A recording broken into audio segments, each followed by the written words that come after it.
Hello guys and gals, and welcome. Looks like my camera's messed up, but I shall fix it. Um, just halfway contemplating not doing a stream today. Not because I don't want to play Diablo. I actually love playing Diablo all the time. But, my voice.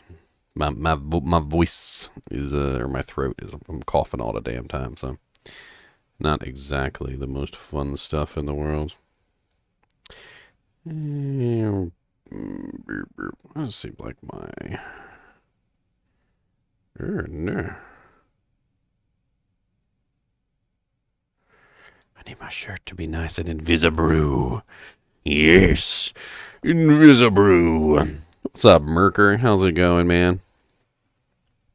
I had myself set up for Sons of the Forest. I just did my Sons of the Forest review, by the way, if you guys haven't seen that. I had a lot of fun doing the Sons of the Forest review. That was pretty fun. I did a gliding review because they had just added the glider, and so I was having a lot of fun playing around with the glider, which I thought was pretty cool. Very reminiscent of the glider in Breath of the Wilds. And a little bit cooler, too. There we go. I was wondering what was wrong with my doojank. It was because my white balance was off. If you guys have never played around in the camera world, let me let you guys know. White balance is basically how the camera determines what is white. And I'm not trying to be racist or anything, although it certainly sounds like it. Basically what it means is that when the camera looks at an image, it goes, okay, this is white, and everything else is going to be colored based on this is white, all right?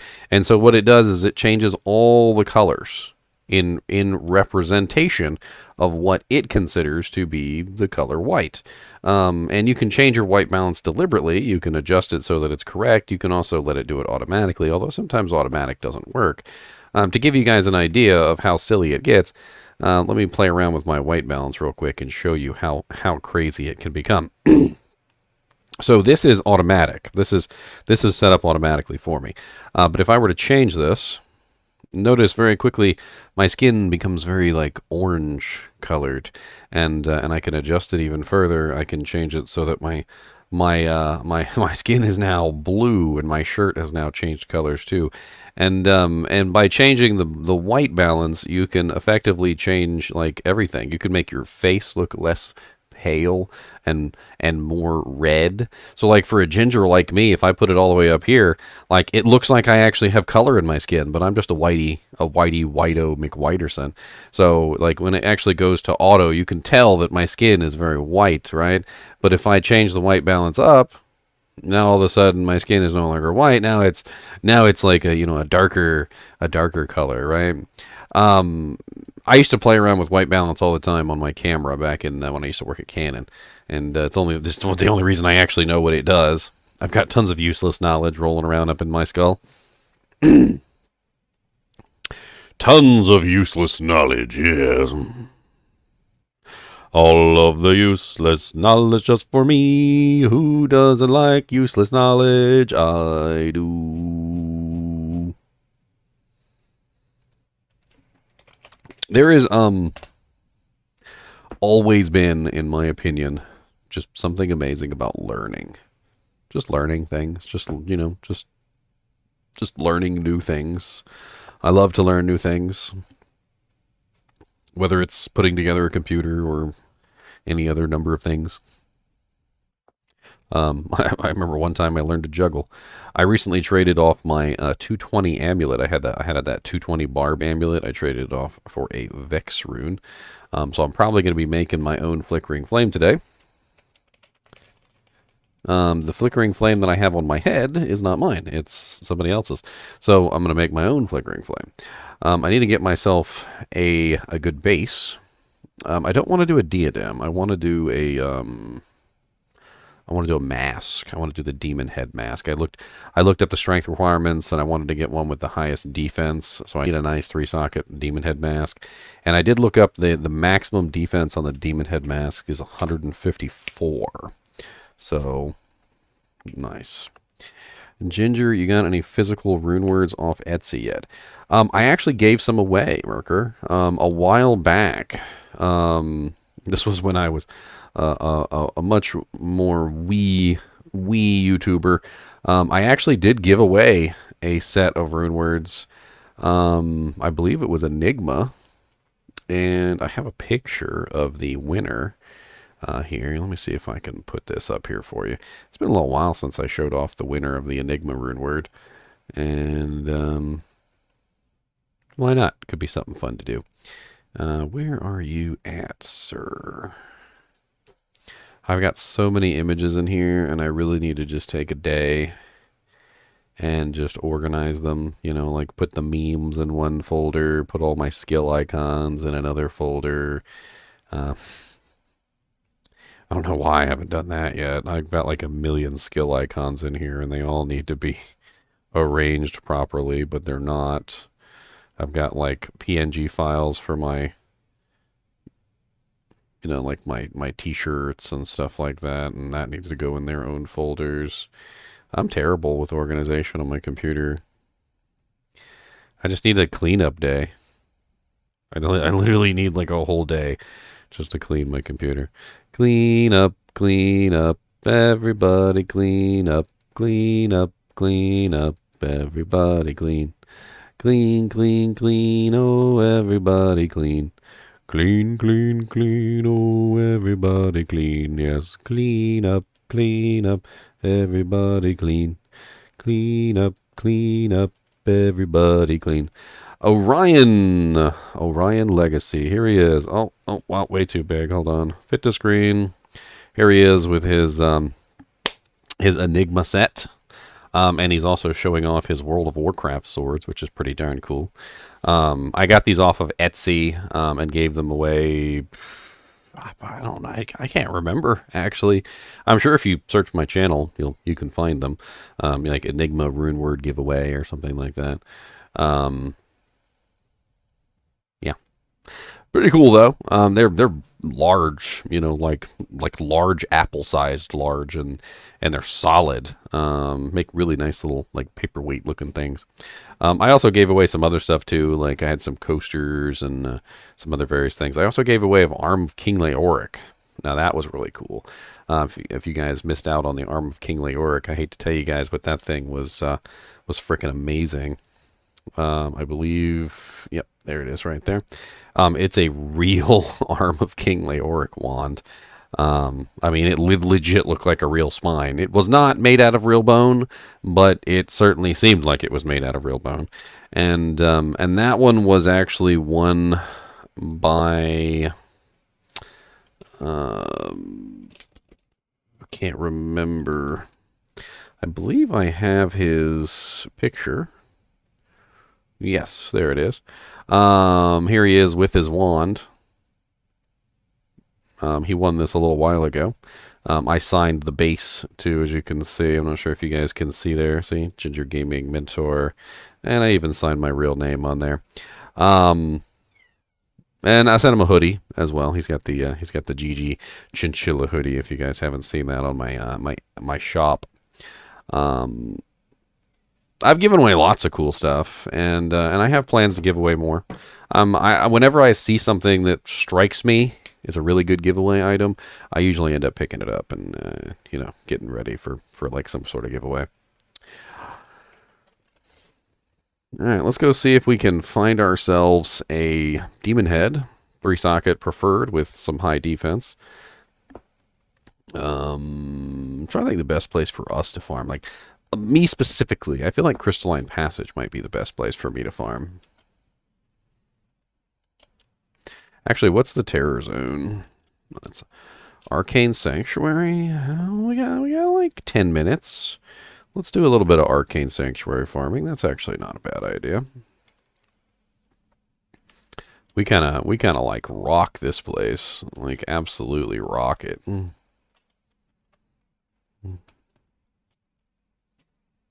Of course, this probably isn't the best place to search for weapons and armor, since the ghosts don't drop weapons and armor. So if I'm looking for a Demon Head mask, not exactly the best place to search for a Demon Head mask, in the place where the monsters don't drop weapons and armor. You can still get weapons and armor, of course, from the elites and the champions, And then, of course, also the ghosts and the demon and the goats. You can get it from the goats, but not the ghosts. The elite ghosts and the champion ghosts will still drop weapons and armor, but that's neither here nor there.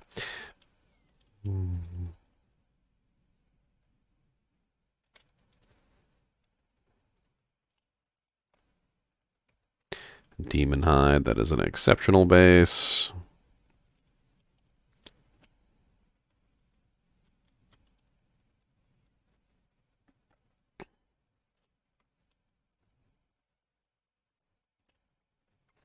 Kilomodus. Found your highest rune ever in 23 years of DT. Gull from the Hellforge, but it's mine. Nice. Gull runes are pretty useful this season. Not only can you make a principal armor for your paladin if you want to do my Godsealer, which is still a very nice build, by the way. You can also use that Gull rune to make your first Mosaic Claw, which is a pretty good use of it. And there's a couple other really good recipes that have Gull runes in them.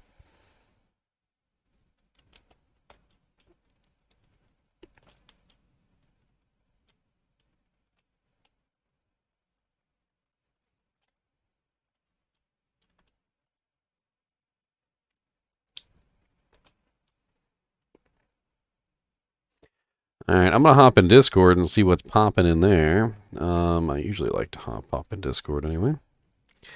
Discordian. Let's see who's on Discord. Looks like we got two different groups running. One with Catnium and the crew, and one with Gru and the crew.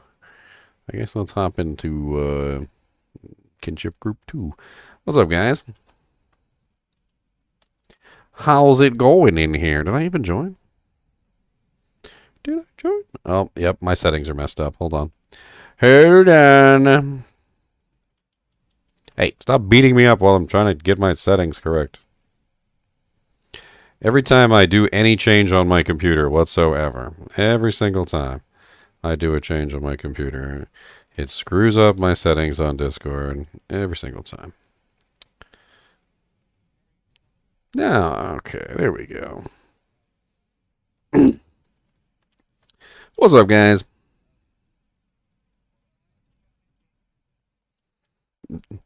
Why do you guys always gotta hit things? Why can't you just be nice and say hi?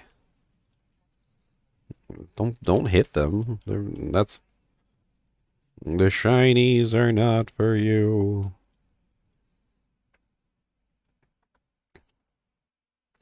Hey, if anybody finds a really high defense non-eth, just a regular demon head, I need like a 154.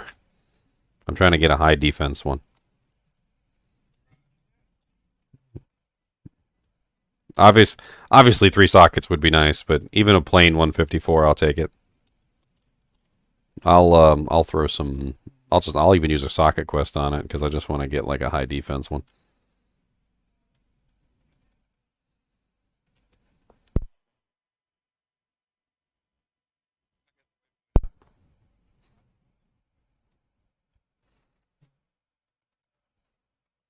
Oh, I got all 3 socket quests on this girl.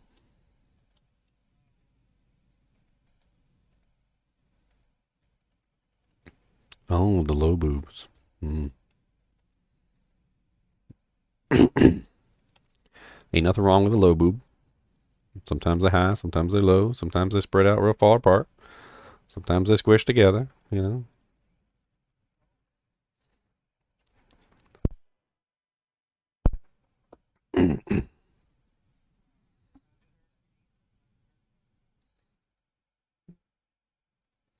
But they do have more power when they touch. I mean, that is something that is important. You guys need to remember that they always have more power when they come together. By your power. Let's see. By your. Hold on. Captain Planet. I'm doing the Captain Planet thing. He goes, by your powers combined. By your powers combined, I am.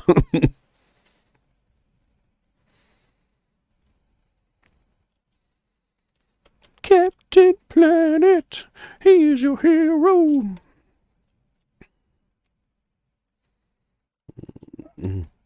I mean, that's a good one too. That's a good one too.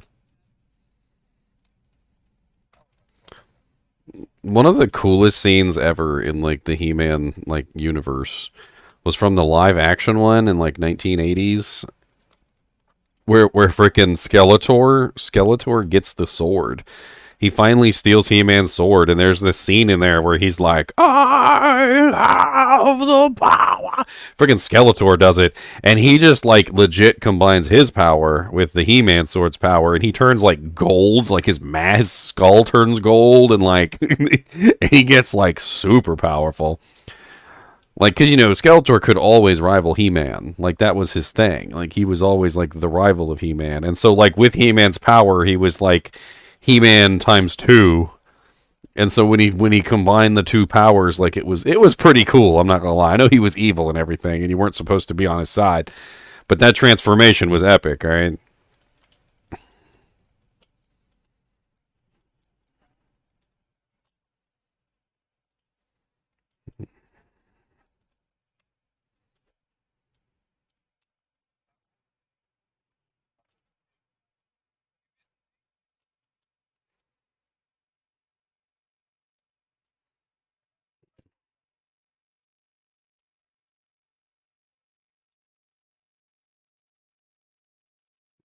Darth Vader's not evil so much as he was manipulated.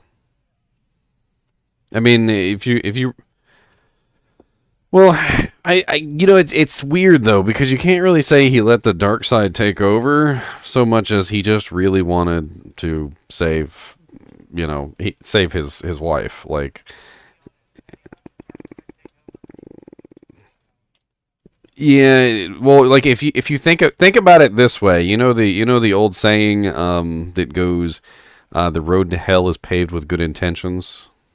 Like that's literally Darth Vader. Like that's literally him. Like he had the best intentions for his actions and he wanted the best for the people around him, but going in that path was not a good idea.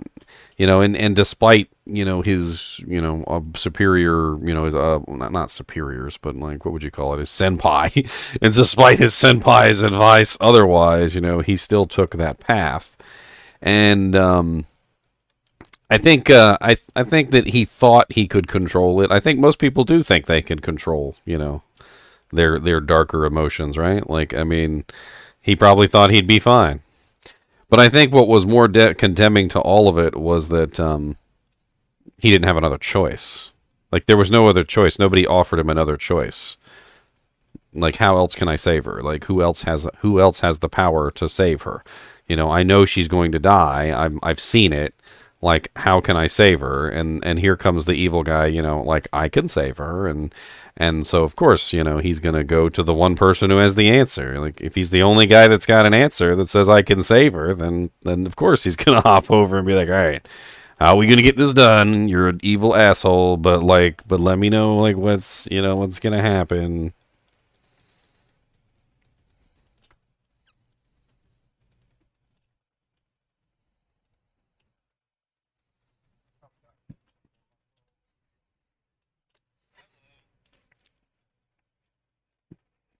Also, I think that the whole thing with Ben Kenobi with Obi-Wan. Oh, nice, sweet. The whole thing with Obi-Wan, I think, was because Anakin didn't really like Obi-Wan. I felt like there was always an animosity between them. Like, Ben did things a certain way. He was like a by the book guy. He was the kind of guy that does things the correct way. Like, and that's like Obi-Wan's whole life is doing things the right way. And Anakin was always the fly by the seat of his pants kind of a guy. And I think their two personalities just clashed very hard. And I think that's one of the reasons why they ended up hating each other at the end, because no matter what, Obi-Wan was always there chastising him, saying that he was doing it, wrong, or you're impatient or whatever. And meanwhile Anakin's like, but I got the job done. Like, but my way works too. Basically. And like, so when he started to turn to the dark side, I think he fed upon that dissension between them, the rift in how they did things.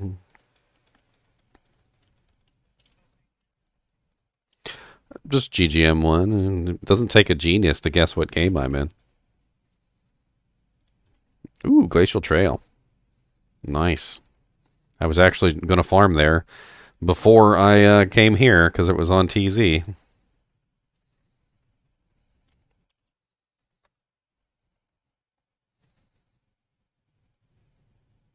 Yeah, Darth Vader's definitely not evil.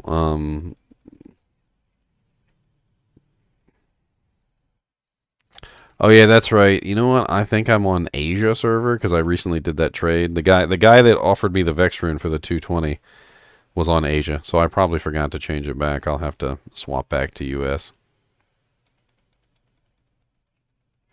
Back to America, where we do everything the hard way.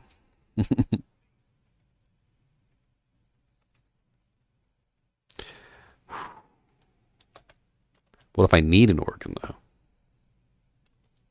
Okay. What if I'm in need of an organ? Perhaps.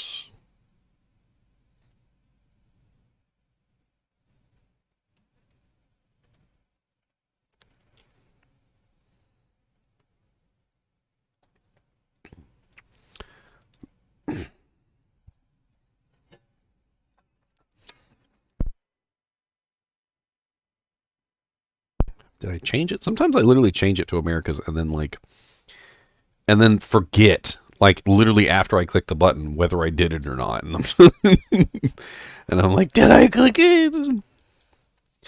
You need what? Oh.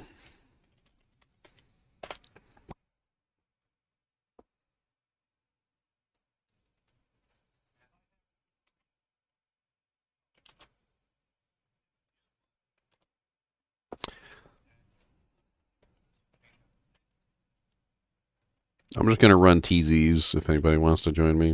GGM1. I'm going to go into Glacial Trail and go kill stuff. Glacial Trail. What's up, Tomac? You know, I actually really enjoyed the new He-Man. I don't know if you guys watched the new He-Man show, but it's actually pretty damn good. Like He-Man dies on like the first episode, but like, and you'd think that that's a bad thing, but like it actually is pretty good if you hang in there for a couple episodes. Like things get kind of crazy.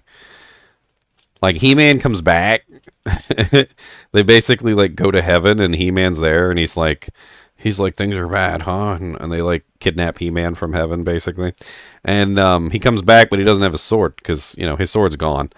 And freaking he's fighting Skeletor, and Skeletor's literally got his freaking sword, and he's like, you don't even stand a chance. He's like, I got your sword. He goes, blah blah blah, and He-Man's like, you're a fool. He's like, did you really think I needed the sword to turn into He-Man? And he's like, what? And He-Man literally turns into He-Man without the sword. And so what you got? Oh yeah. Oh, I have a perfect 70 now. I'll hold on to it if you don't need it though. I'll give it to somebody else who needs it. I would. So anyway, he turns into He-Man without the sword. And come to find out, like the sword is the focusing element, so he needs the sword to retain his mind. So when he turns into He-Man, he turns into like cave He-Man with like no control over his like emotions, and he's like in berserk mode, and he's just running around like rampaging all over the place in like berserk He-Man mode. Even Skeletor doesn't know what to do because there's like no mind behind the creature. The creature's just like unbridled rage. Oh, Gold Strike Arch. You'd have to check and see if it's perfect. Usually, Gold Strike Arches are pretty valuable if the rolls are very good. But a lot like unfortunately, a lot like the Tomb Reaver Cryptic Axe, they're very difficult to find in their perfect state, like because they have so many different rolls. They have the ED roll, the Demon roll, the Undead roll. It's a lot.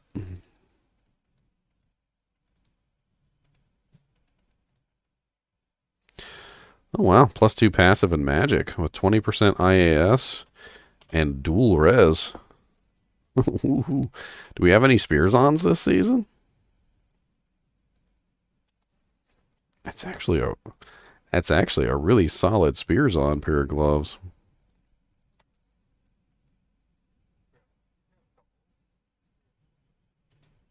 Not Javs-Ons, Spears-Ons. So subtle difference. Because I'll drop that off to a Spears-On.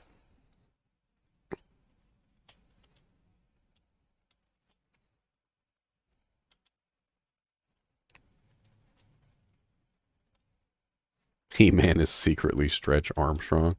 Let's go down into Drifter Cavern and die to some dolls. There's no dolls? What? Well, that's just boring. What's the fun in this place if there's no dolls down here? Oh god, champion ghosts. Let them on the ground. Don't kill them over that thing.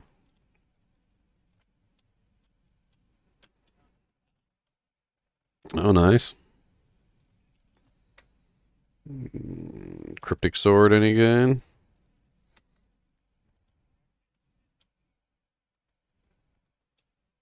Oh, you found an arachnids too? Nice.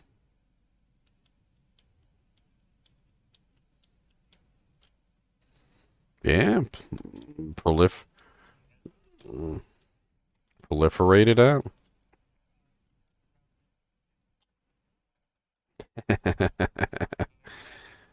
Nice. It's like, well, I don't need this anymore.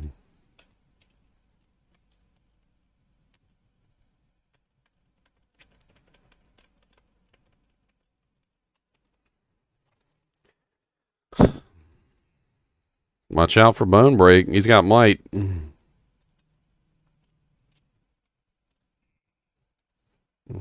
That's some serious grumbling over there.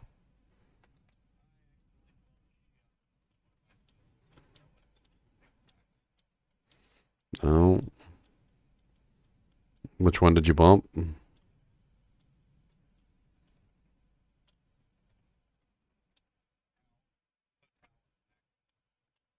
Ooh, I mean, that's not like the end of the. It's not the end of the world.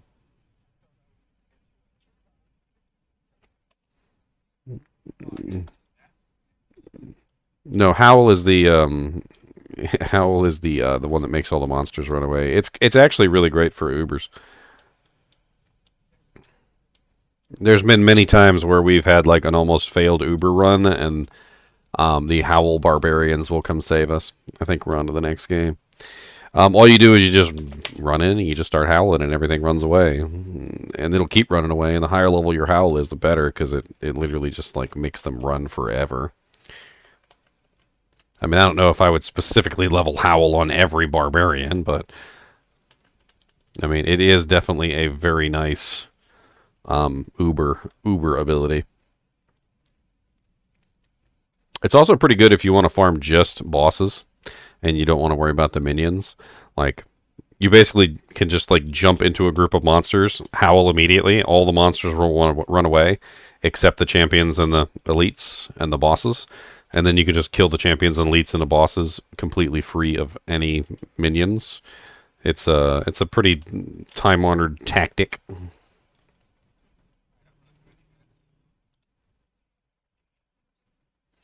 I've been spamming it to people. Who needs enchant more than the next person?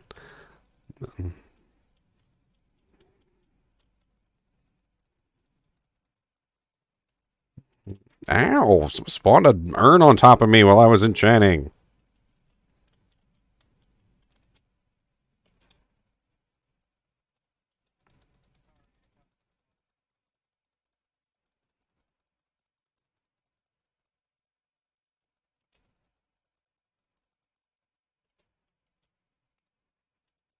Ah.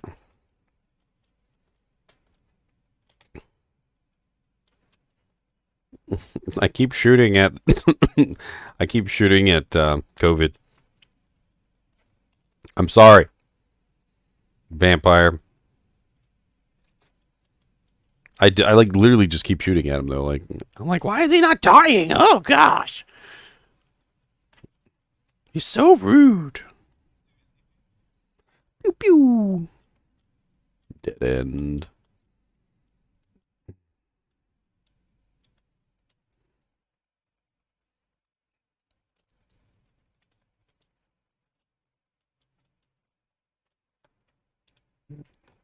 The Moon Lords down here are immune to fire, aren't they?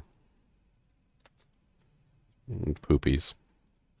It's like the one monster I actually have to worry about because they could just roll up on me and kill me.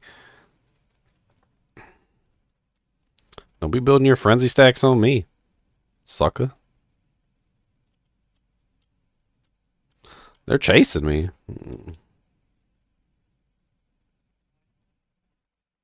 There's like 2 or 3 of them. I teleported away from some of them.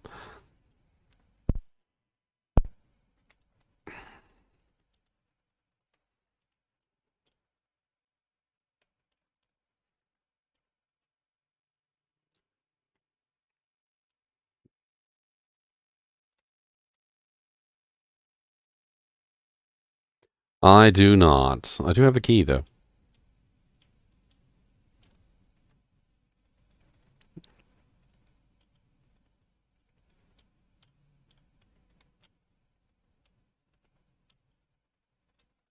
Uh-oh, infidels.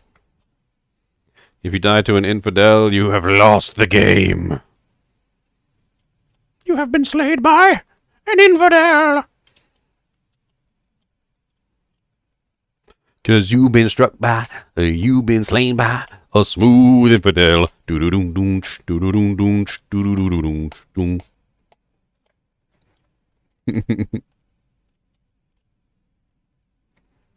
They actually do hit pretty hard, too. It's pretty funny.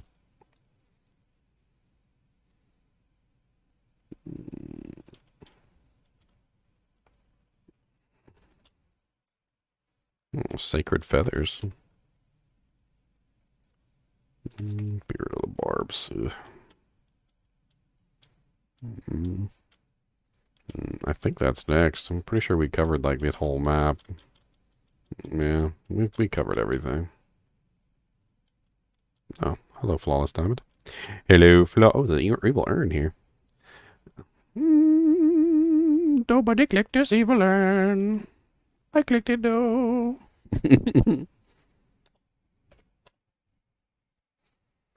Trying to send me money and you cannot do it, AJ? Do I have any idea how to change card numbers in that system you use for donations? You're talking about Streamlabs? I believe it saves your information. You'd probably have to log into your Streamlabs account and edit your saved information to a different number.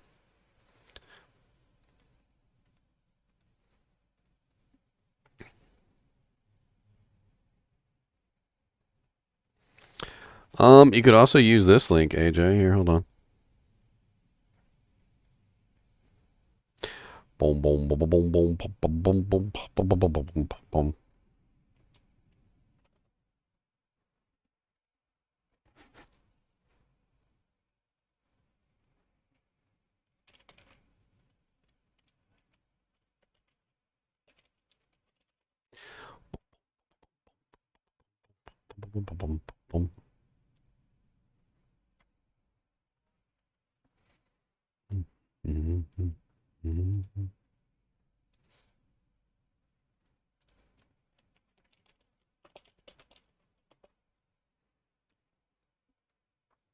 B for boobies.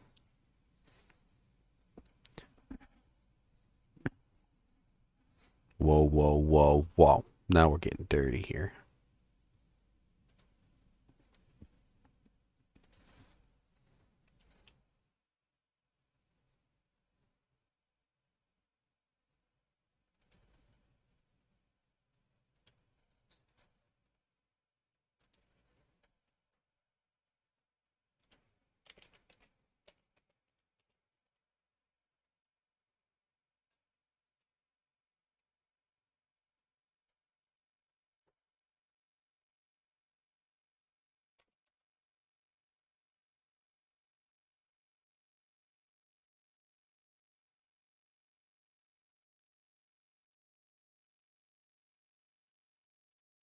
Boom, boom, boom, boom, boom, boom.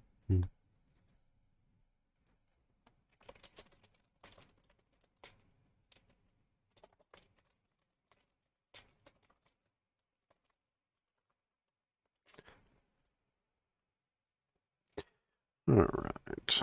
Sorry, just popping off.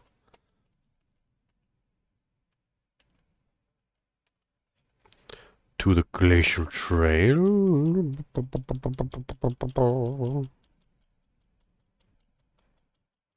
Ooh, that's spicy down here.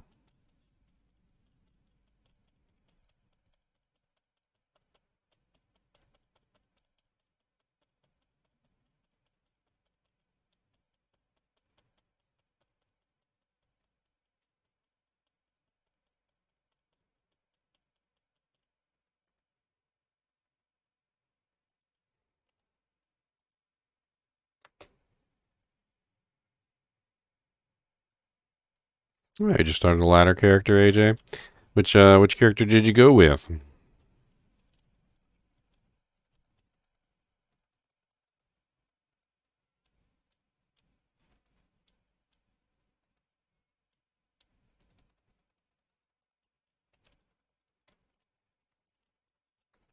Evil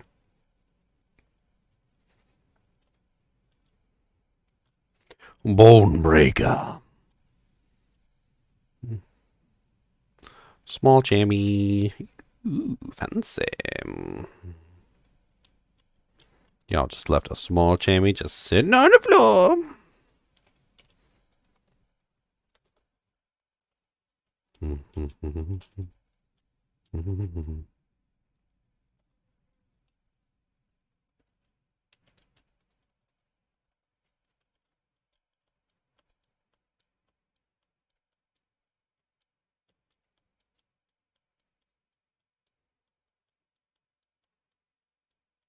Ooh, this one's pretty much done. Boom, boom, boom, boom, boom, boom, boom, boom, boom, boom, boom, boom, boom. Oh, hello there. Big old spiders. I mean, a big old snakes over here. Die, snakes. Okay, these all dead. I think that's it for this one. That was a small one. What's up, Eric? How's it going, man? Happy, was it 30th birthday coming up, or has it already passed?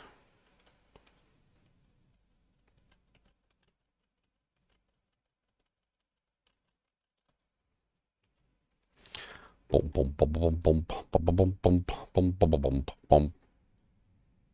Feral Claws with +2 Dragonflight and +3 Blades of Ice. Very solid Mosaic base, yes, Dabama. Blades of Ice is one of the two main ones that you use the most. Honestly, Blades of Ice I think is the higher damage one. Although Chain Lightning definitely does have the reach, which is nice.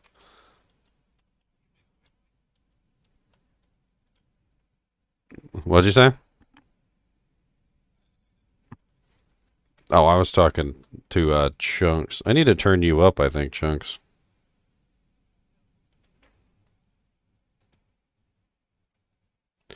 Oh, he said he found one with somebody in chat said they found one with +3 Blades of Ice and +2 Dragonflight,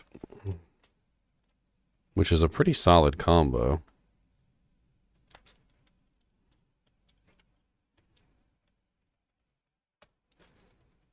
Yeah, I turned him up a little bit too. I mean, I just, that's what I do. I just turn people up when I need to. Thank God for individual volumes. Back in the day, it used to be such a pain in the butt because you'd have to just turn everybody up, and so some people would just be way too loud, and then like just so you could hear that one guy that was like way too quiet all the time.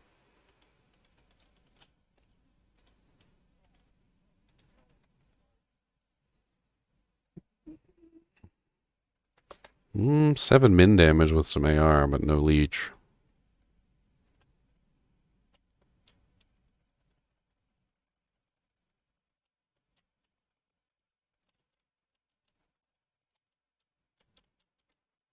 Spicy down here at the door.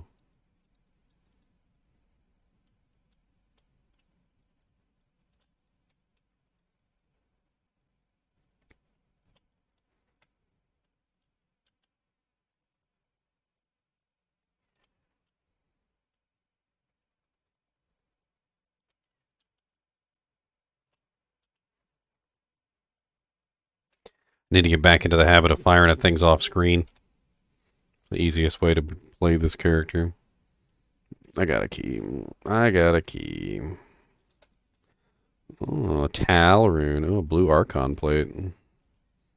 Come on, J-Mod. Big money, no whammies. Oh yeah, she's really fun to play. No whammies, big money. I don't really think she's very expensive at all. I mean, GBBB. I mean, some people are like, without an infinity, blah blah blah. I'm literally just like demolishing everything without an infinity. I don't even care. Like it's not even really that serious. The amount of damage you put out is so high that even the moderately smallest amount of negative res is enough to push you over the top. Like all you really need is like negative 20 or maybe negative 25%, and you're golden. I'm not even running 25% right now. I'm running negative 17. I mean, yeah, but when I run by myself, I still just walk right through most of the fire immunes in P1, P2, P3. It's not until we get to like P8 that like I really need you guys there at all. Honestly, I can do P8. It's just, it's a little, the fire immunes are a little rough. But then again, like I said, I'm like nowhere near capped out on negative res like I should be.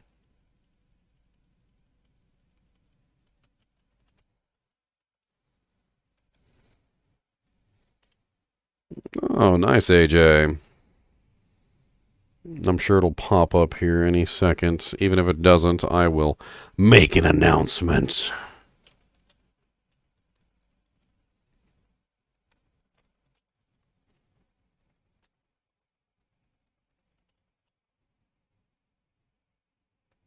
You watched a new Diablo 2 YouTuber today? And he was awful. I'm sorry.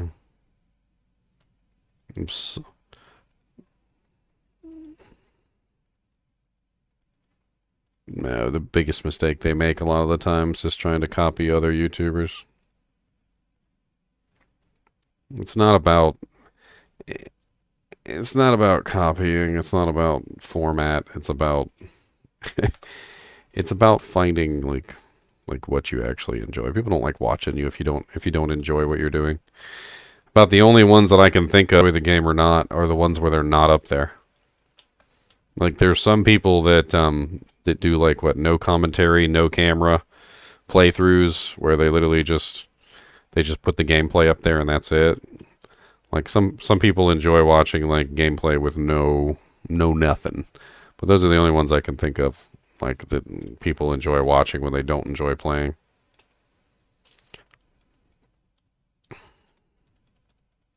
You don't have to do well, by the way. You can be an absolutely garbage player. As long as you're having fun, like most of the time people don't care. They'll be right there with you trying to help you out, like giving you tips the entire time. They'll be like, yeah, click on that. That's, yeah, you need that.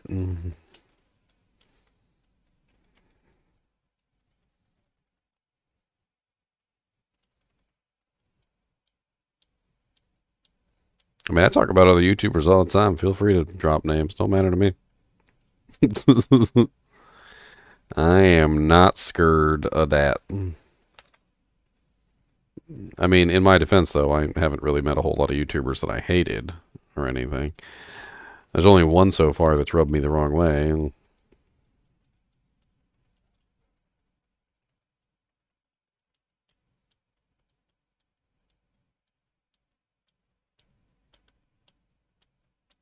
Low Boob was the one that did it? Oh no, Low Boob. Why? Why Low Boob?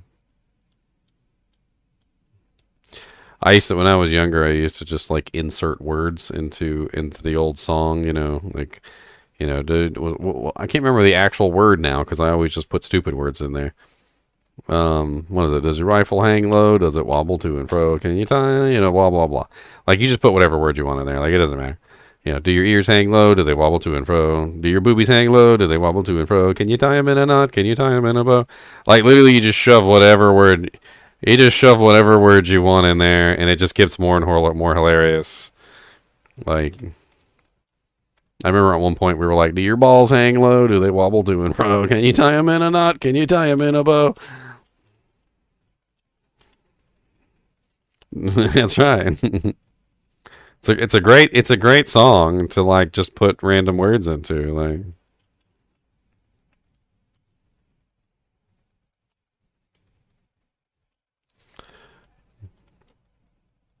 that would be terrible. That would be terrible. Can you imagine how many times like just the sheer momentum of gravity would get you into trouble? Mm,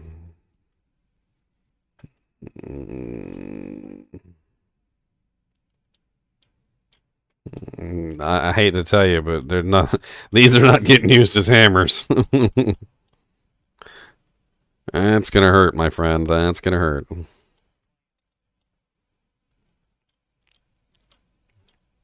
I don't. I only think He-Man can do that. He-Man maybe. Like he might be able to do that, but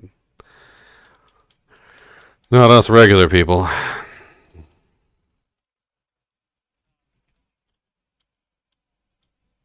Mindless rage mode. Gotcha.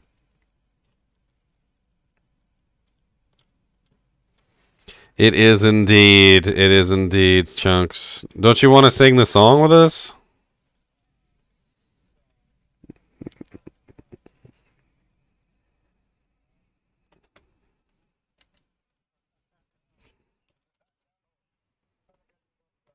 Who's getting demonetized? Wait a minute. Wait a minute.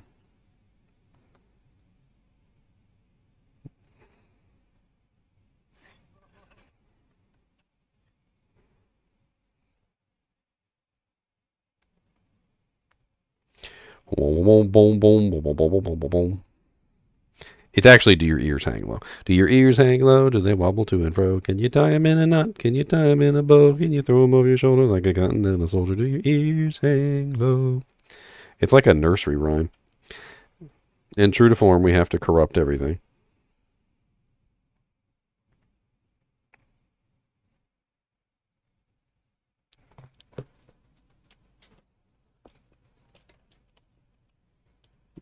Is it destruction or is it just good, plain fun? Hmm.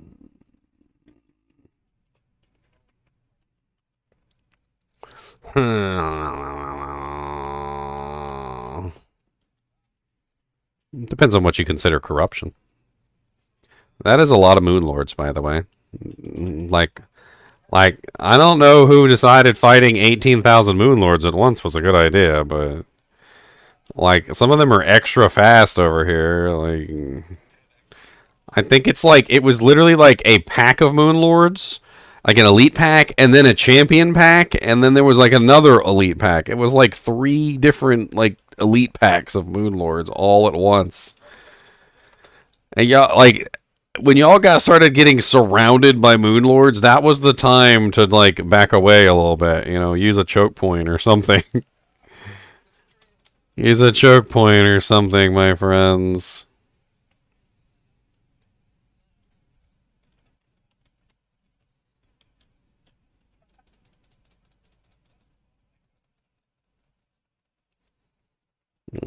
I was tellying backwards as I kited them around like that's my whole gag on this one. I was like telly telly telly. Oh, evil Aaron, look.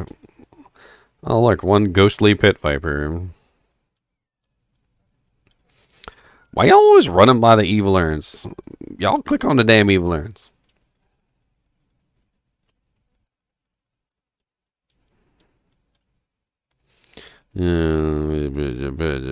Great Harbor 441.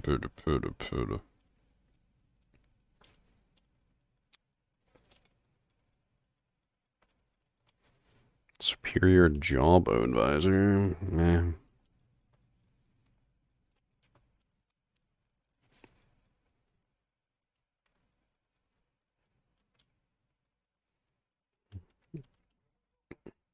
Well, we're still got 30 minutes on this one.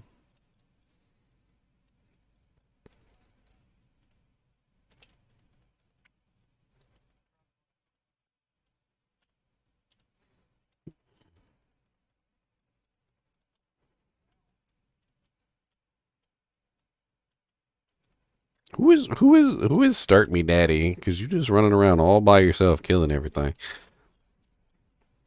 Like you ain't nowhere near anybody else. Like, and half the time I try and keep up with you, and you're just like, bye. This is NASCAR, sucker. I'm running number one, bitches. And you're like 18 million miles away from everyone, just murdering everything on the screen, and we're just running through bodies. Like we're just like, is anything alive in here? I mean, just keep up with the group. The whole group's all spread out already. I mean, it's a little bit, but most of the time I'm just defensively teleporting, trying to stay alive. Like I can't fight these moon lords head on, so most of the time all I'm doing is just teleporting back and forth, so they have to chase me.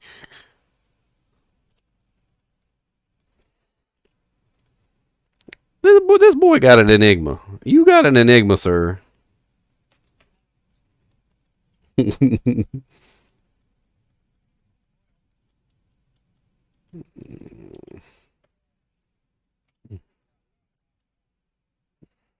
Great Hallberg, 3-socket, 450. Anybody need like a halfway decent treachery base? It's not it's not amazing, but no, it's non-eth. Ooh, a superior Etnax. Aww. A superior Etnax, but it only has +2 attack rating. That's a really nice death base, though. I mean, if anybody just needs a death base, I'll drop it in town.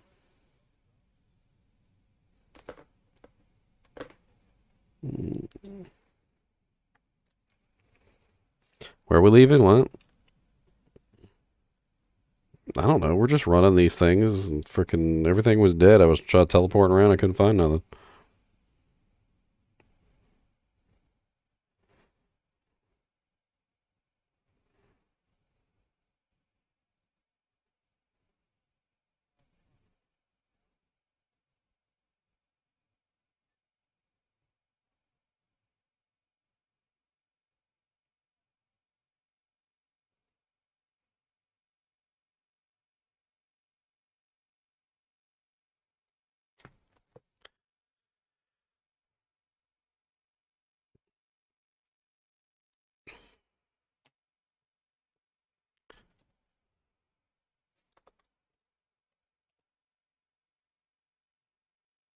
Anybody want a 9% cold res SC?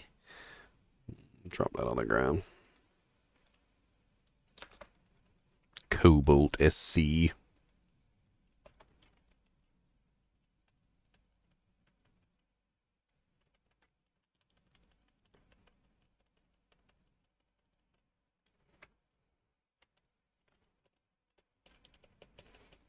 Fizzy Pop's the bear. Fuzzy Wuzzy was a bear. Fuzzy Wuzzy had no hair.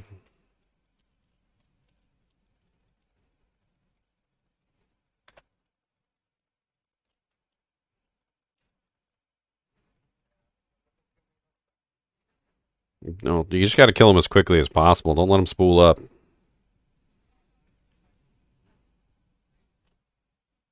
That also works, but not always. Like, let me just say, there have been many occasions where that has not worked. I still remember this one time I was in Worldstone Keep level 1 or 2, one or the other. I think it was near the doorway, anyway. So, like, this freaking pack of Death Lords comes out. They've got fanaticism, and they're just like extra fast fanaticized. And I had barely had time to wall them in. Like, that's what I did. I walled them in because they were murdering my army. So I walled them in, and I was like, okay, I'm safe. And I had this really stupid person with me that day. Can't remember who it was, but they wouldn't freaking sit still. They kept running all over the damn place, and they kept doing stupid stuff like dragging in more monsters. And you know what they freaking drug to me? Like, I'm sitting here struggling with this extra fast fanaticized pack of Death Lords. I can barely like hold them off. And I'm like just like thankful to Jesus basically at this moment that like they're behind a bone wall and I don't have to worry about them killing me. And they were very close. He dragged over a conviction extra fast pack of ghosts. Do you know what ghosts can do? They can go through bone walls. They beelined straight for me and murdered me with the fanaticism from the other pack. They were like, oh, bone walls? That means nothing to us.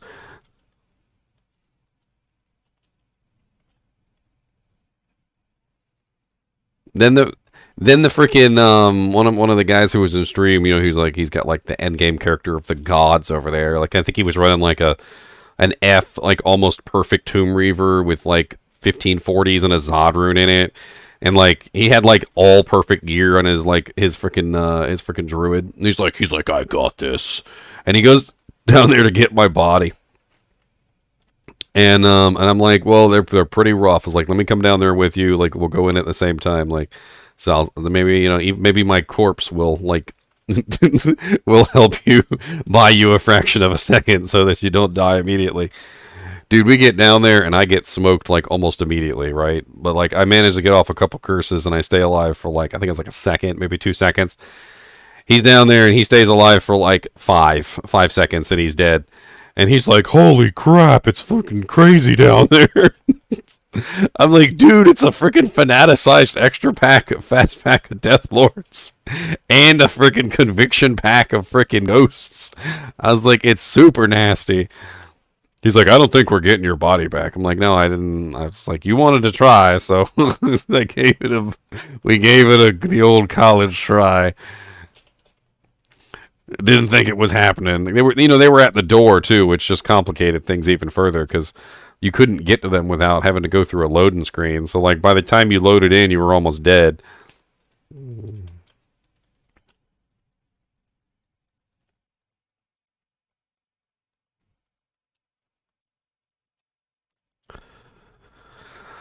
Conquest sword. No.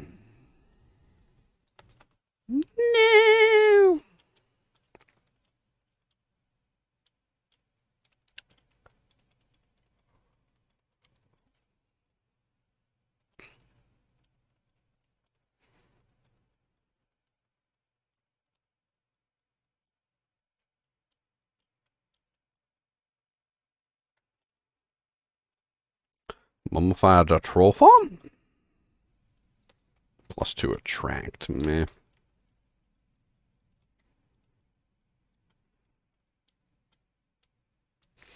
Yeah, it looks like there's a little room down here. That's about it. It's full of Death Lords. Ooh, a totemic mask. +1 rabies, no good.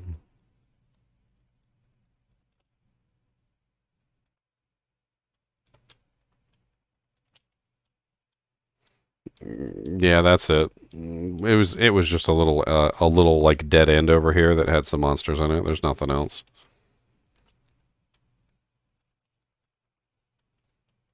Yeah, I think we're next. The deadliest of ends. Not using an in-game clock. You know why I turned off the in-game clock? Because people are creepy as language chunks.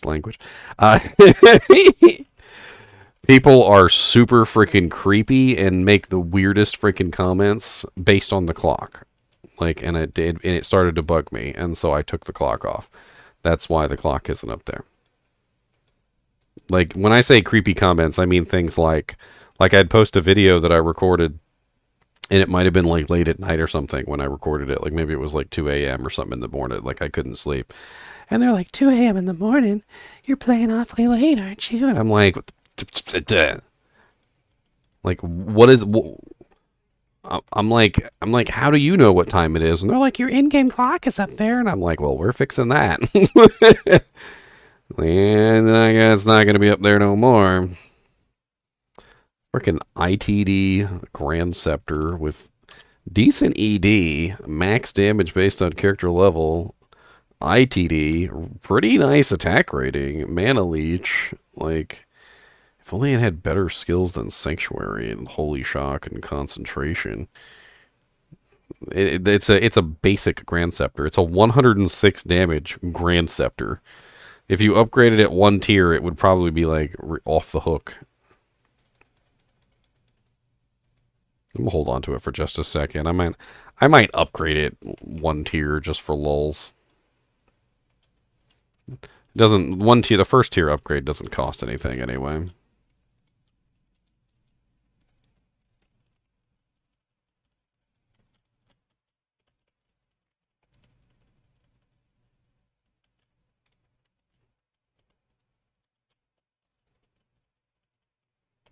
Where you at, Chunks?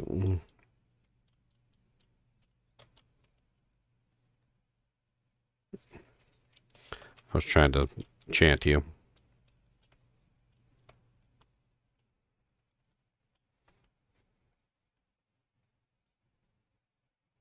You cannot hear the Discord, folks. Bink. Okay, there we go. That should fix that. Uh-oh. Hello, Now everybody. they can hear us all? Oh, no. No, shh, don't talk about them. I think I might have muted you guys while I was doing my intro or something, and I forgot to unmute you guys. That kind of sucks, though, because now you guys haven't been hearing our pertinent conversations the entire time. So none of our dirty conversations have been making it to the stream. I'm not so happy. At least you're not going to get demonetized. Yep, sorry. That's just me being an absolute noob YouTuber. For an hour, by the way. Being an absolute noob already, for an hour.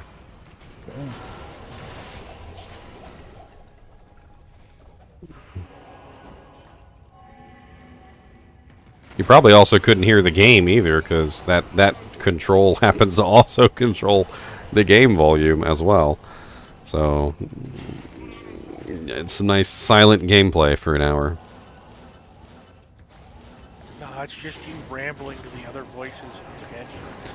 Yeah, that too. Me talking to all the people that you guys can't hear. Don't let him trick you. There's nobody there.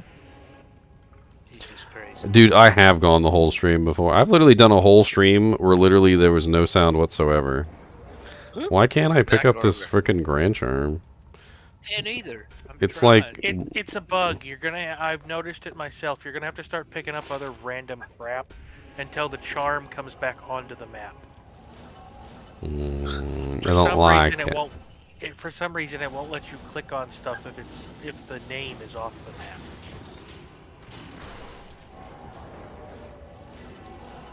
map. Okay. Shenanigans. Shenanigans. What? Hanigans? Shenanigans. You didn't want to be creepy and ask me if I was talking to myself? I mean... I talk to myself all the time. No, I had an entire stream one time that had no sound. Nobody told me either. Like, this whole stream, no sound. Nobody said anything.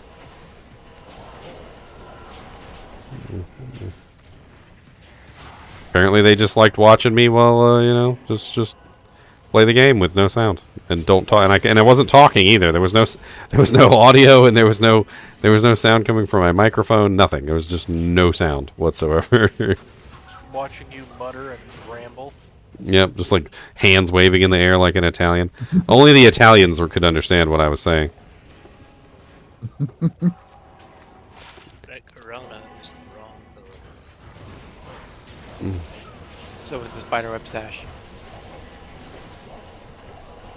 With that gnarly staff, how about that?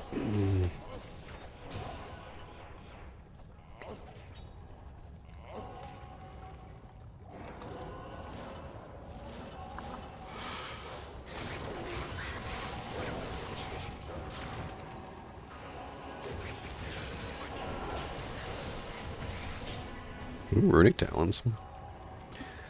+2 venom.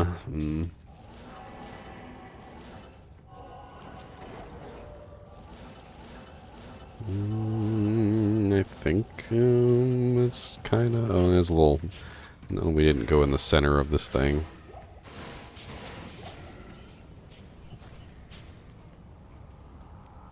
It's probably not much in here.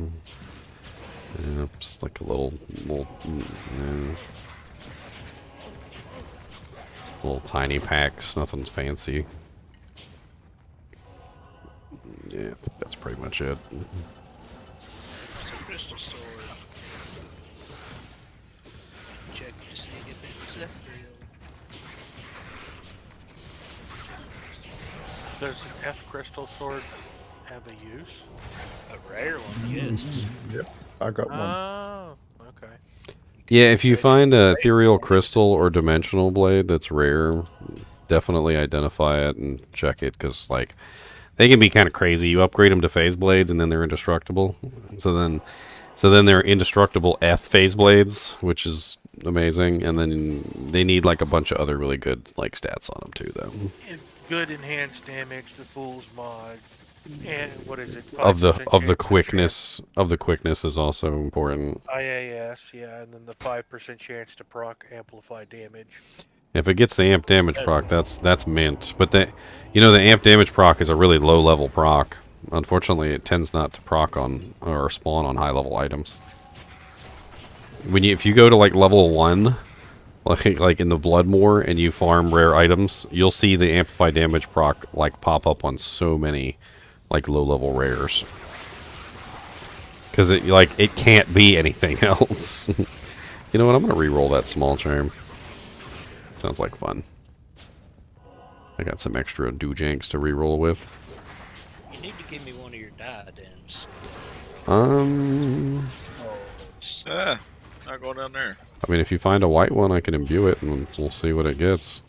Well, that's what I'm looking for. I can view it too. I thought there was a white diadem on the ground last game. Somebody said diadem wrong color, and then somebody else said spiderweb sash wrong color. No, I said Corona. Oh, corona wrong color. Okay. Corona looks- I don't know, if I spot another one, I'll keep it for you specially. I found one and just dropped it in the swap game. Yeah, I usually drop them in the swap games too. I've got 2 or 3 rerolls for purple skulls now. Oh, nice. That's I mean, I have a diadem, a rare one if you just want to re-roll it and see what you get. Yeah, I want to make some room, get rid of these skulls. I've got one you can reroll. I'll just go find another, I don't care.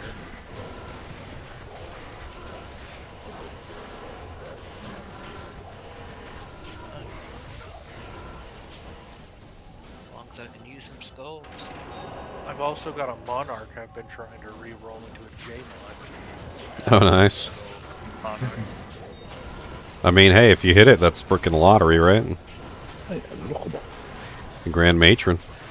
I mean, it's just as likely, in my opinion, to hit a J-Mod as it is to hit a 45 Pico. I don't know. I've never hit a 45 people. I don't know. I've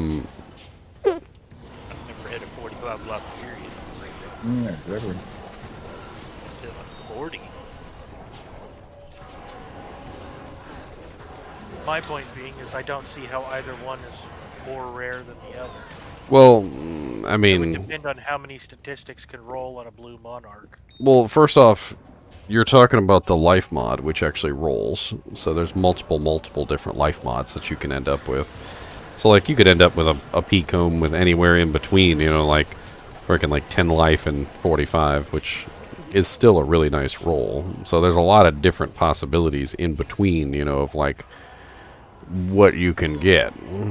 I suppose that's true. The So, like- life P-comb would probably be more common, but the high life.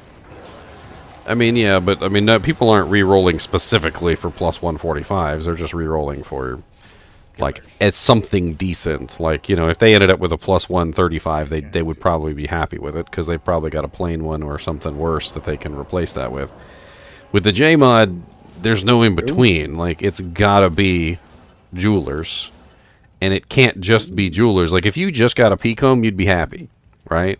Like, even if it was just a P-comb with nothing else on it. But if you got a you know, just a J-mod shield, it's not worth anything because that's the same as a 4-socket Monarch shield. So it doesn't do you any good. And the same thing for the deflecting, the other side of the equation. If you just get the deflecting or of the ease, which is another good one, by the way, if you get like a J-mod of ease. Well, that's just it. I'm not necessarily just fishing for. I'm looking for Jeweler's Monarch with either life, ease, or deflecting. But I guess what I'm saying is that there's hardly any in between like with that, and that's why it's a lot more rare, because it has to be J-mod and it has to be of ease or of deflecting.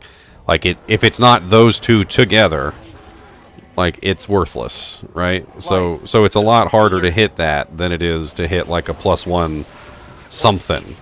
What's the life mod on the shield? Because those are also. And honestly, I don't just re-roll for +1 45s. I re-roll for +1 faster hit recoveries, +1, you know, like anything good. Like it could just be +1 faster run walk. Like I re-roll just for skillers. The minute I hit a skiller, I don't re-roll that charm anymore. Unless it's curses. That's true. I knew somebody was going to say it, so I beat you to it.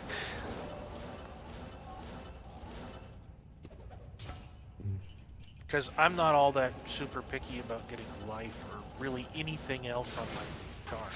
I just want the skill. Well, for me, it's just something useful. Like most of the time, I end up with like a million +1s. Like eventually, you know, it always comes to the point where I'm just full of like regular planes. So what I'm looking for is something that's not plain, something that has something decent on it. And you know, like once you find something with that something decent, you put it in your slot. Like everybody's looking for the +1 45s. I'm over here like, oh look, I just rolled a +1 with 6 dex or a +1 with 6 strength. I'm like, hell friggin' yeah.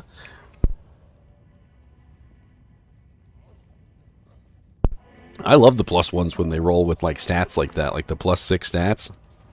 I think those are great. That's just more life, effectively.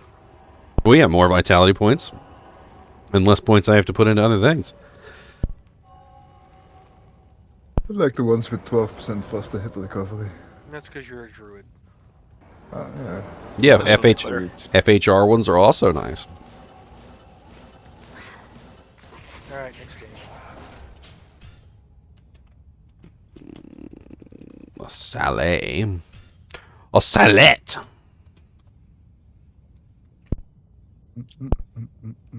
I can't say your name. I'm just going to call you Nom. Nom.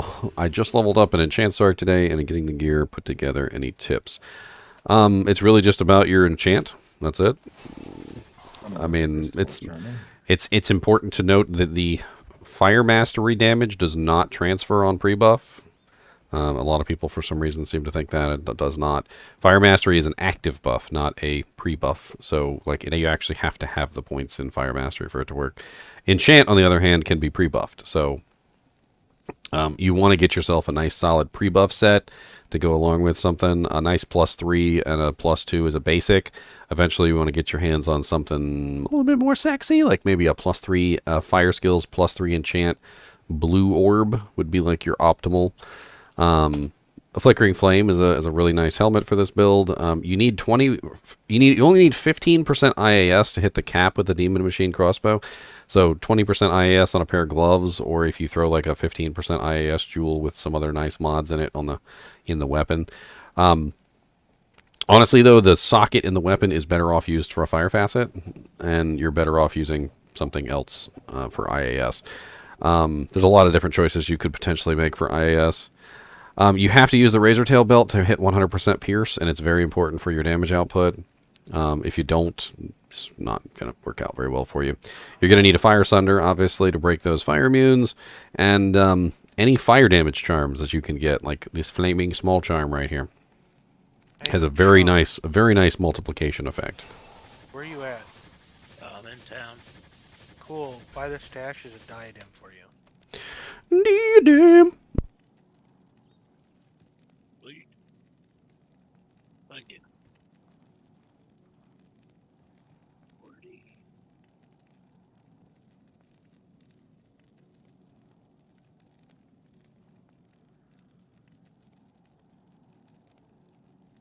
What?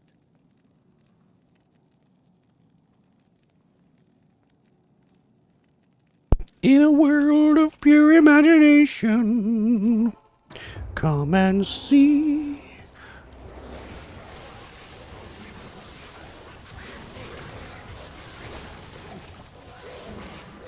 I just stole someone's shoes. There's some more juves down here. I'm just gonna hang out in the game for player count like dogs. Steal your juve, steal your wife, steal your cat, steal your dog, steal your mouse, steal your rat, steal your chinchilla, hold it up. Hide your jaws, hide your burrs. Gotta hide your wife and hide your kids. Better hide your wife and hide your kids. Better hide your wife I and love hide that your kids. song. That remix was awesome. My favorite is the Sweet Brown. That's my favorite one.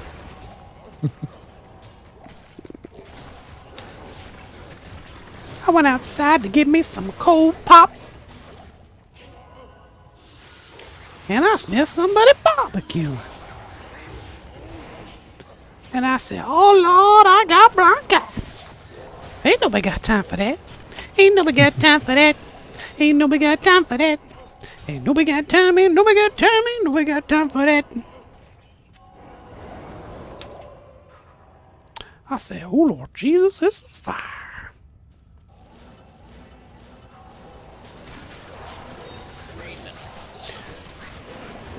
And then my favorite part of the song, Jesus, Jesus, Jesus, Jesus.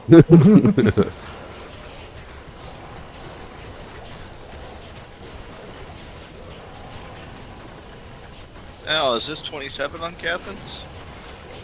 Yes, it is. Yeah. Oh, he shamed the poor name of Cathans. Now you're cursed with another 6 or 7 more Cathans. No. You better This smile. is just You better a- smile when you pick up that Cathans. You better show them teeth. +2 max. Ew. That all? Ew. Oh, a grand. Mm. Oop. Yeah. You throw a TP.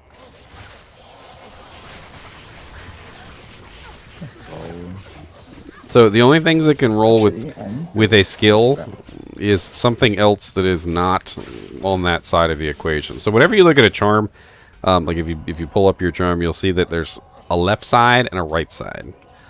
It's the prefix and the suffix. Prefix and the suffix. So prefix is the steal on this charm, and the suffix is the of life. All right. So this is a burning grand charm. So that's on the left side, which means it is a prefix, which means that you cannot roll another prefix with it. It has to be specifically a suffix. So the only things that can roll with skillers is suffixes.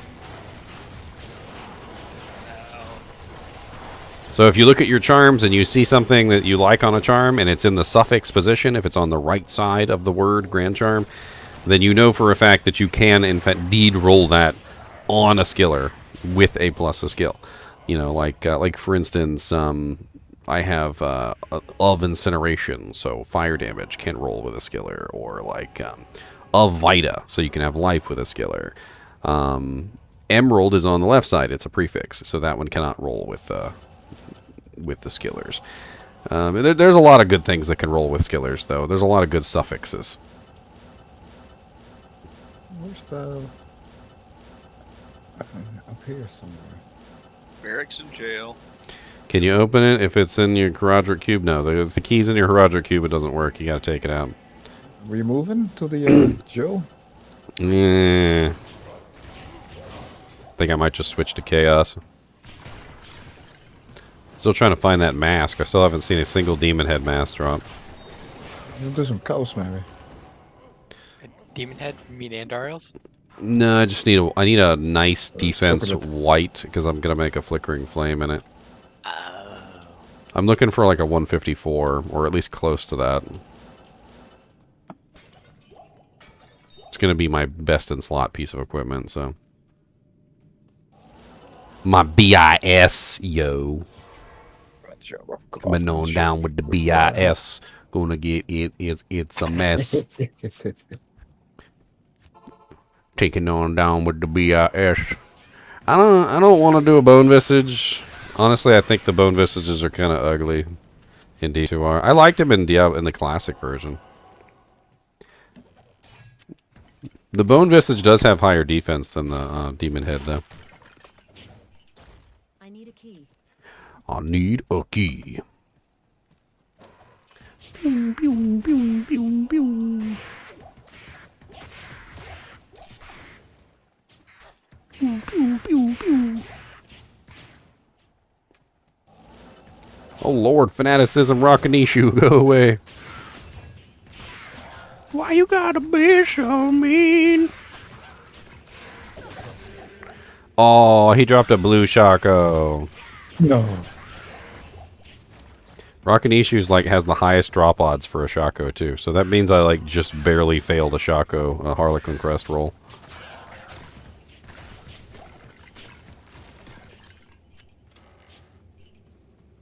I am overburdened. Sadness.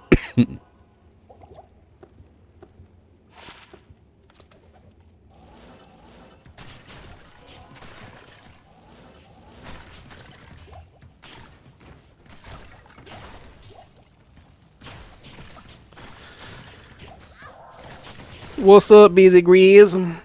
Busy Grease Grease at the Busy Grease Grease. Come on down to the Busy Grease Grease. Doing cows, I'm guessing. Yeah, I'm going to get the leg right now. I killed poor Griswold.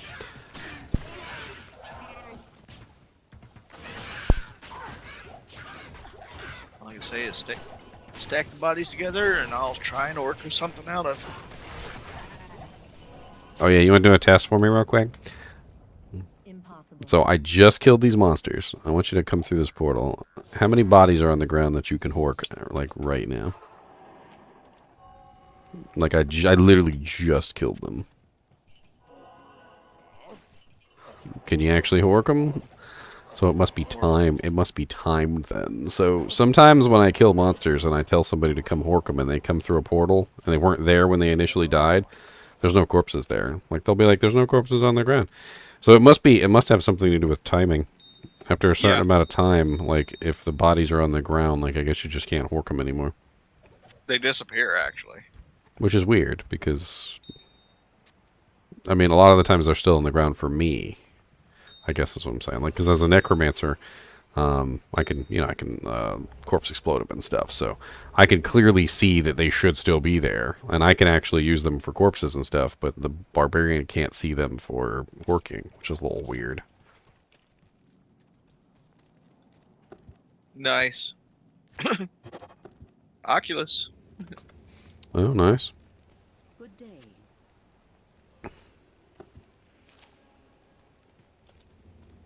Good old shank.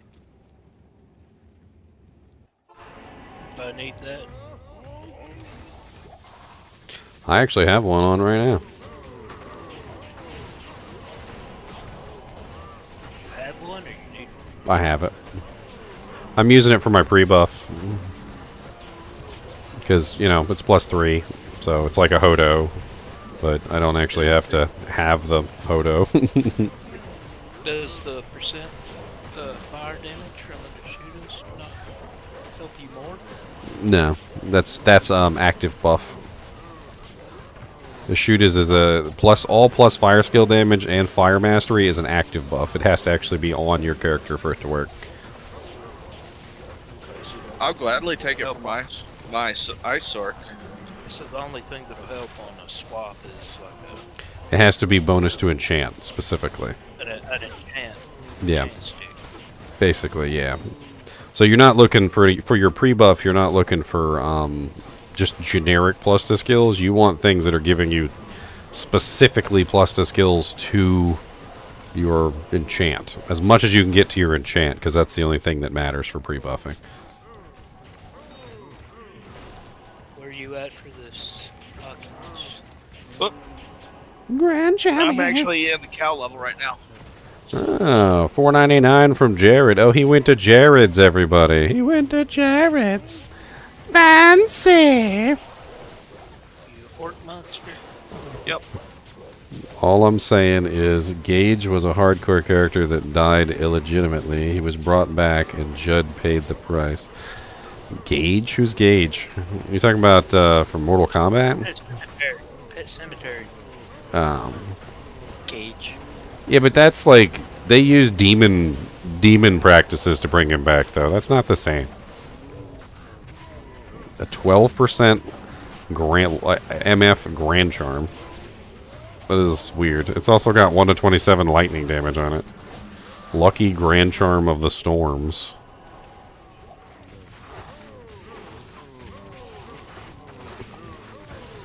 That's using dark magic, though. You gotta bring them back using the powers of good and love and peace. Like Captain Planet. Captain Planet, he's our hero. Gonna bring that body back from the dead now. He's got powers magnified, and I'm picking up that Grand Charm there. Get away from my Grand John.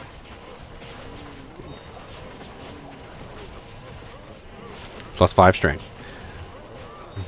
I couldn't see this, and there's too much stuff on the ground. It's different. There's a decapitator on the ground. I'm honestly surprised they haven't brought Captain Planet back. Like, why not? Like, just bring it back. This is terrible.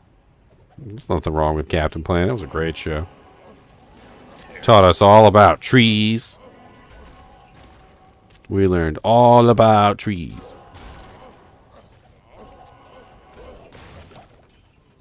Ooh, small chamois. Wink. And a worm hide. Superior worm hide. What's that? 1 socket. Garbage.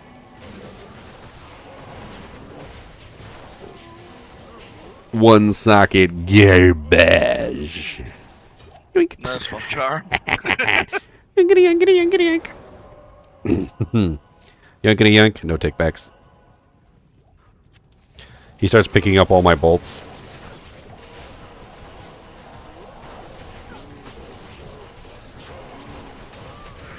Oh, a giant thresher. On the ground. Non-F. Colossus sword.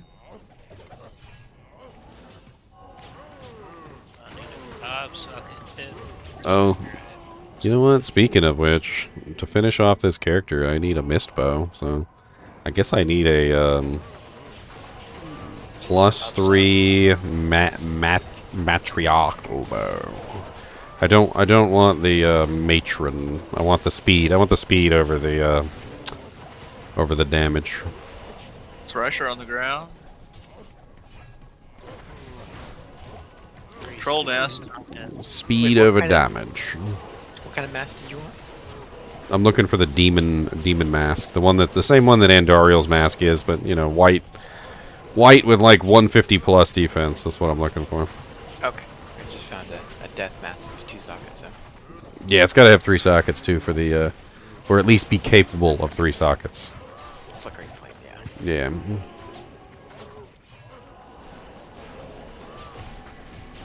We'll get you a plain death mask. We can spawn me Andariel's mask. I can give you mine, Jeff. There's a demon head. 1 socket, 131. Yeah. Beautiful. All these garbage items be dropping on the ground. Frickin' bone weave with 1 socket. Demon mask with 1 socket. Frickin' like it'd be like F thresher with 1 socket. 35k it said on the... It's no garbage. It's locked. 35k in the bank bank. Okay. 35k in the bank bank. 35k in the bank. Doo doo doo. What's up, Mookows? Die.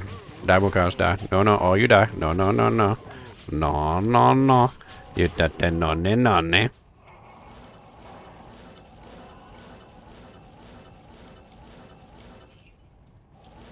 Boom, boom, boom, boom, boom, boom, boom, boom, boom, boom, boom, boom, boom, boom, boom.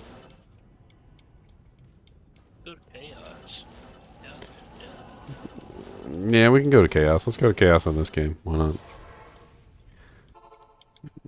somebody clicking up a storm. I know. I can hear somebody clicking like 8 million miles a minute. Sorry, that's my orc button.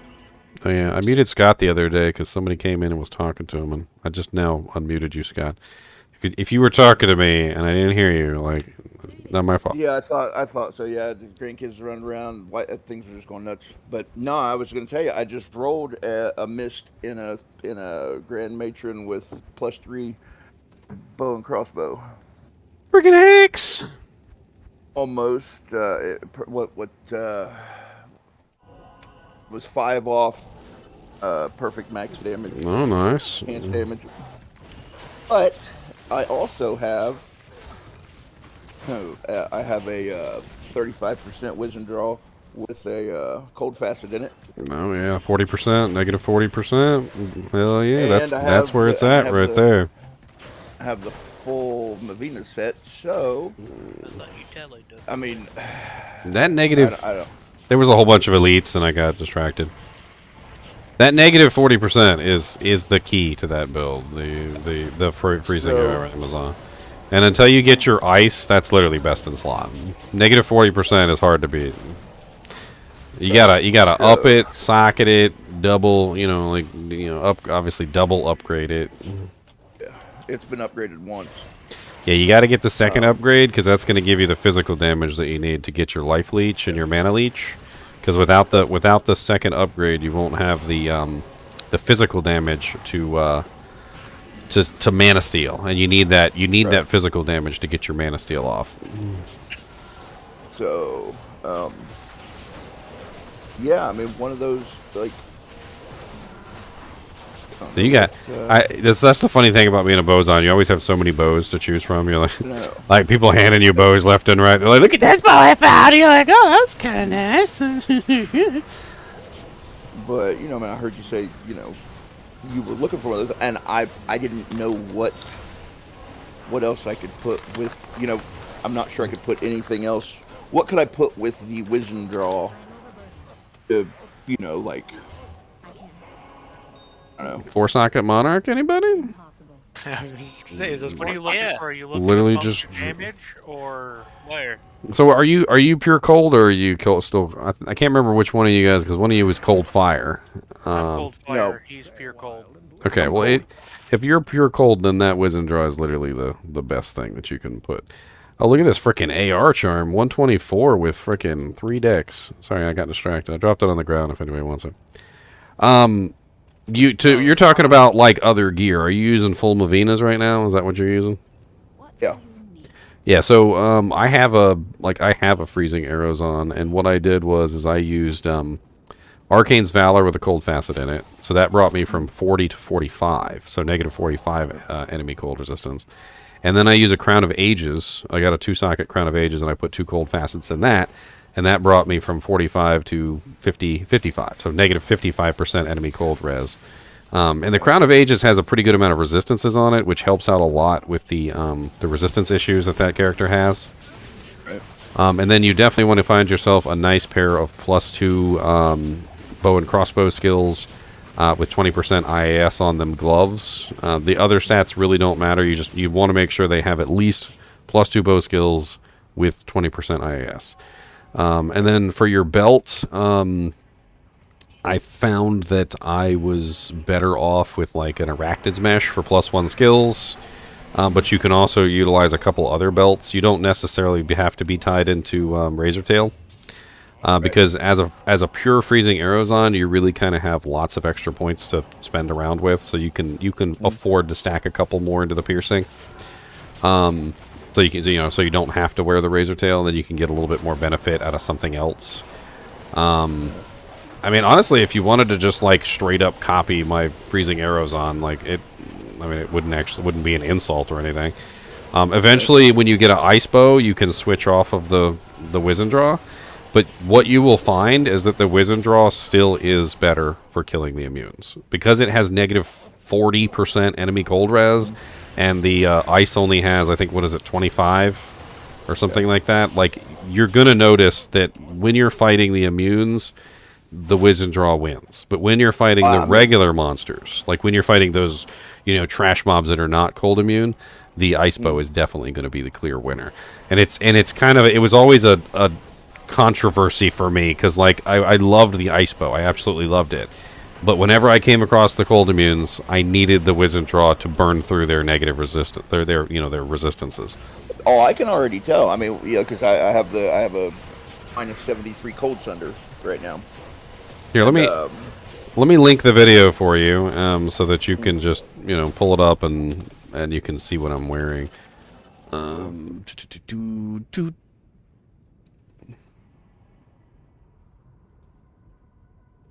You don't know why you're struggling, Andrew? What are you struggling with?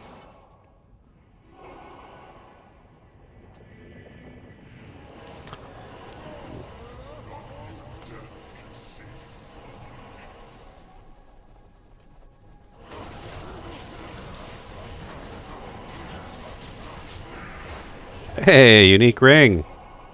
What we get? Somebody want to give me a TP? Nagel poopies.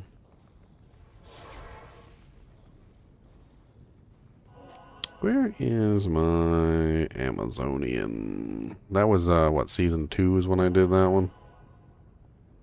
Yeah. Season 2. It was a really fun character to play. I actually really enjoyed that one. It's a lot it's a lot like this one, to be honest. I did get a pair of Monarch was 4 socket. 48% Magic Flying War Travelers yesterday. Oh, I know what I'm doing.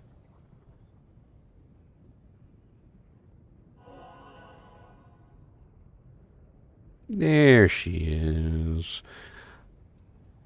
I forgot that I also doubled this video as a, like it was my level 99 video, because I made the video when I got to level 99, so I posted it in Kinship Ladder Chat. Okay. But I'm pretty sure I go over my character in that video. I'm fairly certain.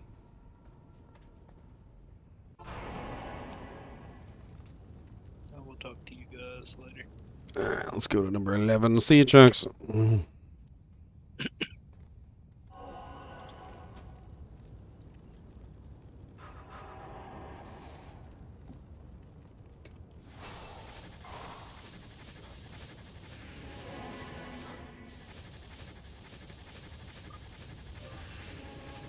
Yeah, the only reason why I want a mist bow for this character is the 100% pierce. So what I'm doing is I'm trying to leverage the fact that I have enchant, and the best way to leverage the enchant is with the demon machine crossbow, right? Well, my mercenary doesn't have a demon machine crossbow, and that's unfortunate. But she does have a, like the exploding arrow actual skill, and the enchant does work with her exploding arrow skill. So all of my enchant damage does get added to her exploding arrow. But the problem with the Act 1 mercenary is that she doesn't have pierce, and so that's basically what the mist bow fixes. It was made specifically for mercenaries, and it really was.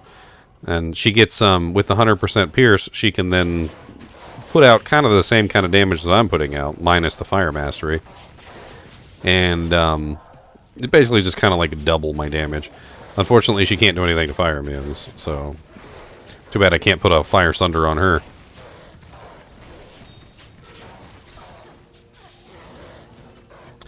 You also might want to consider, with your freezing arrows on, by the way. So this is a choice that you can make to save yourself points. So you don't have to put points into ice arrow. It's not required. The only thing you got to put points into is 20 into freezing and 20 into cold arrow. Ice arrow only increases the freeze length duration and is not necessary to the build. Like, it's just extra crowd control. So if you're having issues with crowd control and you want to like up your crowd control a little bit higher, you can build that. but you don't need to build that. Like it's not necessary. So you can save those 20 points and you can put them in something else. What I did was I ended up maxing out the ice arrow specifically for the crowd control because I was trying to save all my allies. I was like let me see if I can make sure nobody's dying. But then all the barbarians complained because I was shattering all the bodies. So yeah, I got that earlier today. So it's a double-edged sword to level up the ice arrow. And meanwhile, though, if you don't level up the ice arrow, you get 20 extra points to throw somewhere else into something else that you might want to have fun with, like more points into your Valkyrie, or like a really tanky Valkyrie is actually pretty fun. Yeah, I didn't max out ice arrow. I think I put like 10 points in or something. Yeah, I mean, but like having a really tanky Valkyrie kind of precludes the need for like a really high level of crowd control, because the Valkyrie, like if your Valkyrie never dies, she's just gonna sit up there and just tank everything. So yeah. I think with plus the skills, my Valkyrie's like level 30 or something. What do you need? But definitely make sure you've got your piercing as high as you can. That's one thing that a lot of people kind of fall off on with the freezing arrows on. Piercing is where all your damage comes from. You need to get as high or as close to 100% as possible. If you want to run the razor tail to get yourself to that 100%, that's fine too. But you really want to get that as close to the 100% mark as you can, because every time you pierce is another explosion. And when you fire an arrow into a cluster of monsters, you want 6 explosions, which is the maximum number of explosions that you can get. If you're only getting 3 or 4 explosions, your damage is basically getting nerfed. And the less... I think I have 80% is what I'm at right now. I think I settled on 90-something, without the razor tail. But with the razor tail, you only have to be at 66. Which is the reason why people run that thing.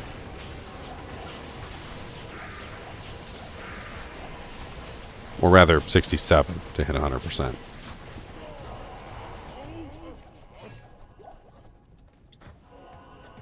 Some reason the ideas of stats and how runes work is not sticking with me like 3 is. I looked up a ton of videos, still not working. I'm not really sure what do you mean by not working. I mean, if you're coming from Diablo 3, you're coming from the world of Willy Wonka and the stat factory. And push button to win. Diablo 3 uses a very just oversimplified version of events. More strength is good. Strength is main stat. Must build strength. Ah! That's literally Diablo 3, in a nutshell. That's the whole game. Oh, my character needs intelligence. Must build intelligence. Ah! That's not how this game works. This game does not work on this very dumbed down, stupefied version of one main stat equal good stat, build main stat. You actually have to put your brain cap, your thinking cap on and figure out what you need. Strength is for putting on equipment. That's what strength is for. It really has very little other purpose other than that in this game. Strength stacking for damage is completely and utterly useless for the most part, and does you no good whatsoever. Dexterity is primarily for putting on weapons, although it does have some substantially secondary purposes, like building your block chance, as well as increasing your attack rating, which most people will not put points into dexterity just to increase their attack rating, by the way. That is kind of like a no-go. But they will put points into dexterity to strictly build their block chance, which is something that happens on a regular basis. So building your block chance with dexterity is something that people do. With Diablo, vitality is the main stat that people put points into, because health is more important than just about everything. Because once you have enough strength to put on your equipment, and once you have enough dexterity to put on your equipment and hit your maximum block, if you're even going for max block, by the way, then pretty much everything else goes into vitality to make it so that you don't die. The only exception to everything into vitality is specifically characters that do not use vitality as their hit points. So if you're an energy shield sorceress, which is one of the few exceptions, you are going to stack energy instead of vitality, because energy now becomes your hit points. So it's just it just switches. It's not necessarily that you're building energy for mana, you're building energy for HP, the same way you build vitality for HP. And if you look at stats through that lens of what I've just explained to you, then you'll understand them a hell of a lot better. Just remember that this is a game that was made before the dumbed-down, stupefied version of strength good, strength main stat, strength build. Like, you actually have to put some thought into how your stats go. And it really just comes down to what you're wearing. You know, like, a lot of people put on a Spirit Monarch shield, for instance, which has a strength requirement, as you can see right here, of 156, right? So I need to have at least 156 strength to put on this shield, so I've got to figure out how to get myself that much strength. And there are pieces of equipment that will give you strength. There's charms that will give you strength. There's all sorts of things throughout the game, and you have to take all that stuff into account as you set up the stats for your character. You don't have to worry about it too much until you get into your endgame equipment. That's a little different. And I might suggest for you my min-maxing video if you haven't seen it, because I just recently put that out. And I go over pretty much all that stuff in the video. You know, like talking about, like, setting up your character once you've actually got, like, the equipment that you're going to use versus the, like, junk that you leveled up with. And that is right there, if you want to check it out.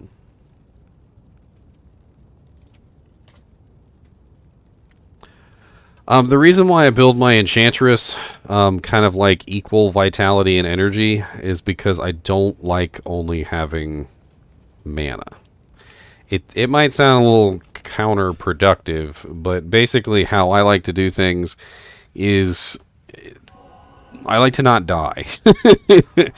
And being an energy shield sorceress is a little rough because poison and various other things can break through the energy shield, making things a little spicy. So in those various situations where things get spicy, what I tend to do is I tend to lean more toward the HP. So I don't want to, like, not have any HP, because when my energy shield goes down, I want to have a cushion so that I don't immediately end up dead. But I also don't not build the energy shield, because, energy shield is nice, energy shield is good. And I have so much mana regeneration because of the way this build works that it would be stupid for me not to cast energy shield on myself. Because one of the components of enchant is the synergy with warmth. So I have maxed out warmth all the time. I've got level 34 warmth, which is kind of insane. So, like, I'm constantly regenerating massive amounts of mana on a regular basis. So even when a monster does hit me and takes off a huge chunk of the energy shield, like, I tend to regenerate it pretty quickly.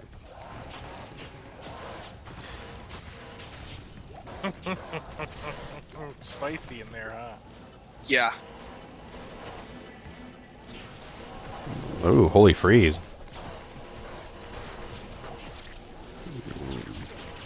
There's a spicy pack of monsters on the other side. What's up, champion blood maggots?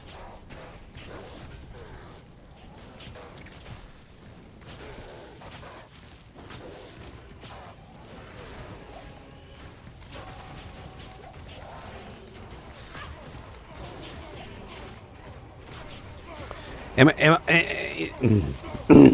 me formulate this question correctly. Am I the only one who really dislikes the main stat crap that they went to in video games? Yes. I dislike I it second to that a motion. certain extent. It's nice to know that you have a dump stat that's always useful. You know what I mean? But the sheer over-reliance on it is boring. Well, I mean, it's not just that the main stat becomes an issue in a lot of these newer games and makes things very boring. It's also that, like, all the equipment then becomes, like, literally reliant on that main stat dump. So, like in Diablo 3, where you would find a really nice paladin item on your sorceress, and then it would have an intelligence dump stat instead of a strength dump stat, and you're like, Well, that's ugh. useless. And then, like, yeah, you could re-roll the intelligence to strength, but then you can't re-roll anything else. So, like, you know, usually there's something on a piece of equipment that's not quite right, and you usually want to re-roll that to something better. So if you're forced to re-roll the intelligence to strength because it rolled wrong, then you can't re-roll anything else, and then the item ends up being subpar, which is always terrible. But, like, I never really enjoyed it, like, from multiple perspectives. Like, I didn't enjoy it from the perspective of, like, okay, this is, like, so boring, and my characters are pretty much made for me. Like, there's no choice involved. Like, you look at two pieces of armor, and it's not like, okay, this armor has increased attack speed, and this armor gives me a, you know, like, a really nice proc of static field, and this armor does this. No, it's like, okay, this armor gives me strength, and this armor gives me more strength. And this armor gives me even more strength. Well, I'm choosing the armor that gives me the even more strength, because that's the better one for me. Diablo 2 has what I consider a good balance, because once you've got strength and dex for gear, it then becomes dump everything else into vitality. Well, not always, but yes. Not always, but yeah. Like, some classes, it's not a good idea to dump vitality on. Like, bleh. Some of them just have horrible, like, HP to Vite. But there's exceptions, but for the most part, it's a general rule that strength dex for gear, dump everything else into vitality. Well, dex for block chance as well. That's true. Strength dex for gear, block chance, and then dump everything else into vitality is a general rule that's effective. And in that way, I think it's the main stat of Diablo is just vitality. For What's the every man character. catcher? Ooh, an amulet. Ooh, a man catcher. It's a terrible one. Don't pick it up. It's called the Viper Fork, and it's awful. Is it F? No, it's not. I'm not even picking it up. The only cool thing that weapon does, aside from being terrible, by the way, is it has a chance to proc Poison Explosion, which is terrible. The Poison Explosion is terrible, by the way. It does, like, no damage, and it's awful. But it removes corpses. So that's, like, the only cool thing that weapon does, is it removes corpses from the battlefield. There's another weapon that is, like, it's in the same category, and it's nowhere near as terrible. And, yeah. I guess a better way to do the main stat would be, I don't mind a main stat when I'm picking my points, but I don't want to see main stats on gear. I do not like strength, vitality, and stuff on gear. I don't like it being the main stat for equipment either. Like, I feel like they use it too much as a crutch for how you design equipment, which is terrible. Like, I shouldn't be forced to choose between, like, more strength and something that's actually useful for my character. Like, why am I using the, like, interesting that changes the way you play. yeah, like, why am I using a demon machine? I'm using the demon machine because it has the pierce and the fires explosive arrows. But in Diablo 3, you wouldn't look at an item this way. You would be like, oh, well, the demon machine sucks because it doesn't have, you know, X amount of, like, main stat for me. And this bow over here is better because it's got plus 500 strength on it, or plus 500 dex, or plus 500 intelligence, whatever it is that I'm using. And so, like, in general, when it comes to this kind of weird stuff, that's where Diablo 3 just completely fails, because a lot of these specialty items just, like, go the way of the dinosaur for a slightly better weapon that has more strength. So, yeah, I don't mind main stat when it's points that I get to put in as, you know, just like the stats you put in D2. The unique amulet was a High Lord's. Nice. High Lords only goes to +1, right? Yeah. Correct. It doesn't. I don't even think High Lords has a roll on it. I don't think there's any roll at all on High Lords. It's like all identical every single time. I didn't mean to interrupt you. I just got excited about the High Lords. Well, that's the second High Lords we've gotten in these runs. Where you guys at? GGM something. No, hold on, let me. GM 12. 12. But yeah, no, when I've got stat points to distribute myself, I generally don't mind a main stat because it's one of those things where it's like I don't need any other stats. At least I can dump it here and still get a little bit extra damage or a little bit extra life. But when it comes to main stat on gear, I don't want 10,000 strength on my new sword. I'd rather have the sword give me chance to proc dimensional shift, throwing the enemy through hell and back, or something interesting. I think, honestly, like, when it comes to stats, the reason why main stats bug me so much is just that I prefer choice. I prefer some sort of choice involved. Like I wanna sit there and hem and haw over it. I want to be like, oh, do I want, X amount of more dexterity so I can get extra crit chance? Do I want, like vitality so I can be so I can be tankier? Do I want, strength so I can, have this and such? Maybe I want intelligence. Like I remember in Lord of the Rings, the mage stat was actually pretty useful for critting. It was like it upped your crit chance for spells. So anything that was classified as a spell, and there were like quite a few things in the game that melee characters had that were classified as spells.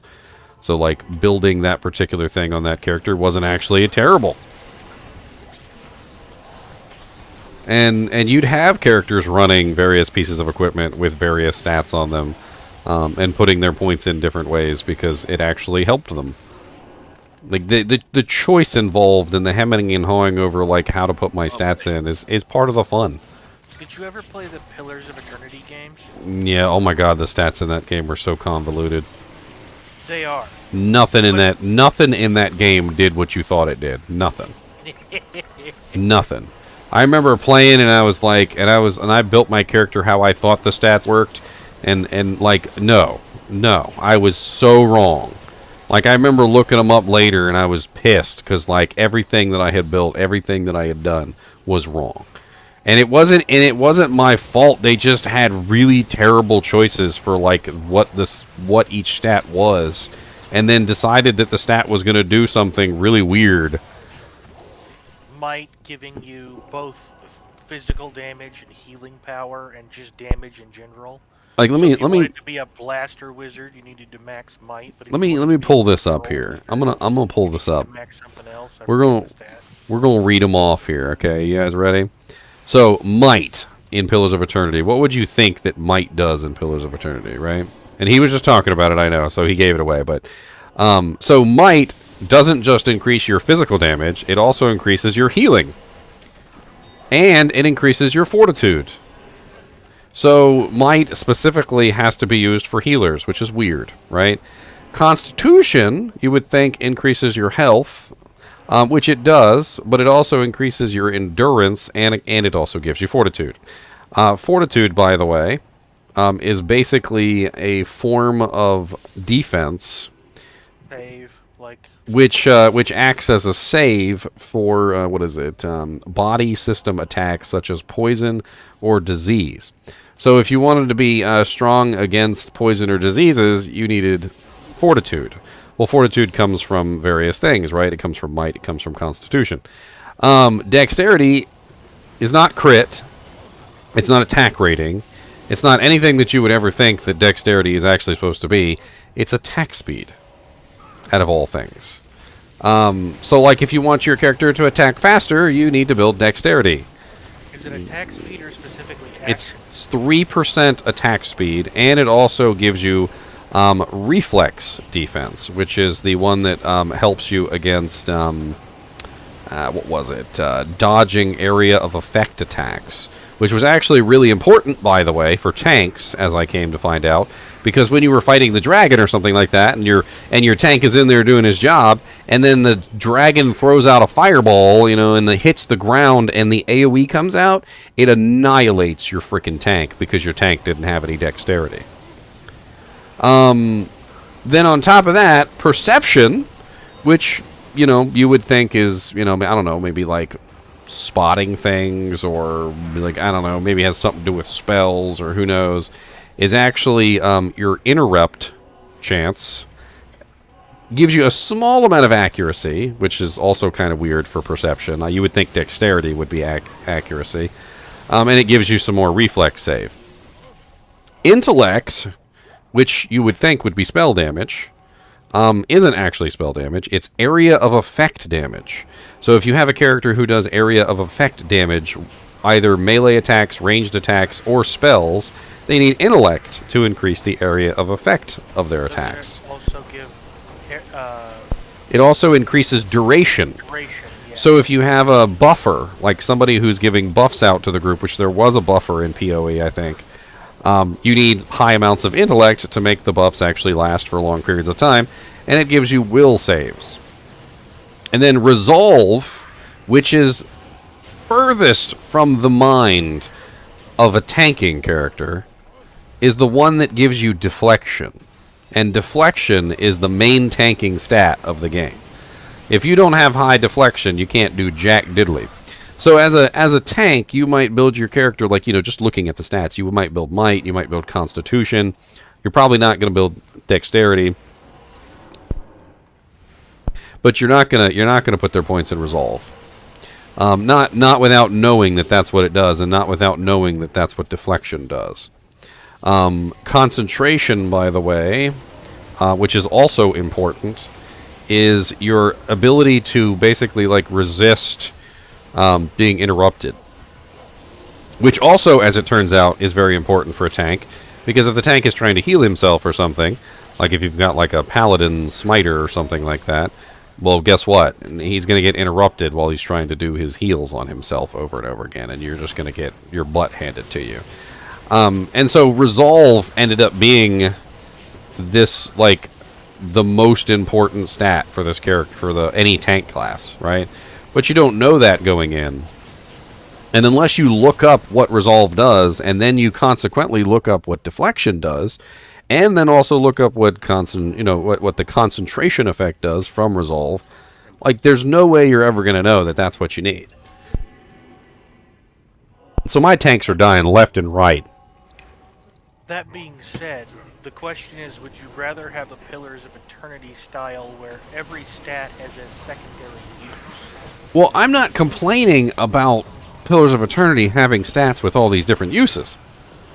What I'm complaining about is none of it makes any sense.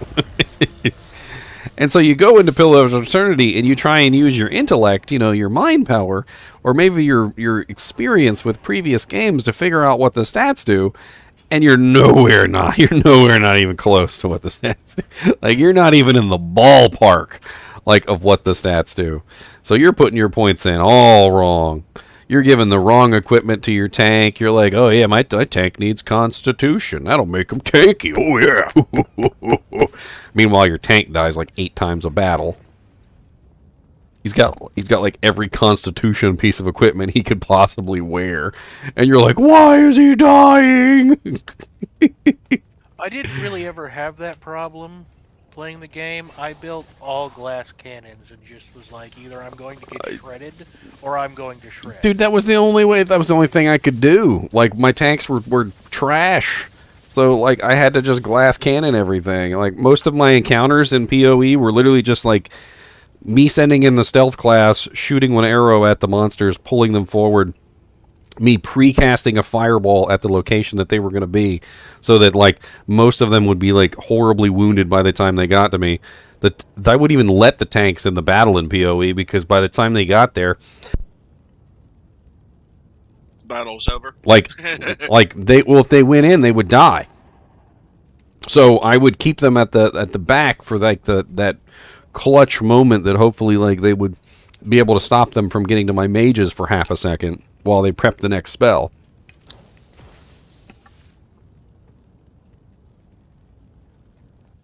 The reason I brought it up was, would you prefer a stat system that gave all of your stats a secondary effect? I mean, I love the secondary effects on stats. Like, I like that dexterity controls block chance. I mean, I like that strength also gives you off-weapon ED, but I think off-weapon ED in this game is just terrible. Off-weapon ED is like one of the worst stats in this game. Like, yes, if you have like massive, ridiculous amounts of it, it's okay. But like as a generalized stat, it's a really horrible stat. Like you need so much of it for it to be useful that the small amounts that strength give you isn't worthwhile enough to be useful. Do you think converting it to just flat damage would be better? I mean, I think they need to find another way to work off-weapon ED, or they need to increase like all the numbers ridiculously. Like, I mean, when you think about things like fortitude, which are actually useful, how much off-weapon ED do they have, right?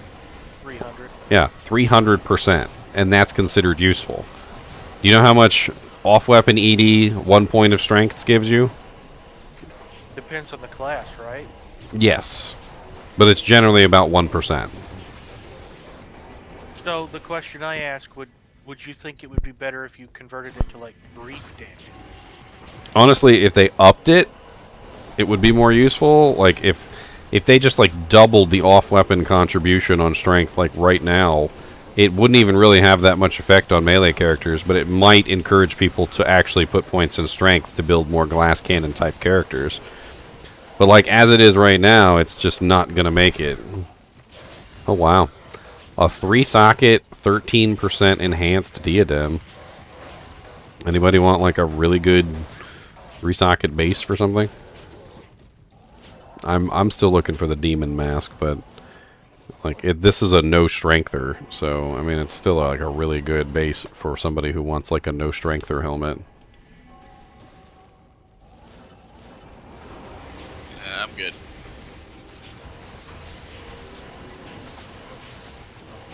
See, I'm under the opinion that converting strength to just grief damage, basically 1 to damage per point, would be effective.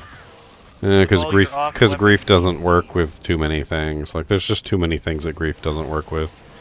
I don't particularly like the grief mechanic because it's bypassing too much of the game's like logic.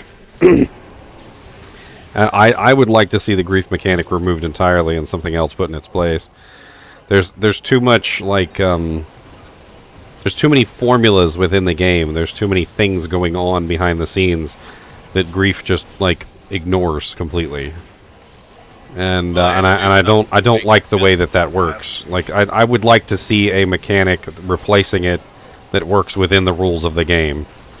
And that's one of the reasons why there's so many abilities that don't work with grief, because they literally don't work within the rules of the game properly.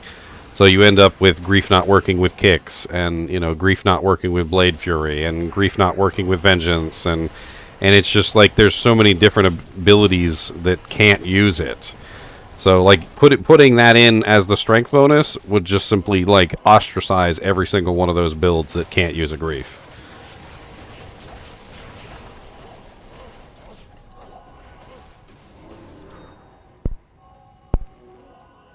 Because like the kicksin right now can still get benefit from the off-weapon ED that comes from strength, but the kicksin can't get bonus from the grief damage. So converting it to grief damage would just immediately like nerf the kicksin. Would making the grief mechanic work with everything be a better option? I mean, I don't really see how they could do that. Super grief. The only reason grief works the way it does is because of the way that it bypasses the formula.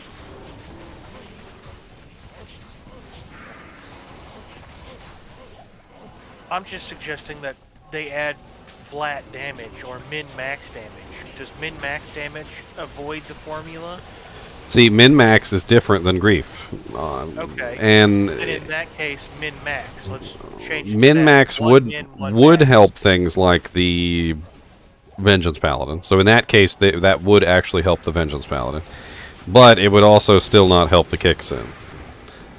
Because Kicksins aren't affected by min-max. And then at that point, now you're messing with the Smiters, because off-weapon ED works with Smite, and grief damage works with Smite, but min-max doesn't work with Smite.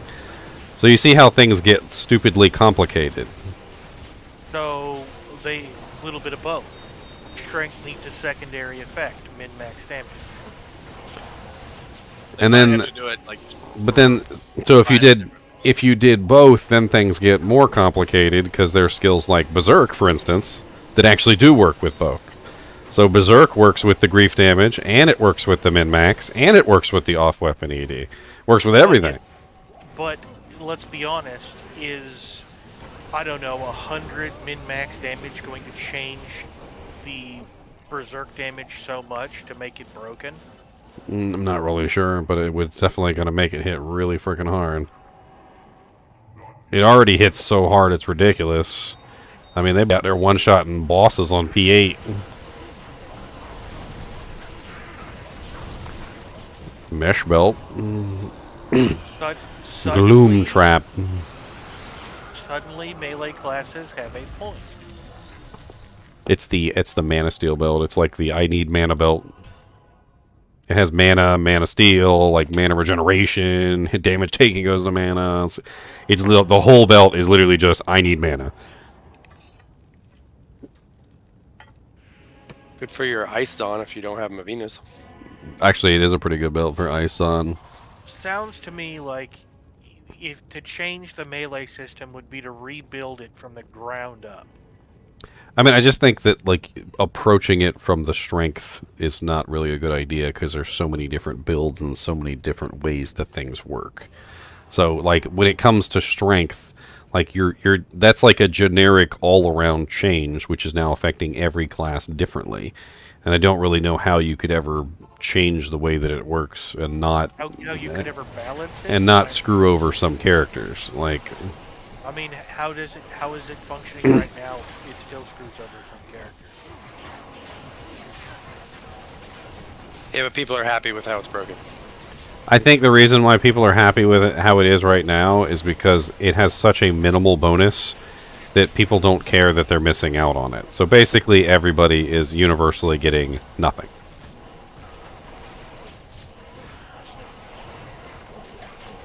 and that's why the only viable builds for Barb are Singer or Orc Barb.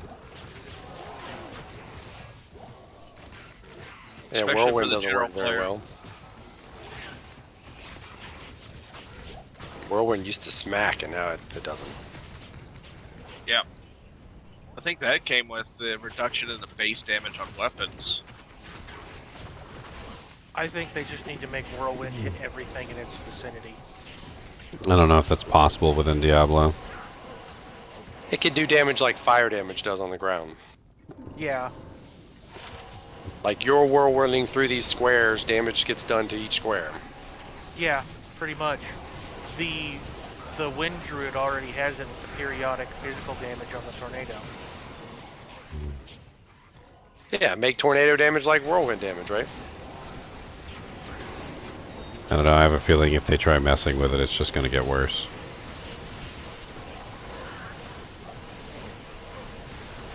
Well, you know what? No pain, no gain. No risk, no reward.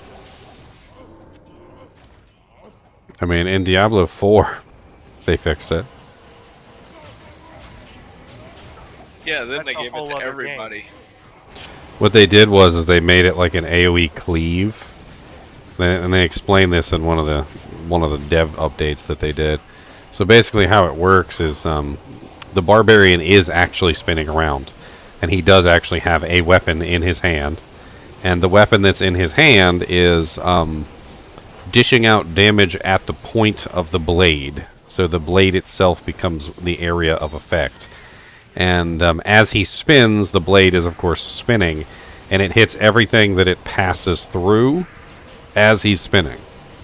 So if you were passing a monster and the blade isn't, the blade didn't pass through that monster as you passed the monsters, then it doesn't touch them. But if the blade passes through them as you pass over them, then it hits them. And he spins really fast, so it's kind of hard for you not to hit a monster. But you could potentially pass over a monster without hitting them if the blade didn't come in contact with them. And it's actually very interesting the way they did it. And that's how it should work in Diablo 2. Like if they did it that way, it would be a hell of a lot better. And then weapon range would become very important at that point. You would want the largest weapon range that you could possibly get. The barbarians would be using war pikes and right? Beck de Corbins. No, war pike and Beck de Corbin are range adder 5, which is the highest Great range poleaxe. adder that you can get. Yeah, great poleaxe, not Beck de Corbin. Beck de Corbin's the nightmare version. Great poleaxe is the bigger version. I believe a giant thresher also has range 5 too, doesn't it? I don't know. Some of the elite weapons have like special bonus monikers on them. I was considering trying to make a polar whirlwind barb, and that's why I settled on the massive range adder from the great poleaxe. Yeah, the great poleaxe What's is the a good bigger choice version for of it? range. There's also another version, the war pike. It's slow though, so the main problem with the war pike is it's very slow. And then the I believe the great thresher is also a high range weapon as well. The giant thresher, not the thresher, because the thresher is range 1. The giant thresher, I believe, is range. It's a long range weapon. I can't remember if it's max, but it's very long.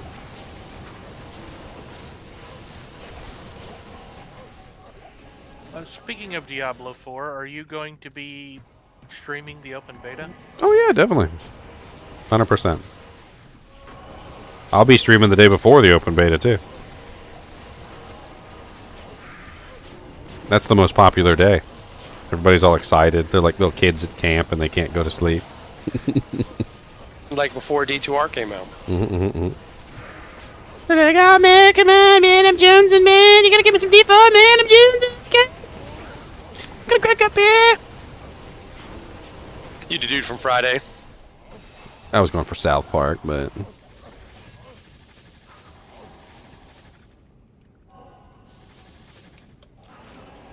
I think I'm going to give the open beta a try. See how I like it. I mean, Well, why I'm not? up, so I'm committed now. If you go to KFC, you can maybe get an open access code. I thought the open beta was open to I mean, the early access code. closed beta code. You got to buy the $100 version and you get the No, not closed early beta. access. Early access. yeah early access. They already had closed beta. That was a while back. Then they had press release beta, and then this is early access beta. This is I pre-ordered the game beta, and then then open access or open beta is the last one. That's the one all the dirt poor people get that one. Well, I'm Get dirt free poor, beta. or I'm just skeptical. Yeah, but you'll see everybody playing and having fun, and then you won't be able to buy it. I mean, let's just say that I might be skeptical too, but I still have it because like how could I not have it? Like I'm a freaking Diablo streamer. Like whether I like it or not, whether I think it's garbage or not, it doesn't matter. I still have to play. Okay. That's true. That's the part of your job. It's not part of mine. Like going to a bad restaurant because you're a reviewer. I don't know. You're in my kinship. It might be in the contract. We're gonna have to check. Oh no. I guess I'm gonna have to be kicked if Diablo 4 sucks. Oh man, Diablo Immortal made me realize just how freaking mean people can be. Like I know Diablo Immortal sucked. Like I get it. Like I think it sucked too. But man, people were just so freaking nasty in the kinship, like to each other. Like if you were playing Diablo Immortal and they didn't want to hear your Diablo Immortal talk, like they would just like leave the channel, or they would just start making fun of you like right there in the channel while you're playing Diablo, Diablo Immortal, like, or they would just shun you from existence like it was a freaking Amish community and you were wearing like all bright colors. Talk about you like you're not there. And honestly, the behavior was unacceptable.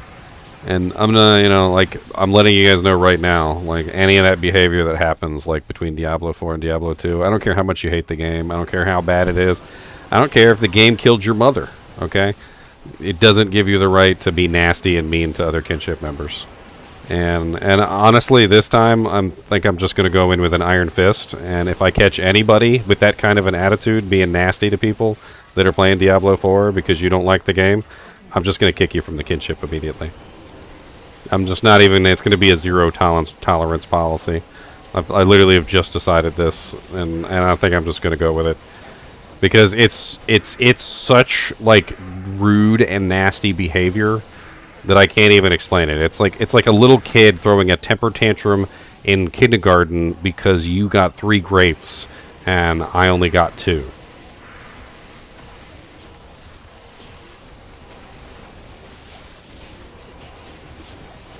And then they hold the grudge too, like they don't let it go. The grudge is just there and they just let it fester like some sort of evil pus-ridden boil that just like it keeps going. And like, I mean, I get it. They're not playing the same game as you, but there's no reason to be mean. There's no reason to be nasty. Like, I don't get it at all.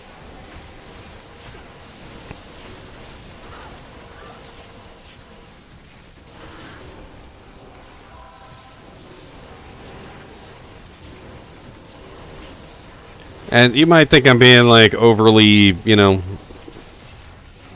just like what's the term I'm thinking about here? Dramatic. But yeah, dramatic. That's a good way to put it. You might think I'm just being overly dramatic, but you had to have been there. Overreacting. You had to have been there, like literally when Diablo Immortal came out and people were playing the game, and like there was just so much drama going on. Like there were people who went full bore into Diablo Immortal and just like never raised their head, and literally left behind every single team member that they had, and treated like people who were playing Diablo 2 Resurrected as if they didn't exist.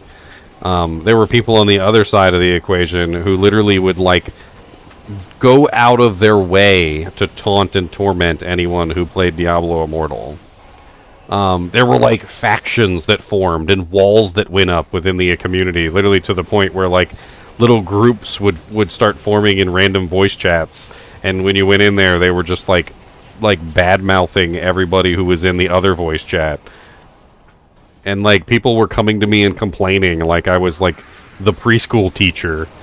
Daddy, he's called me a name. Daddy, he was being mean to me. He told me to go F myself for playing this game.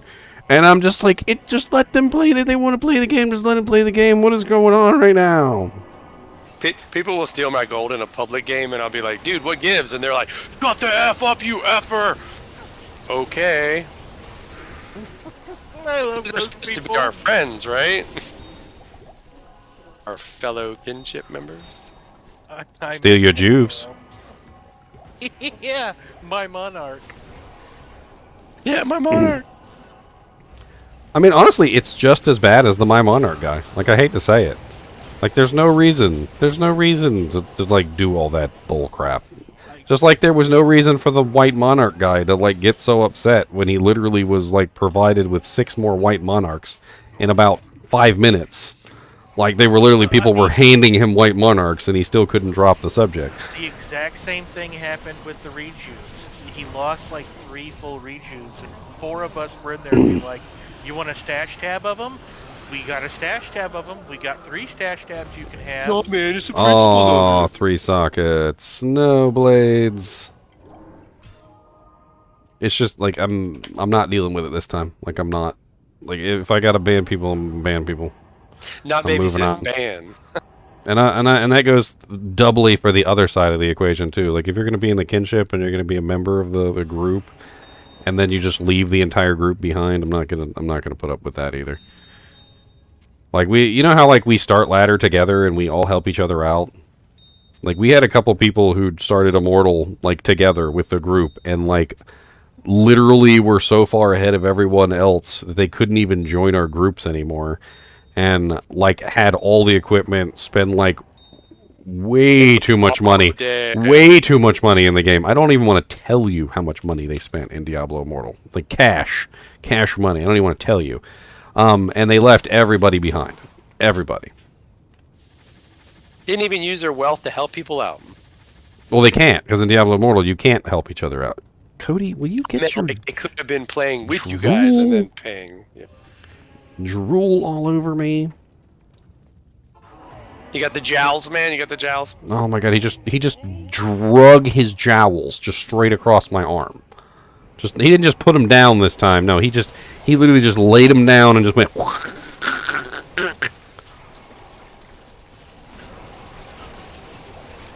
Hey, you know, I think that case I was working on today was the same size as your Leland case. Oh yeah. Like it's a huge thing. It had 16 fans in it. I bought some replacement parts for this case off Lee and Lee website. You can actually buy them. I got some. Yours was the I got like the screws and I got some other things. I actually ended up taking out the GPU fan because it was actually making things worse, not better. There's these Antec flux cases that have this extra fan that like points right at the video card and gives it some nice cool air from the side of the case. I built like 4 of those so far. I'm pretty sure I deleted the Diablo Immortal channel from the server too. I got tired of the drama. You gave it a good solid week of playing. I mean,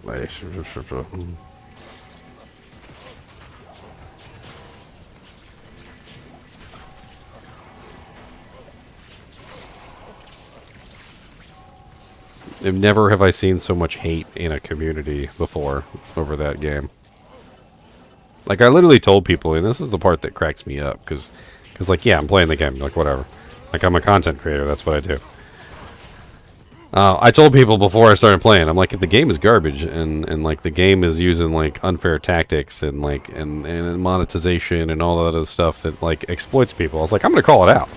Like, I was like, I'm not gonna, like, sugarcoat things. Like, I'm going to tell you the truth. And, like, within, like, 3 days, I had already put out a video going over all the horrible, you know, tactics that they were using. But it's like nobody frickin' trusted me to, like, do a fair and balanced report on the game. And they're like, why are you playing this game? Why are you supporting these monsters? How dare you spend money in this game? And I'm like, look, I'm just trying to figure out whether it's a good game or not. Like, and I'm gonna tell you guys whether it's a terrible game. Or, like, if it's terrible, like, we're gonna have a whole conversation about how terrible it is. I love doing that. I knew you weren't gonna pick up money. We grew up as kids picking up coins on the ground. We ain't spending money in some stupid game. We enjoy shitting on Diablo 3, so... Yeah, I mean, how many times have you heard me talk bad about Diablo 3? You think I wasn't going to talk bad about Diablo Immortal? If a game is terrible, you will not hear me pull punches. Like, if Diablo 4 is terrible, guys, I'm telling you right now, if Diablo 4 is terrible, I will be right there at the forefront telling everybody how terrible it is and why. How do I put this? If it takes the D3, like, special effects and graphs it onto more of a D2 style stat system, I think I'd really enjoy D4. But if it's just a reskin of D3, I do not think I'll be playing it. I'm cautiously optimistic because it does seem like they have shied away from a lot of the D3 stuff. But at the same time, not only do I see a lot of D3 things within the game, I also see some Diablo Immortal things within the game. There are certain things that were pioneered by Diablo Immortal that have snuck their way into Diablo 4. Now, I'm not talking about their scummy monetization tactics. That's completely different. I mean, if you stripped away all the scummy monetization tactics from Diablo Immortal, it might actually be a halfway decent game. But I don't really want to say that it would be better than Diablo 2 or anything. It would be better than Diablo 3. If you pulled away all the scummy monetization tactics, it might be better than Diablo 3. But isn't that a low bar? Yes, it is a low bar. It's better than a piece of poop. But you know, but that's the thing though. Like Diablo 3 D3. Diablo 3 is the worst game of all the Diablos. Like it by far. Like Diablo 1 is undoubtedly number 2. Diablo 2 is undoubtedly number 1. And so that leaves Diablo 3 for the third option. Diablo Immortal, like if it does beat Diablo 3, like How do I put this? If it's the D4 comes in, the crap put. if D4 comes in and pushes D1 to third place, I consider that a win. Yes. I would consider that a win. If it pushes Diablo 1 to third place, I would consider that a win. And that also means Diablo 4 goes to 4th place. 4th. Still the worst. Well, I mean, are we putting Immortal on the list? Because I mean, in some ways, Immortal is better than 3. And if it wasn't for the scummy monetization tactics, I would actually say that Immortal is better than 3. so what things have snuck in? What's The that? Skull Collector. That's the Magic Finder staff. What things do you think have snuck in from Diablo Immortal? Oh, we already know certain things have. The ability to rip off effects. Apparently, that was like pioneered in Immortal. So like one of the key features of Diablo 4 is the ability to be able to like take a legendary item that has an effect and rip that effect off and put it onto another item. That's a Diablo 4 Diablo Immortal mechanic. That was something that was pioneered in that game. I don't think it was pioneered in that game. It wasn't in Diablo. It wasn't in Diablo 3, is what I'm It saying. may not have been in the Diablo series, but other games have done something similar. I mean, I'm not going to argue that. I was just arguing Diablo in general. Yes, it's new to the Diablo series. Yes.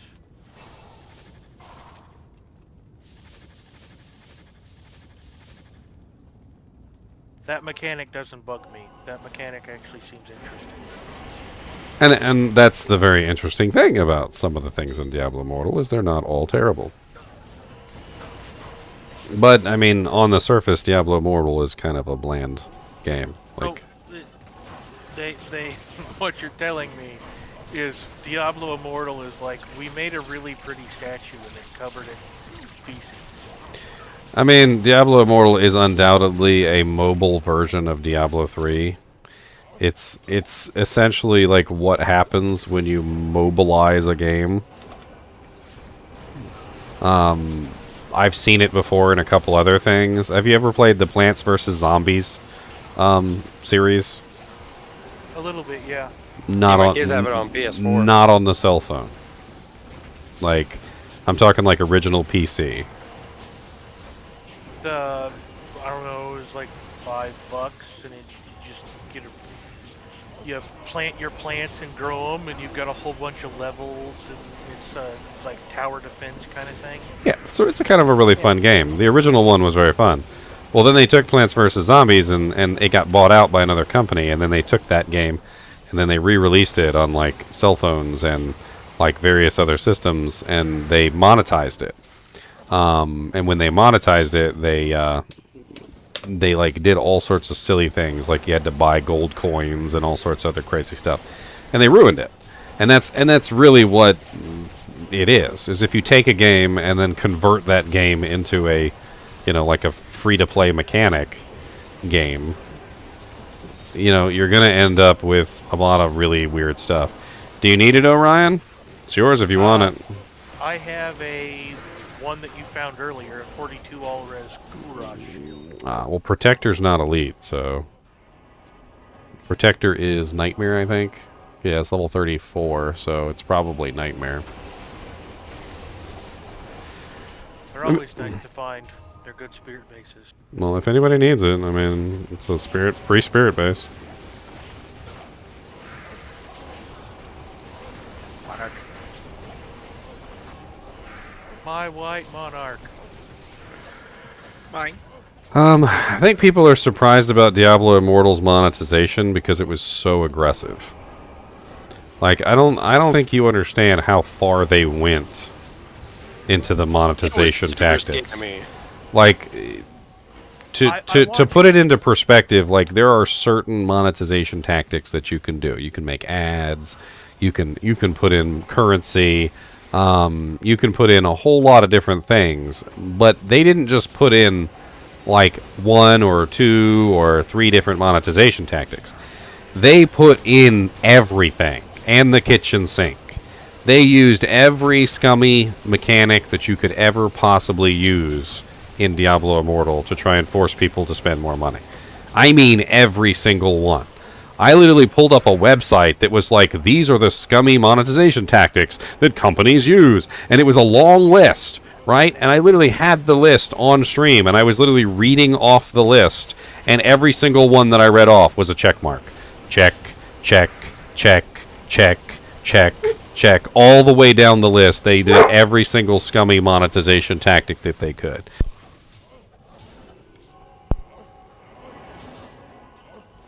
I never But you actually. played it first before you made that video. And Oh, gave it. well, of course, because I wanted to check and see what they were doing. I didn't even play it. I saw a video a couple days after it came out, and it was like, Venus. do you have $152,000 to max out your character? A million. A So- million? Okay. Okay, so you have here's $1 million to max out your so character? here is No, the then crazy. grind for 500. Here is the crazy thing that happened in Diablo Immortal. That was a tactic that I had never encountered before, and they went one step beyond. That's why I say everything in the kitchen sink. Okay? So in the game, there's these gems, and you can upgrade the gems to 5-star. All right? Or you can get them at 5-star, or you can upgrade them to 5-star, one way or the other. But 5-star is the general gist of where you want to be. They have this thing in Diablo Immortal, which involves... Ooh, an Eldritch Orb. Yoink! What do we get? What we get? A 15, 12... Oh, it's only +1. Sadness. Garbage. Okay, let me see if I can find the picture, because this is like where things get absolutely silly. And I'm sure I have it in here. Yeah, here it is. Over $1 million to fully upgrade a Diablo Immortal character. It's a video that I made. Well, didn't it have like you might be able to like win the lottery? Okay, no. kind of Okay, thing this in the this is the scummy tactic that they use, and I'm going over it. All right.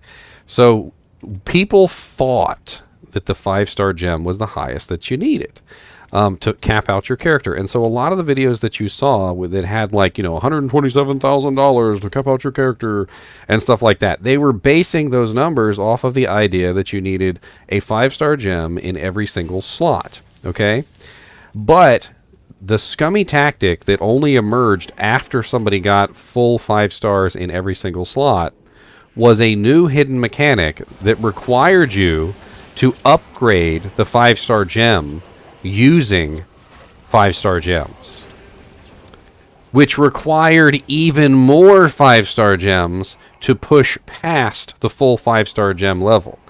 And they didn't reveal this mechanic until after your character had already spent tens of thousands of dollars hitting the full 5-star mechanic. And to reach the new height that was only revealed to you after you hit full 5 stars, you needed 6 5-star gems for each piece of equipment on your character to fully upgrade all of those slots to their maximum power. And it got over, it was literally somebody ran the numbers on like the probabilities of getting that many 5-star gems and how much money it would take. And it was literally over $1 million. On average.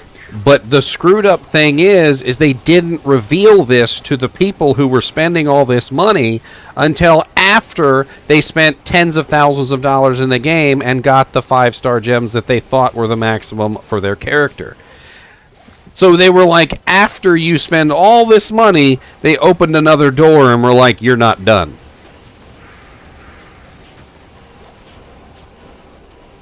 There's a picture of it. Hold on a second here. Let me see if I can find a picture of it and bring it up on stream for you guys.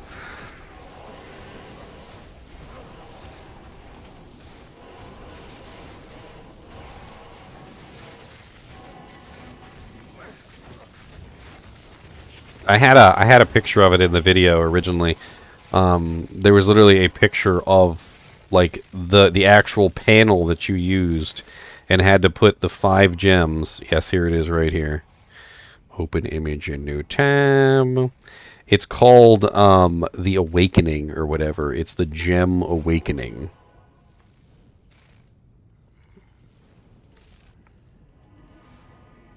Well, that's like them not giving you content in the game and then making you buy it as a DLC.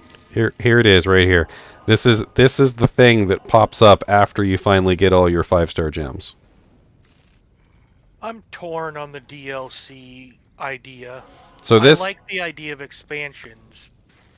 so Not look, withholding so- and then selling. so you literally Right. have to get 5-star gems and then use them to awaken a 6th 5-star gem to get this awakened gem. So you're awarded with the ability to spend more money. Like, let's say you spent like $10,000 or $20,000 to get your 5-star gems. Like, that represents literally like $10,000 or $20,000 right there. Literally just trying to awaken one gem.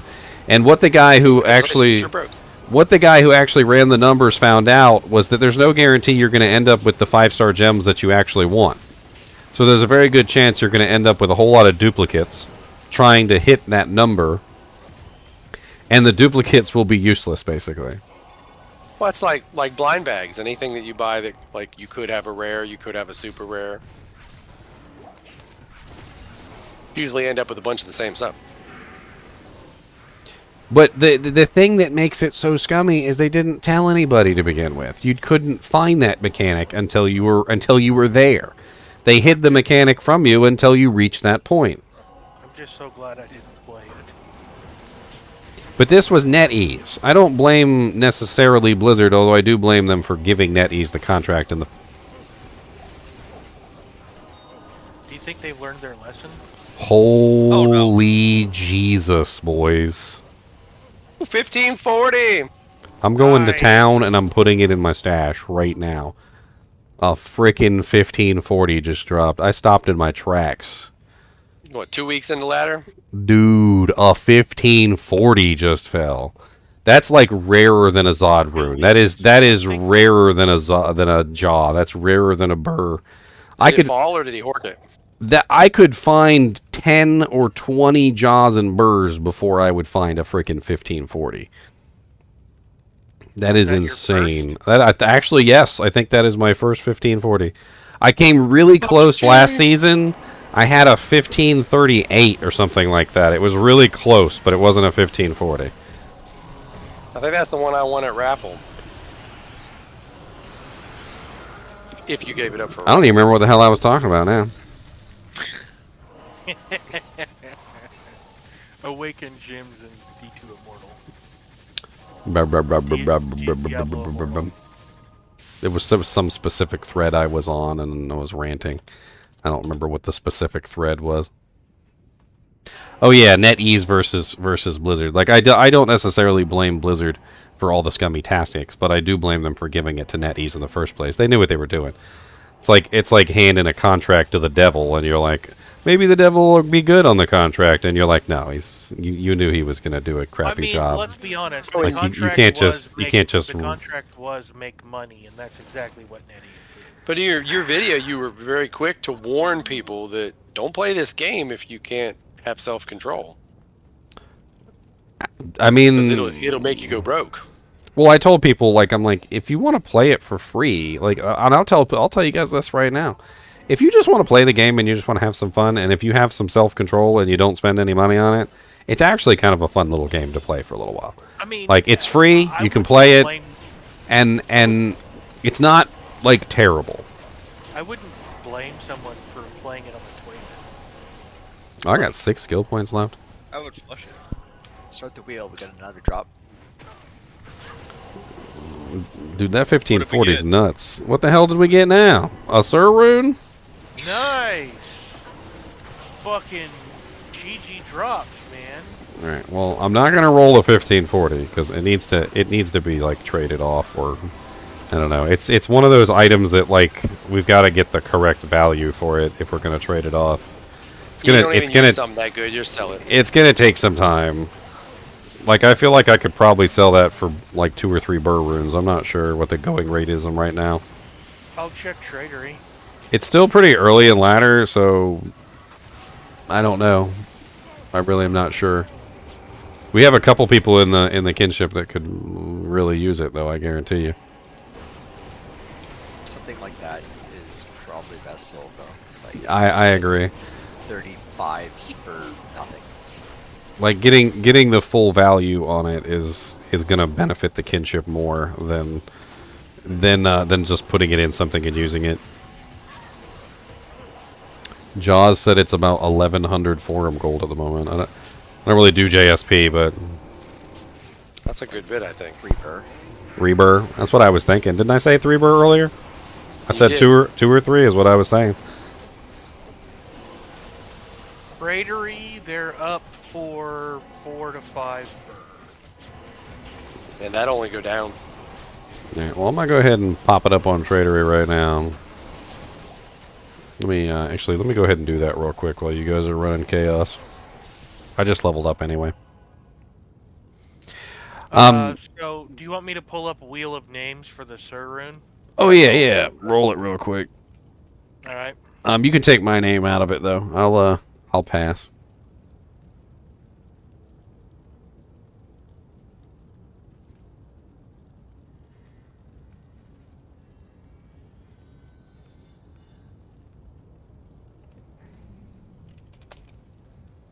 I got my first set of bodies on it. No corpse explosion. No more revives. Let the Horker get them all. Dude, I identified that jewel and immediately I was like, yo. Oh my Jesus, oh my Jesus. What is it? Level 58. What did you say? You said, oh Gnome should die, oh Gnome should die. Oh, No, I didn't say nothing. I was like completely speechless. It cut off everything I was. I saw you tag it. I was like, Ruby Jewel of Fervor.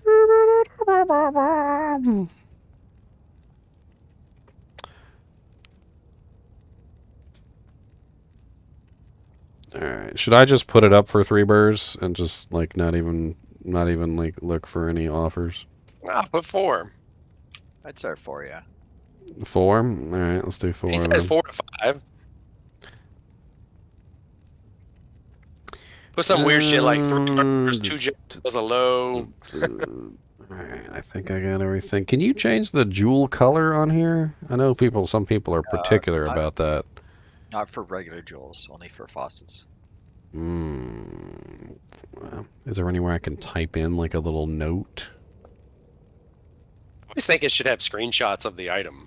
No, there's nowhere I can type it in a note. Yeah. Alright, ladder, PC, softcore, Americas, yep, level 58, 1540. Yep. Alright, post. Somebody want to confirm that everybody's on the wheel? The Wheel of Destiny! Trust you, man. Make sure you put me on there 4 times. Why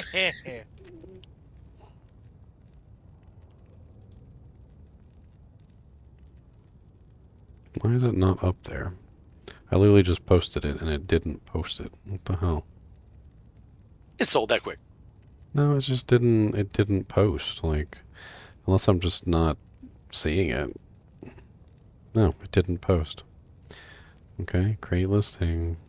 Acid, do you want to watch my stream and witness?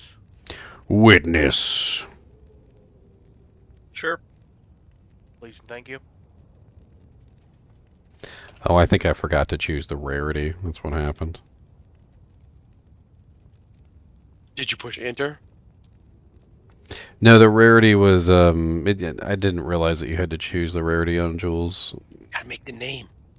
I would assume that if I was choosing a unique facet, I would choose the unique facet. Did you not put me in there? There's no planes. Your orc.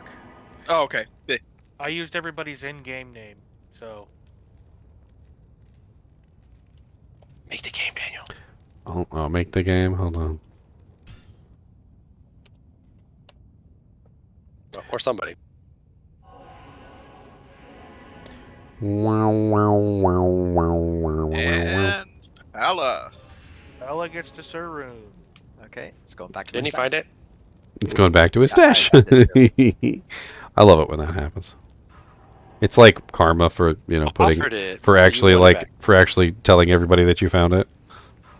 Like some people would just like find it and throw it in their stash anyway. Like they're like, "No, nobody gets a chance at this. It's mine. It's my own. It's my precious. And I'm probably giving it back anyways. I give away like half the stuff I get. Yeah. Okay, there we go. Now it's up there. Yay! 1540. I do need it right now though, because I need my other half of my dream. Oh, nice. Made the helmet so far. Would you get good on your resistance roll?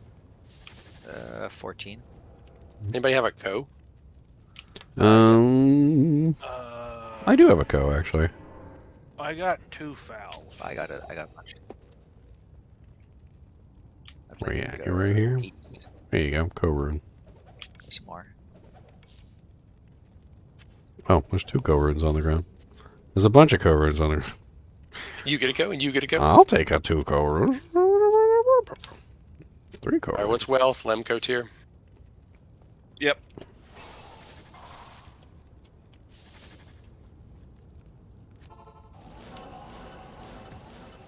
What'd the terrorized zone go to anyway? Stony Field. Yucky. Stonyfield's okay for farming Rakanishu.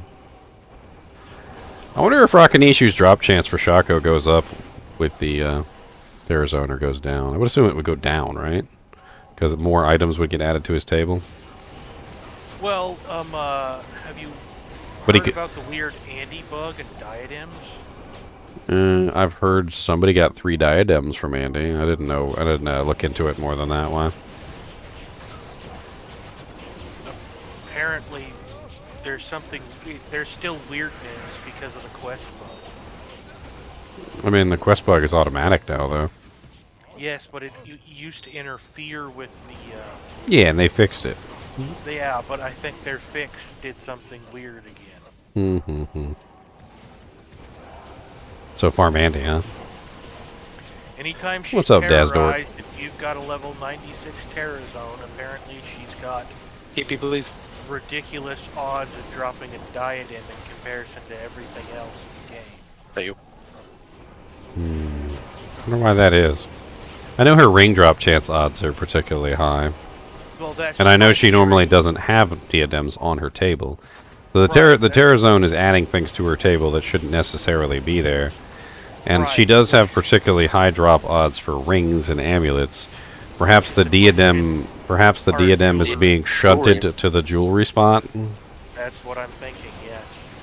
It's so pretty. It's a crown. I mean, It's a tiara. are diadems considered jewelry by the game? I mean, that would be...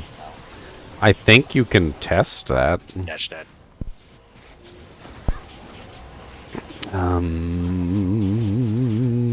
How could you test that? Ghosts. You could test it with ghosts. So if you farm ghosts and a ghost ever drops a diadem at any point, then it is considered jewelry. No, they can't. It doesn't drop. Because ghosts cannot drop weapons or armor. So diadems should technically be considered armor. And I mean, in that situation, if you did actually get a diadem from a ghost, it can't be a champion or an elite, by the way. It has to be just a regular white ghost. Then maybe the game does see diadems or something. I Well- think I'm just waiting TC87 higher on her for some reason. Get other stuff. I mean, there is such a thing as an upper TC87 drop roll. Diablo has one. We had a whole conversation about this the other day, by the way. It basically involved me telling that you didn't need to have like level 96 to get the TC87 drops from Diablo, and they were like, yes you do, and I'm like, no, he's already level 94. Like when it's TZ, he has all TC87 drops. But there is a, like, when he's, like, really high level, he gets a second TC87 drop table, which ups the TC87 drop chances. So, does this glitch require Andy to be at 96? I don't That's my have search. any conversation. I don't have any confirmation about it. It's just from what I'm understanding. Ooh. The drop odds of a diadem seem to go up the higher your. Stabbing him with my It's 431 magic fire. It's a really good Ravenfrost. I found a perfect one the other day. It's not perfect, but it's really good. Anybody got a Nagel better than 25 or 21? How much FCR? No, Let me check. no FCR. Does anybody need my Ravenfrost? I'm gonna drop mine on the ground for anybody that still needs one. Mine is not as good as this one. This one's rolled really nice. 223 on the attack rating and 18 on the dex. It's not bad. I got a 27 Nagel. I got a 199.18. I'll trade you. Yeah, I run 0 Jasper, 0 0 faster cast. I don't. This character doesn't particularly need FCR anyway. The only thing FCR is going to help me with is teleporting, and If you want a 28 Nagel, I got one. Sure. I did have Mage Fists on for a little while, so I had 20% FCR. But the problem with Mage Fists, I don't have any IAS. It's very hard to get IAS on this build. Do you have room in your inventory for charms? Who, me? Yeah. Yeah, sure. Oh, 20 bucks. Where'd that come from? Did I miss it? Oh, Nice, thank McFeeny. Thank you for the $20, man. Love your content. Keep chinchilling. That's right. We are chinchilling up in here. I would have the chinchilla out, but Mr. Kubus is here with me. He is knocked out, by the way. I am so excited that he is just sleeping. For the first time ever. He's always freaking pacing and doing stupid stuff in here. Knocks over my green screen every 5 seconds. When did ladder reset? About 3 weeks ago? Is that a good Raven? Oh, hell yeah, that's a good Raven. You got a freaking perfect Raven. What the hell? That's literally perfect! It looked perfect. That's literally perfect. You got a freaking 250. You got a 250-20. That's insane. I'm pretty sure that's worth, like, a lot. Perfect Ravens are pretty rare. Oh, you gonna trade it? I would use the damn thing. Did you just find that? I found it yesterday. Oh. I was gonna say, did it drop? Like, did we get another drop? Somebody in chat do a price check for me if I want what a perfect Raven is worth. So perfect AR, perfect Dex, 250-20. It looked like one you would use on your video or something. Like Yeah. That you made. Mm-hmm. I mean, it's insane because each point of dexterity gives you 5 AR, and having 250 AR is already insane. So then you end up with 20 times 5 plus 250 for AR, which is insane. Burr rune. It's worth a burr rune. Tradery has only 4 of them up.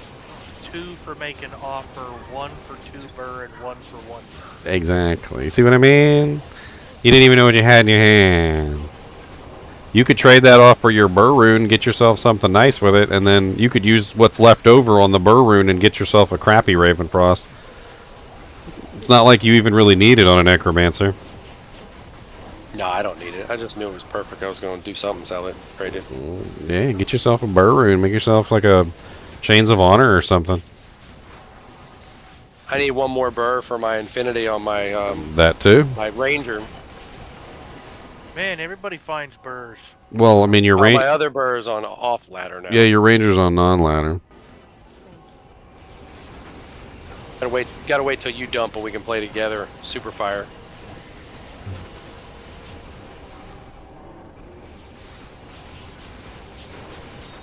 You want to post it on there? I'll give it to you if you think you can trade it. I'll try and trade it off if you want to. Yeah. If I had a burr rune, I'd just give it to you. It's unlike a 1540, which like the difference Zan, I think Zan was talking about it earlier. Like you can get a 1535 for relatively cheap. Like 5% off weapon ED isn't that big of a deal. It's not. But the attack rating and the dex on that thing is insane. That actually does make a big difference on a character. Like I was looking up, people were selling like 1535s for a bow or something on Asia. Which is crazy because they're also pretty rare. But definitely not as rare as, you know, up 1540.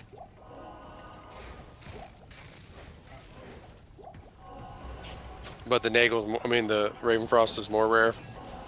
Perfect Ravenfrost, like I said, is about a burr. The 1540 is about like 3 or 4 burrs. It's more useful for how rare it is. Yes, I would definitely say that it's more useful. You know, it's like the difference between, like, when you have a hard drive and you buy a solid state versus upgrading your memory from 3200 to 4000 megahertz. Like, which one do you think is going to give you the bigger performance boost overall? Upgrading from a hard drive to a solid state, or upgrading from a, you know, like 3200 RAM to 4000 RAM? Somebody just told me that today, and I said, that doesn't do anything. Why do you think that does something? Like, you will get a performance boost from the RAM, but is it really, like, as drastic as you're going to get from going from a hard drive to a solid state? No, it's like a carbon fiber gear shifter. Yeah, you get a little bit more performance because it weighs like 2 ounces less, but we can't really quantify that. I mean, that's what it comes down to. Is it's like price for performance. Like, people would much rather pay a burr rune for that than they would a 1540. Where'd you go? I'll give it to you. Aren't you using it? The Ravenfrost? Yeah, for your Cannot Be Frozen. No, the Cannot Be Frozen is on the Rhyme shield. Oh. Oh, you got a nice, like, Rhyme Necro head? It has a tract in Bone Wall, which I didn't have points into, so they're free. Ah. I've got an extra spirit laying around if you want it.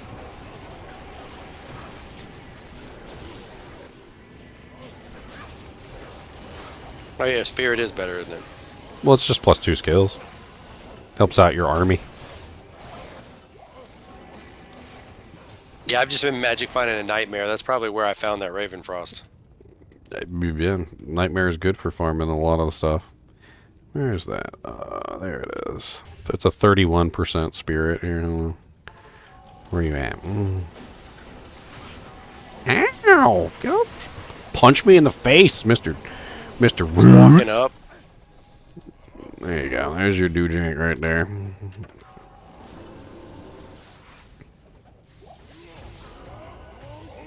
No, where are you? All my bodies are dead.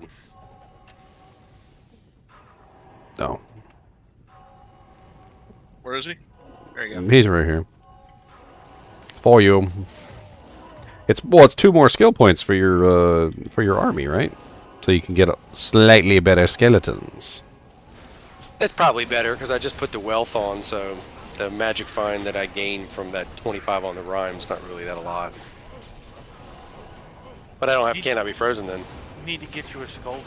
And if you're a summon Necro, why do you want Cannot Be Frozen? Dude, we're on fire today. Like, the Sur Rune earlier, the 1540, and his Shootist dropped too, which, like, yeah, I mean, it was a crappy Shootist, but still an Shootist. And then he found a freaking perfect Ravenfrost yesterday. With auto magic find, I clear better a Nightmare anyway, so. And sometimes that's what it's about. Kill speed versus, kill speed versus, That, if you're like, doing rarity. Zones and Nightmare, you can still get really good runes now. Yeah, me and Daniel, we're just old school Necro heads. That, and of course, he loves Pallies. I do love my North Star Smiter. I think he's my favorite Pally to date. You've done like 6,000 Pallies. I can confirm that I enjoy the Foden a lot more than the Hammerden or a Zealand. Who needs High Lords? You mean like a Strider platting? I just found a High Lord. Oh yeah, we found the High Lords earlier too. If anybody needs a High Lords, I've got the High Lords. Just let me know. That's 2 High Lords. Remember we found one in Star build. I got a Cat's Eye from Andy. Nightmare Andy drops a lot of good stuff. I've just been building so many computers I haven't been able to play that much. A circlet.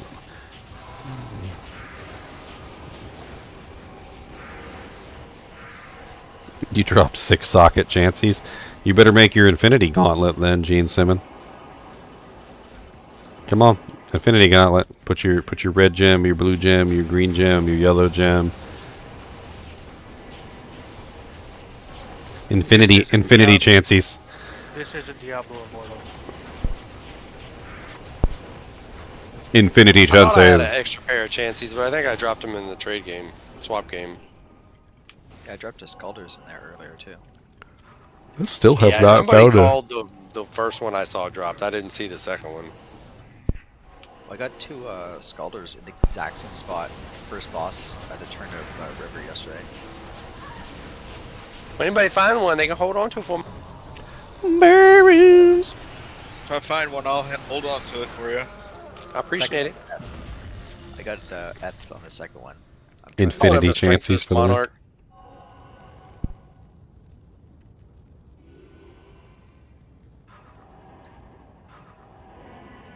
You don't got 156? I probably have like 50 stat points just sitting there doing nothing. 156. 50. I 150. only have 5 stat points. 250. Do you 350. want a token? I need 6. 650. 650. Do you want a token?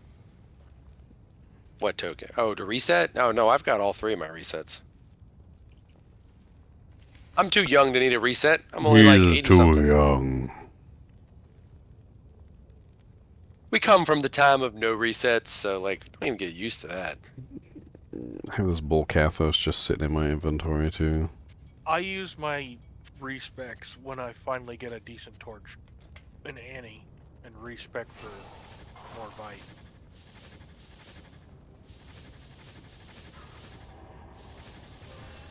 Ooh, nice magic fan. Ooh. Are you going to be using it? 6%er.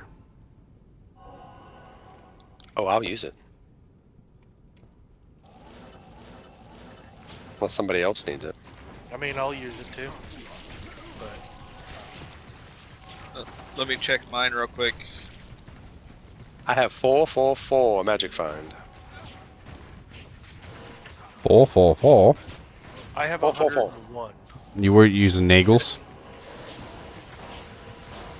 I have 29 chances, 25 Nagel, 28 Nagel, ethereal gold wrap that's halfway broken, 25 magic find boots. I'm still wearing the rhyme 25.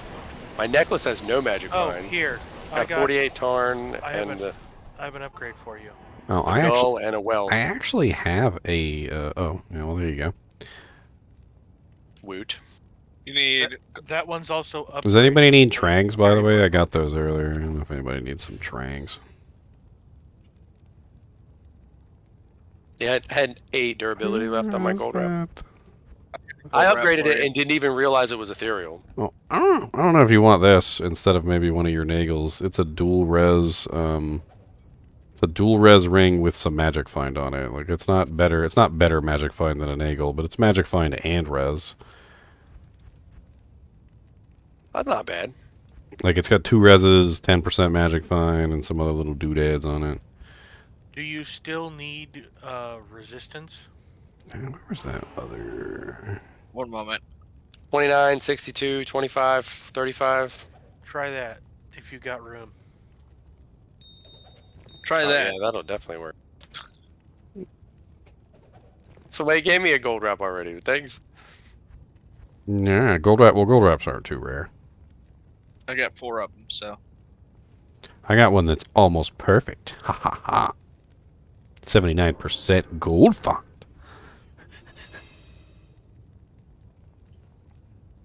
Do you have an Annie?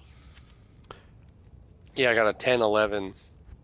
Do you want a 15, 10. 17, 6? Oh, no, that's the torch. The torch is 10, You 11. got a 15, 17, 6 too? I have a 15, 17, 6. No, my Annie is 18, What are the 17, chances 9. that your Annie would literally be exactly the same as mine? Well, I've What got is your like Annie, Daniel? I've got My like Annie's a 4. 17, 19, 10, but he literally said, I got a 15, 17, 6 here for you. And I'm like, I was going to hand him a 15, 17, 6. I've got 4 in my stash, so you know.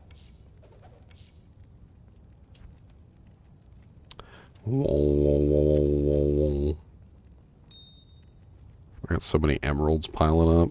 Ooh, that one's nice. Where's that one I was re-rolling?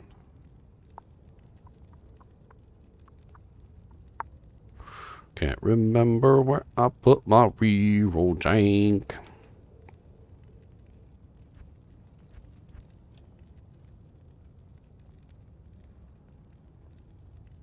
What are you looking Where'd y'all for? go? Where'd I go? I'm in town right now. What are you trying to re-roll?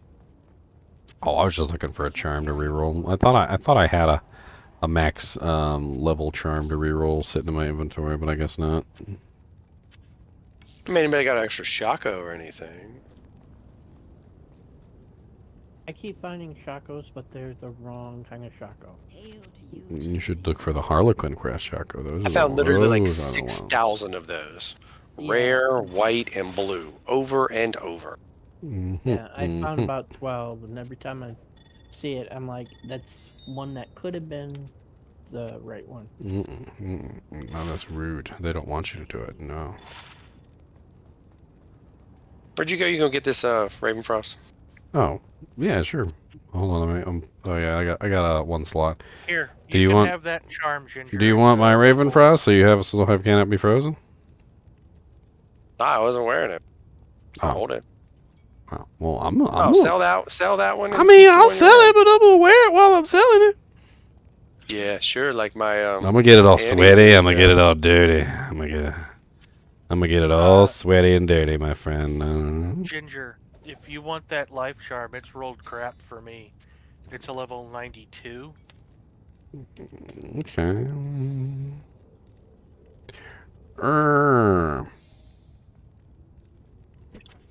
Cody, leave the chinchillas alone. Why are you a crackhead? Lay down. Play with your toy. Here, right there. Play with your toy. Leave the chinchillas alone.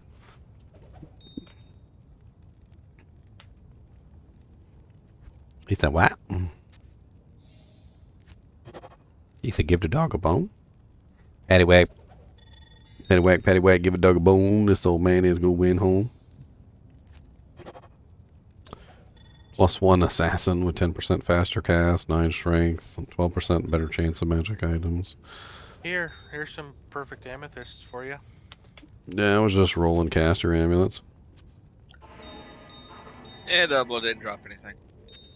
He's rude. Should tell him that. I don't know why I'm holding on to that. Is a perfect crush flange 60% enhanced ED? I don't know. Anybody want this horrible to shoot us? Somebody should drop it in the next swap game just to troll people. I dropped a pair of ethereal war travs. Oh, I could have wore those. This was, I don't know, 4 or 5. Hey, Ellie skills with +3 dexterity. Look at that. Hey, it rolled good for you. It's Chunks went to bed. That's right. I was going to give it to him. He's on the Ellie Druid kick. Well, good. I can make 2 more caster amuletos.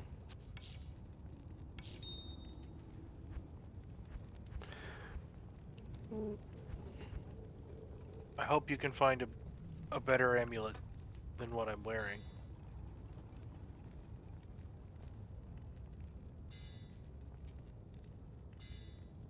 I mean, I'll try and craft them up. You got a +1 pally with faster cast. I made a bunch of really nice pally ones this season. It's about like my druid necklaces that I got today. Hey, it's not terrible. Look at that. +2 pally with 10%. Well, +2 combat with 10%, and then it has fire res on there with some mana. I Rune heart. I just dropped it on the ground.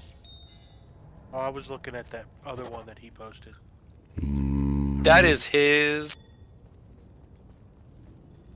Yeah, he got a really nice one. Oh wow! Look at that. 60 fire res. 20 all and 60 fire. That's crazy. That's a The other one I gave to one of our other druids. And it had 60 cold res. Dude, it went through my head too. I was over here crafting, and I was like, wouldn't it be terrible if I accidentally crafted with the 4015? Yeah. That's why it's on a different tab, all by itself. Good feels going on a mule. Also, it's not on the personal tab. Don't make this mistake and put your good jewels on the personal tab, because you can accidentally socket them into things. You can socket in the personal tab. You can't socket in the shared tabs. All right? What makes a good rare jewel? That's why your personal tab should never be your Something rune or jewel or gem tab. Always make your rune or jewel or gem tab one of your shared tabs, so you don't accidentally socket stuff all the time.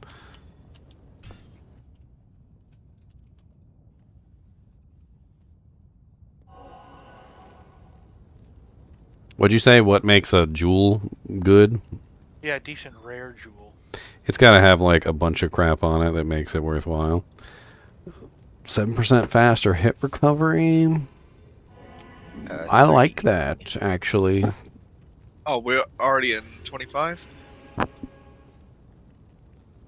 was killing Andy in this one, but Cold damage doesn't really help anything. Negative requirements. I don't feel like that really helps anything either. So I have an Act 3 merc on my MA Sin, and she's running F K Hagens, and she's like 3% faster at recovery short or shot. I mean, he's like 3% faster at recovery short to hit his max breakpoint.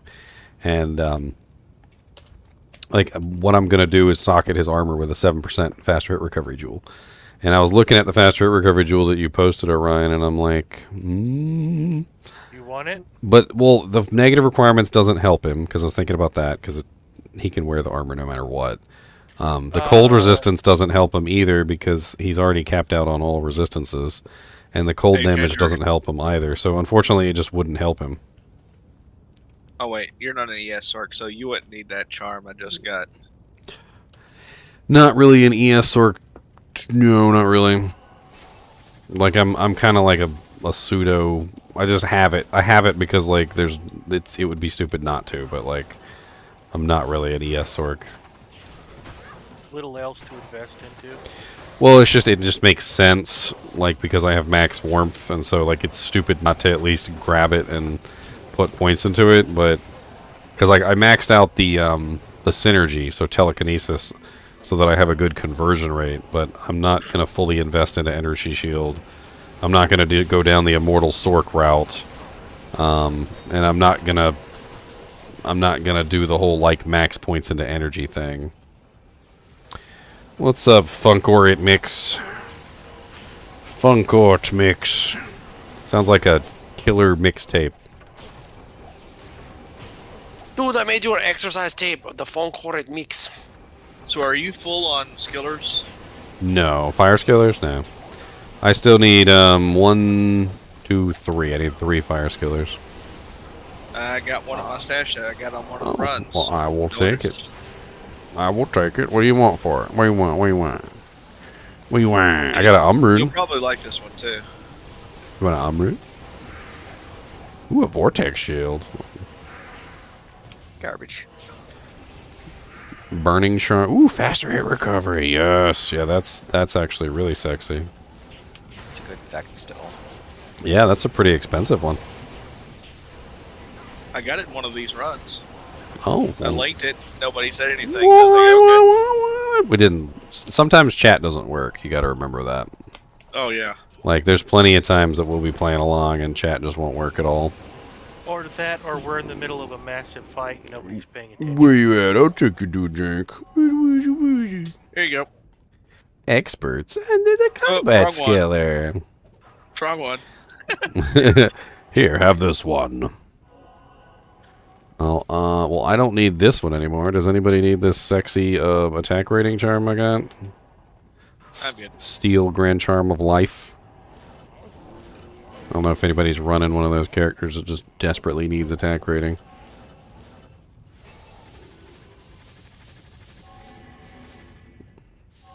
Emilio! There you go. That brings me up to level 40 enchant now. Oh, Ooh, Cathedral and Catacombs. Speaking you of wanna try for, speaking of Andy, I mean, if we P8 Andy, will she drop more diadems? Just dropped the rare ring. Not just P8. What if we did P8 Andy with like the full group there? Oh, holy cow! I wasn't paying attention. I was thinking about the Andy run, and then I Orion I walked Andy. straight into it like an idiot. I'll grab my 600 MF barb.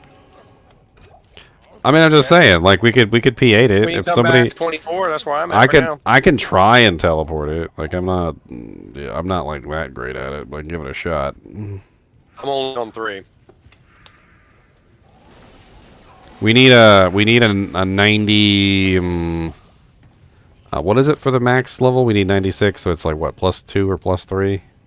Well, this So is your game. Somebody at least 90. You need a 94. 94. We need a 94 to make the game. I mean, as far as I understand, it only improves your odds. It's not. Well, we want to go with the maximum possibility here. So I think what I'll do is, ooh, it's an F rare man catcher. Ooh, somebody, I need to. We gotta need some room for that. Oh, that could be really good if it rolls with the right mods. That could be like godlike. I'll have to make it with my other character, I guess. Like that's pretty much it. So I'm gonna have to swap. How's that for you for godlike? I'll have to swap my MA Sins gear back. Okay, so Chains is his. He can use the Raven. I believe the Bull Kathos is also. Well, I say his. Hers. The Annie is also. Yep. Okay. I think that covers everything. Let me go check real quick. Otherwise she won't be functional at all. She's level 94, so she can make the game. Here, I'll go ahead and make 26. I'll go hold it. And let's see if I can actually do this. Put the Annie, Chains of Honor, Old Kathos, and Ravenfrost. Anybody wants to come 24 and help me kill him real quick? Okay. Yeah, there's somebody here. You said 24, right? Yep. There is an item I left. Yep. The Flickering Yep. Flame. I don't have the Flickering Flame. Well, I'll be alright. I could throw something else on his head for the moment. Actually, I don't have any other helmets. Well, Merc, you don't get your helmet.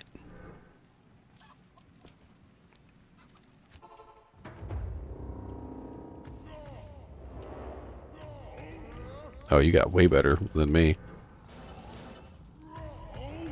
I'm over here casting my little piddly craps. First one, charm. Yeah. You guys going straight from Catacombs 2, or? I figured we'd probably teleport. I needed to make the game with this one, though, so now I can't teleport because I'm on the non-teleporting character. The best I can offer is a nauseous puzzler.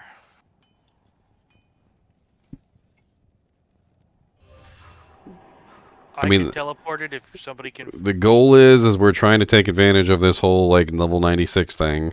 So with the T-zone on Andy. And then also we're going to try and see if maybe having people there, so everybody there at the same time, lowers the no drop chance even further. So who knows what the hell we'll get from her. Well, you guys farm the leaps, and I'll just tally, like, rush to Andy.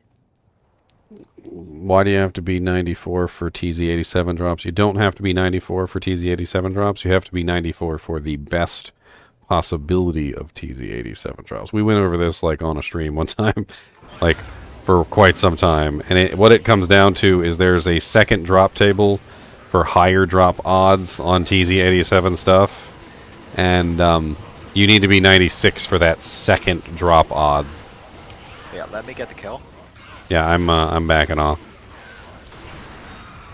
Backed off. Twisted Essences of Suffering. We got 2 of them. Let's snatch them up. Rough first one. All right. Well, Are you next game. collecting essences? I mean, I'll just grab them and drop them in the swap games. Nothing special. Whenever I go join a swap game, I just drop them all on the ground. I try to collect them and make tokens, and then pass out tokens.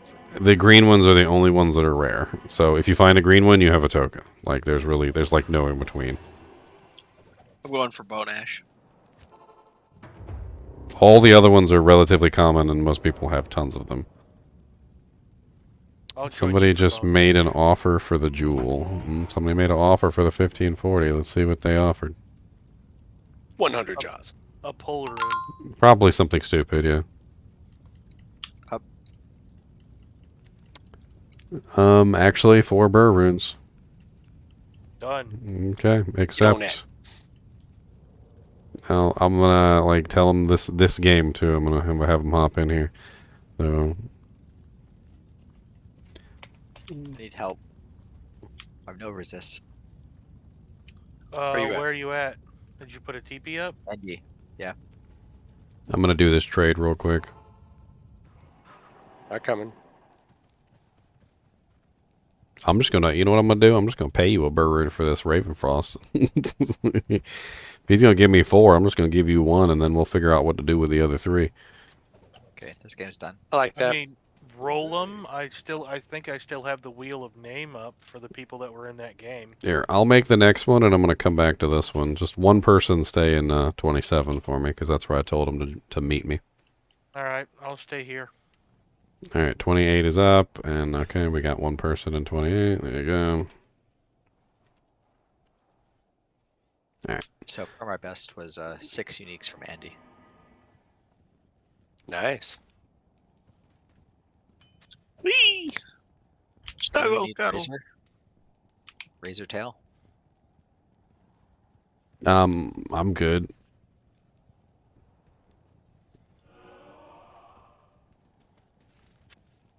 All right, I'm gonna head to the Orion. next game.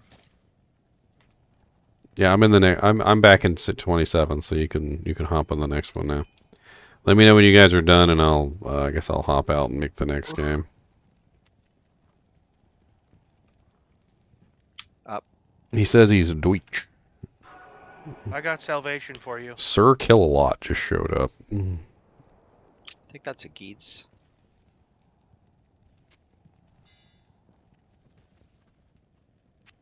I got like 3. It's not a Geeds. Oh, I'm just gonna pick it up. My inventory is full. There we go. We Four got burr runes just like that. Woohoo! And he's gone just like that. It's like See, finding a gold necklace and being like, well, I Five could uniques. wear it, but I could get $500. I ain't using a 1540. There's certain items that are just so ridiculously rare, and like he said, you would literally almost not even notice the difference between like a 1540 and a 1535. Here you go, Teddy, come here. There you go, Ravenfrost. There you go, paid for. Woot. Now you have a burr rune, and now I have 3 burr runes. All right, next game, 29 is up. So we need bodies, so make sure you guys are down there for the kill, but make sure that the person that has the magic find is getting the kill on Andy. This is a practice. We're practicing optimal magic finding tactics. So we need the bodies in the vicinity to make sure the no drop rolls are getting as low as possible, and then we also need the magic finder to actually get the kill on the target. So whoever the magic finders are in this game, you guys are the ones that need to be trying to get the kill. Well, I have a bit over 500 MF and grief right now. So Yes, probably will get and I believe Teddy also has like 444%. So between the two of you, as long as one of you guys gets the kill, and I don't know about Orc Monster because I think he's got like. Are you Orc Monster? 598 is what I'm running. Okay, so you see, you Or the three of us three, will just go beat you it. three beat the crap out of Andariel. The rest of us just stand there and watch. That's basically what I'm saying. Like, and get your mercenary away too. Like, you just need to be in the vicinity. You don't need to be next to her. Do you want salvation or fanaticism or? Salvation's nice, yeah. Resistances.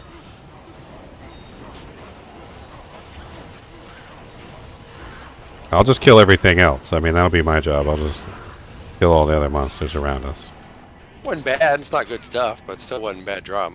No, we got 2 rares, 1 unique, and 3 blues. That's actually pretty good no drops. So we got really good no drops on her. We just didn't get really good bases. But that's the whole thing, right? So the diadem base is apparently dropping more often from her. Well, last game we got 5 unique. 5 uniques, yeah. So this is where your magic find is working. Our no drop rolls are working. We're just waiting for that diadem base to fall. And then the diadem base can roll into the unique. That's what we're waiting for. I'm stabbing with my gold dagger. Yeah, stab. Well, if your skeletons get the kill too, that also counts. Oh yeah, and my merc. Yeah, and also your merc, that also counts too. I found a gray form and spirit shroud in the same game. Oh, she's got all the junk jewels. I was wondering where all the junk jewels were. Does anybody need any juvies, by the way? I've got a bunch of juvies just sitting in my stash. Steal your juves. Oh, small chimney. Layer guard.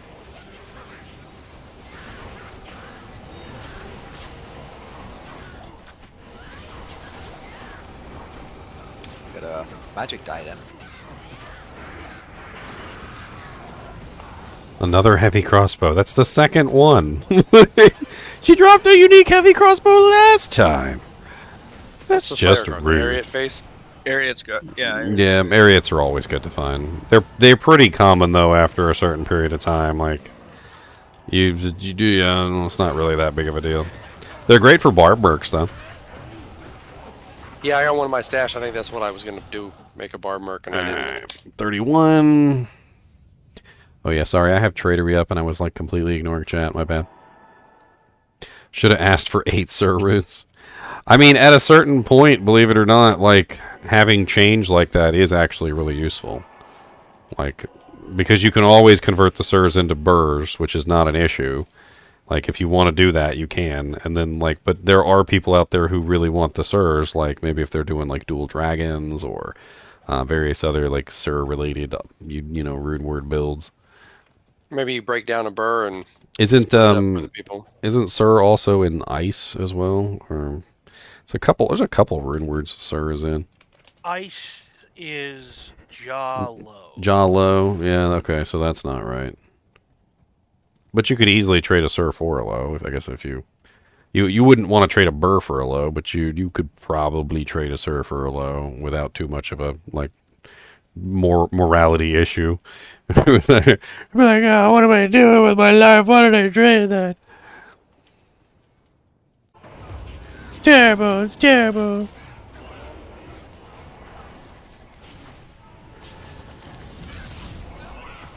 Oh, I still have the names from Wheel of Names up if you want to roll on. Any of your spoils. Oh yeah, any of the spoils that we get. Well, on the yeah, 2 rares and a unique. Specifically on the people that were in the game for the 4015 jewel. I haven't changed it since. Well, because it's a multi-burr situation, like what I was thinking is usefulness. Like I was honestly, I mean, it's 3 chains of honor, or potentially an infinity, or I mean, there's a couple things that we could do with these burr runes that could be very useful to the kinship. So I was thinking in that direction. I don't really need them. I have a 498 Archon plate that I'm willing to Larzik, and I've got everything else for a chains myself. Is that what you're looking forward to? Is a chains? Chains and a Haas, yes. Yeah, well, you know what? Here, we got 3 burr runes. As long as it's going towards something that's going to help out the kinship overall, which is a Chains of Honor definitely will. Then yeah, come here, come get a burr rune and come roll your chains. Where you at? I need to. Where are you at? In town. Yeah. Who are you on? I'm on Pyrotechnic. Yep. Yeah. Roll your chains. Let's see your pretty chains when it rolls. It still leaves 2 burr runes, by the way, which is still enough for an infinity or I don't know, several other things.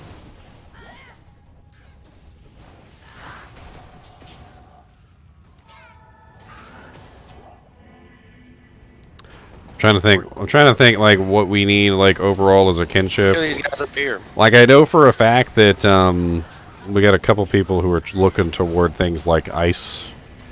We got like a freezing arrows on that needs an ice bow. We've got I know we got a couple Fizzons that are trying to get their faith. I have the freezing arrows on, but I don't need another one because the chains is going on her too. Well, yeah, I mean that's the beautiful thing about chains is you can just move it all your characters. Like who freaking cares? Like you're just like, oh, you're like, no, like I could put this on this character, but I've got a chains, and you just walk over to your other character and rip it off his chest and throw it on your next character.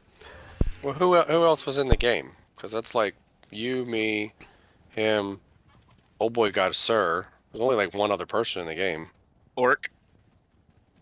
Orc or you trying to make anything with a burr rune orc? Blades? What are you making, blades? The only thing I was looking forward to is getting an Enigma, but that's beside the point. I mean, do you already have a burr rune to like throw in there, or like a jaw rune?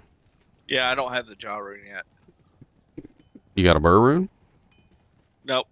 So you got nothing on the base. Yeah, nothing. Yeah. You got nothing. That's why I said not to worry. How much is a low rune? What do we got to do? Low rune is half a Sir. Sir is half a burr. So basically a low rune is a quarter of a burr rune. Now normally low runes are a little highly valued at the beginning of a ladder, but I would assume that they've settled at this point. Like that's my assumption. What is it? Like 3 lows to burr right now. 3 lows to a burr, so it hasn't quite settled all the way yet, but it's a burr rune is definitely like could get us several low runes, yes. Well, there's a Razor Tine. Oh, Reaper's Soul, nice. Grab it. Bring that to the next game. Got a Gavel of Pain too. not F, but it rolled okay. I know we have a new wind druid that no, he already got. Those Gavels of Pain are absolutely great for summon druids, by the way, to bypass fizz immunes. You can utilize the amp on it for temporarily just completely bypassing a specific immunity. I've got 2 gulls and a mal and 2 poles that I can put towards a low rune for his grief. I mean, that's not a bad choice. Like if we traded a burr for 3 lows, 3 lows could get us multiple griefs or fortitudes, which is probably just like with the Ravenfrost versus the 1540 argument, is going to give the kinship as a whole a much bigger bump than just building one item. Orc needs a fort. I mean, a low would make 3 lows would make 3 forts or 3 griefs or some combination of in between. At GGM, I could make the games if you want, since my character is 97. Oh yeah, but it's capped out no matter what. So I'm 94, which is just high enough to hit the cap. Okay. As long as we're hitting the cap, we're fine. It doesn't go any higher than 96, unfortunately. That would be cool. And he already got her all dressed up for the party. 35. Who got who dressed up for the party? You're assassin. People use Gavel to speedrun Ubers? Yeah, they do. It's that amp damage is insane. Like if you're a kicker or something, like kicks in and you throw amp damage on the boss and you run in there with your ridiculous high Tiger Strike and your kicks, and then you got amp on the boss as well, yeah, they freaking melt into oblivion. Hey, all our extra bodies in here, shouldn't we kill off everybody in that little area? I mean, everybody that's not killing Andy that's not a magic finder, yeah, you should be just like murdering everything else. And we shouldn't be leaving them packs up above the top. If you can see a monster and you're not part of the magic finding group. Can our Tellier drop us just outside the stairs?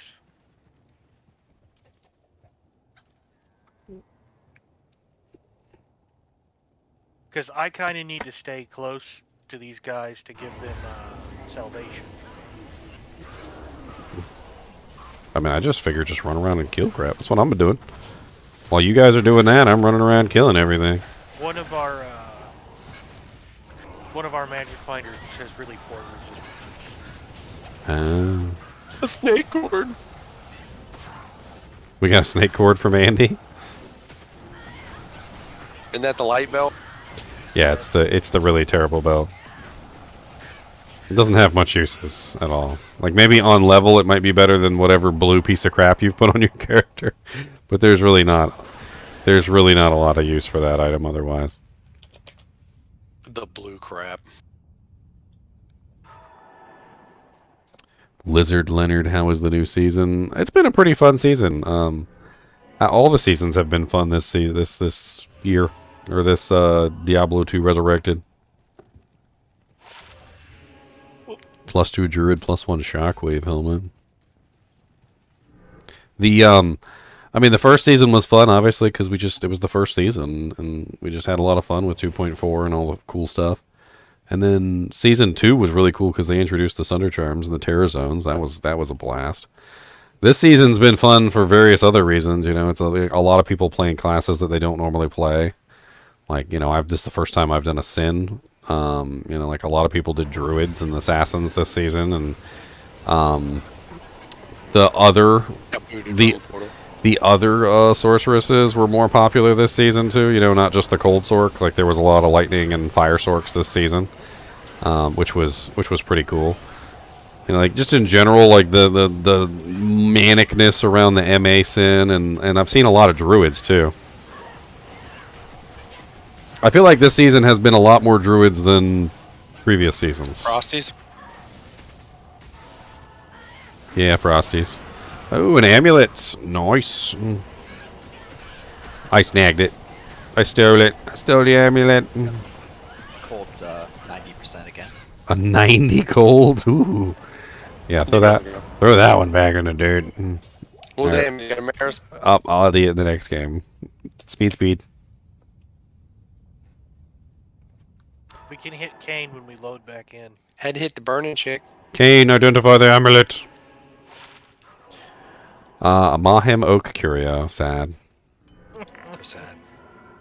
So very sad. Boo-hoo.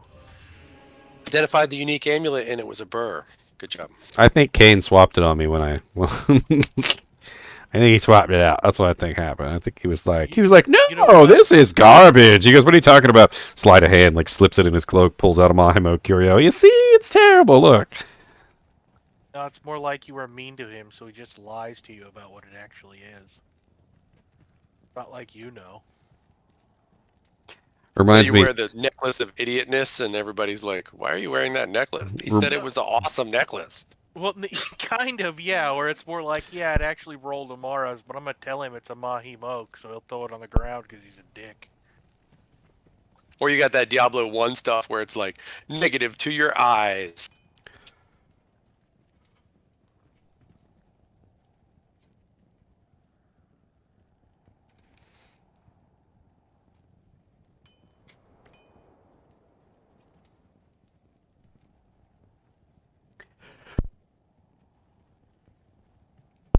I'm dying over here.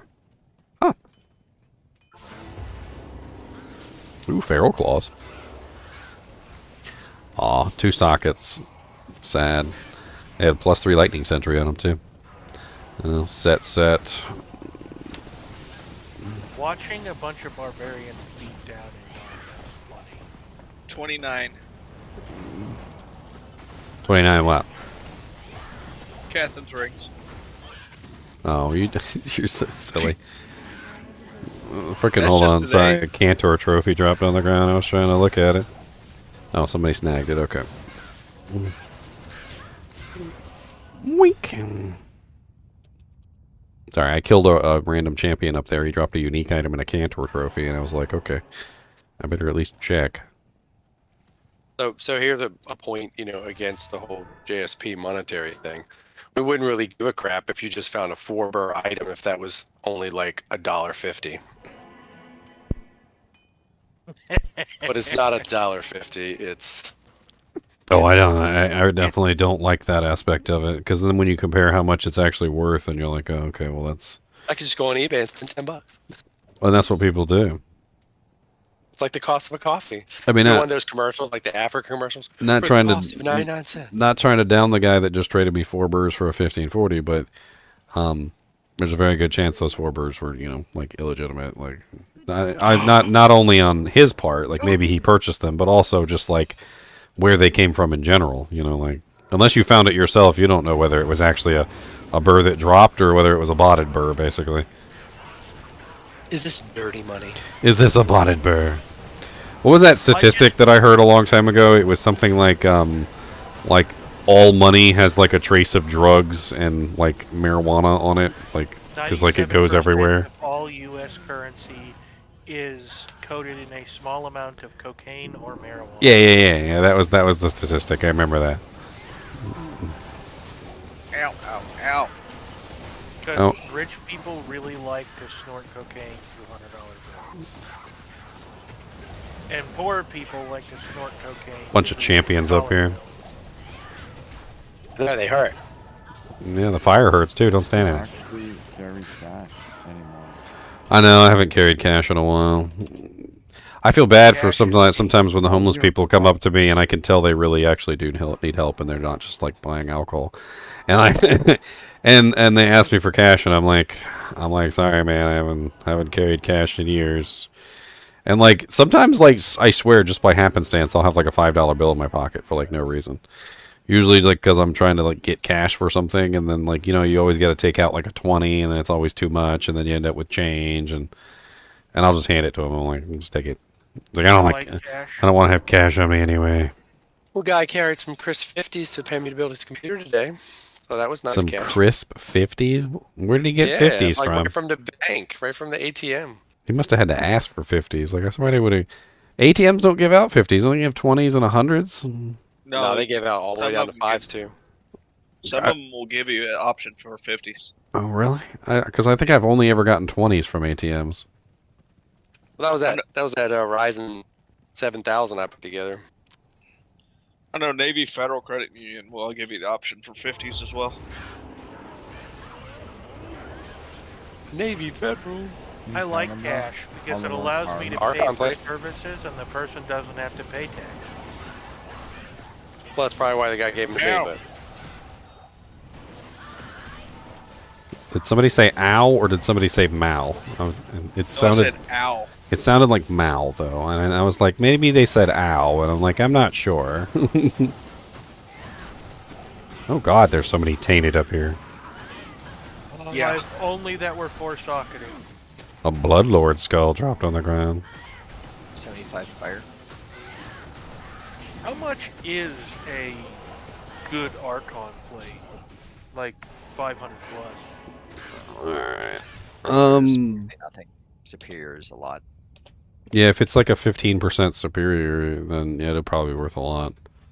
Even a really high defense non-superior, because some people don't like the repair cost, can still be pretty good. Your character is It's got to already be. in the game. It's got to be like a perfect roll. Here, let me look up the Archon plate for you and tell you what the perfect roll is on the Archon plate. It's 524. So 524 is your perfect roll for a non-superior, and then just tack on 15% for your superior. 523 is pretty good. That's 1 point off of perfect, Warren.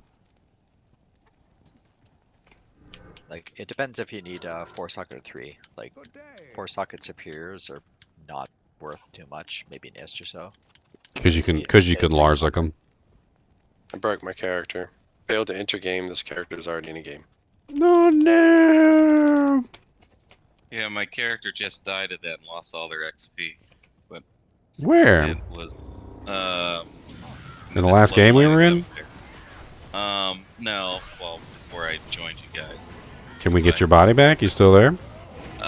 No, because they come back into the game and then they're already dead. Oh, This so you game crashed. You crashed or something, yeah. Yeah. Yeah, it happened to me one time. Yeah, I saw that. I was fighting Uber Diablo and the game crashed and I was like, oh, yeah, yay. Where it booted me out. Didn't it say, like, connection interrupted or something? Right, yeah. And I guess it still thought you were in the game, so your body was getting attacked and then got killed by something. Well, yeah, you're definitely still in the game for a little while after you, Giant Thresher. Ooh. Non-F. Sadness. Look at the dead rogues. It's hot. So, how many terrible Thunders have we found? Because the Sunder I picked up... Most of them. The Sunder I picked up earlier was a 90 fire, and I just pitched it on the ground. I mean, 90 fires, yeah. Just pitch them on the ground. The only ones you're ever going to keep, really, are the perfect ones now. Like, we're at that point. It's got to be like a 71 or a 70. Like, or maybe a 72, like, just to even think about keeping it. And, like, if it's 72 poison, I would still drop it on the ground, because, like, nobody wants the damn poison ones. I already have a 71 poison, so... Perfect poison. You found a perfect poison? Yep. Oh, nice. That's what's on my necro. Ah. Is it okay if I do the Cathedral TZ? For what? Or do you want me to be? Or do you want me to be in the Catacomb? We're going and we're killing Andy, so everything else in the game is pretty much, open for grabs. Like, but the games are really quick. So, I mean, if you can do something else while we're doing this, then yeah, I mean, you might barely have enough time to run a trav run, like, because these games are going like super duper quick. Next. Like, yeah, literally, we're already on next. So 42. I mean, occasionally it takes a little while to find it, but like it's not common. Go cap Bone Ash. Yeah, it takes about like 2 hours of bad Terra Zone to go up a bar. I mean, if you want to like P1 or P8 players one, like Catacombs while we're down here killing Andy, then go ahead. You're not going to be able to get a whole lot killed, but it'll still be better EXP than running the TZ by yourself. Right. Just take the Catacombs waypoint and just start murdering stuff.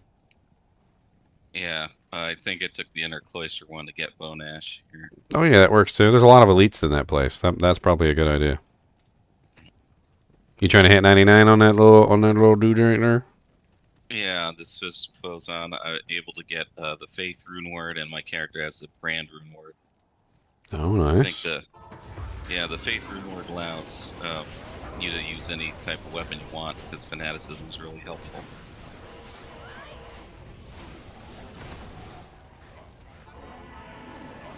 Well, Brand is a fun one because you get all those bone spears. Right, yeah. Trying to proc what I can.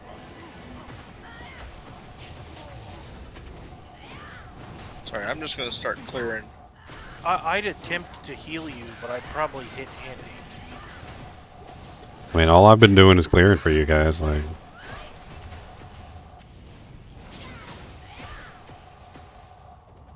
Oh, I was gonna ask. Anybody need like a new motherboard processor upgrade? I'm pretty sure there's people in the kinship that do. Yeah. I mean, I don't know who exactly, but we've had a couple people talking about their systems are on fire, like Tong Yang. He probably needs one. so this guy just updated. So his old motherboard that he's getting rid of is a 5900X Ryzen, MSI, 64 gigs of memory with a 1 terabyte NVMe and a liquid cooler. All extra stuff that he just wants to get rid of. But like a whole computer without the computer. I still have a warranty on this pre-built I bought, so. The warranty. He'd probably take like $300 for everything. Yes, this is the new Melee Sin. I've been playing this since the ladder launch, Lizard. The Enchantress was my second character. That was the build character I built after this one. Never actually built a computer. I tend to just go to Micro Center and buy one of their pre-builds. I built that one today. I always need something too specific to go buy pre-builds. Like, it just doesn't... Mine needs to be more better. Ooh, Grand Yeah, Chimney. but you also are a streamer. I just want something that Even I can buy. even before I streamed, like, I still needed like custom gear and equipment. Like, Play the vast majority of games I'm interested in. You built like 100 computers before you were old enough to drink. trying to take care of all these dang frickin' doojanks up here. I have a little bit of a brain damage problem, which makes me not want to try and install my own CPU or computer parts because I twitch too much. That would definitely make things a little difficult. You know, that's fine. People pay me to do stuff. Alright, next. Have we seen a single diadem drop from her yet? No. Even just a blue or a white one? Make some, Did they hot installation fix guides the game? for people to watch. Watch what? I spent hours building a computer. Sorry, you guys both talked at the same time. Make a video watching what? He said make guides, make build guides. For, third gear. Make a build guide for computers? Yeah, make an installation video for third gear. Yeah, no, I've watched several. The problem is it requires a level of manual dexterity that I'm technically no longer capable of. Yeah, I think you misunderstood entirely. He's literally saying that he's not incapable of doing it as in, like, he doesn't have the knowledge. He's incapable of doing it as in his hand shakes too much. Like, imagine as if you had a guy who was doing surgery on you, and, like, delicate brain surgery, which requires little tiny movements, and he's, like just, like, shaking and having a hard time actually, like, doing this task. I'm not so bad that I can't play the game, because a lot of it in this game specifically is just hold a button and run around, and I frequently smash all my potions. I'll clear a bar of potions because I'll try and hit the button once or twice, and I'll just twitch and hit it 3 or 4 times. It's just an unfortunate quirk of fate, and that's why computer shops exist. Yes, somebody hit me in the back of the head. Have you ever heard the term "you have the hands of a surgeon"? Like, when people say that, you know, your hands are real steady. You have real steady hands. Like, literally, you could be a surgeon. Like, maybe if you, like, put your aptitude to it.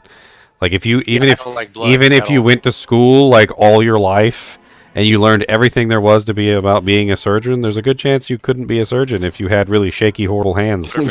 Like, you had like you were just all thumbs. Like, you were just one of those people that just had all thumbs. Like, you're probably not going to be a surgeon. I hate to tell you. I'll give you an example. I can play Diablo, but I cannot play any of your, like, Tekkens or Street Fighter. I do not have the manual dexterity to pull off any of the combos or fancy stuff in those games. Are your feet also affected? Because maybe you could get some of those, like, pedal systems. I'm not even joking. Like, there's like gaming rigs for everybody, and, like, pedal systems, you know, could be interesting. Are you allowed to drive? Yes. Can you feed yourself? I mean, it takes a lot for them to take away your license. Like, I remember. I do stab myself with a fork, but no. I mean, I can feed myself without issue. I'm not gonna jab my own eye out. Have you? We're just. Okay. What about soup? What about soup? I need a pin. So have you seen those little those special spoons? Those special spoons that they have for like what is it? Not you, because your condition is probably completely different. How many heavy crossbows is that? That's a lot of heavy crossbows. Like 5 or 6. What is it? The one that's the degenerative nerve disease, the one that Grandma died from. Parkinson's. So they made these for people who have Parkinson's. It's a spoon that has, like, technology built within it A gyro in it. that like automatically adjusts depending on like how you shake. So like it anti-shakes, and you can literally eat soup with it. Like no matter how bad you shake, you can eat soup with the spoon. Must be lagging or something. I'm not quite that bad. Most of the time, I just lean over the bowl and kind of. Well, I can't say anybody's ever told me that, but I don't ever make fun of people that can't work on their own computers. I mean, that's what keeps me in business. So. I mean, I'd love to. I like computers. I just No, I totally agree. It's not worth the risk of a $500 piece of equipment. I totally agree that like if you can't keep your hands steady, that might be a bad idea. Like I can see that. Like CPUs, especially like if you accidentally at the wrong time with the screwdriver, like drug the screwdriver across the board, you could potentially damage several traces. It doesn't really take a whole lot. Like just the wrong movement here or there with the screwdriver in just the right place can be potentially deadly. Another one that scares me is sometimes my hand will open up. The proc gloves. Witch Hunter, you actually might want to play with those. It's the ones that have like the meteor proc chance, and then they've got like the fissure proc chance, and like you basically just use them while you're strafing, and you just spam stuff all over the place. I've had tremors for 20 years. I'd never stabbed myself, but I have thrown a fork across the room. Okay. Just from the sheer force of a tremor. Check the rogues. I'm not alone.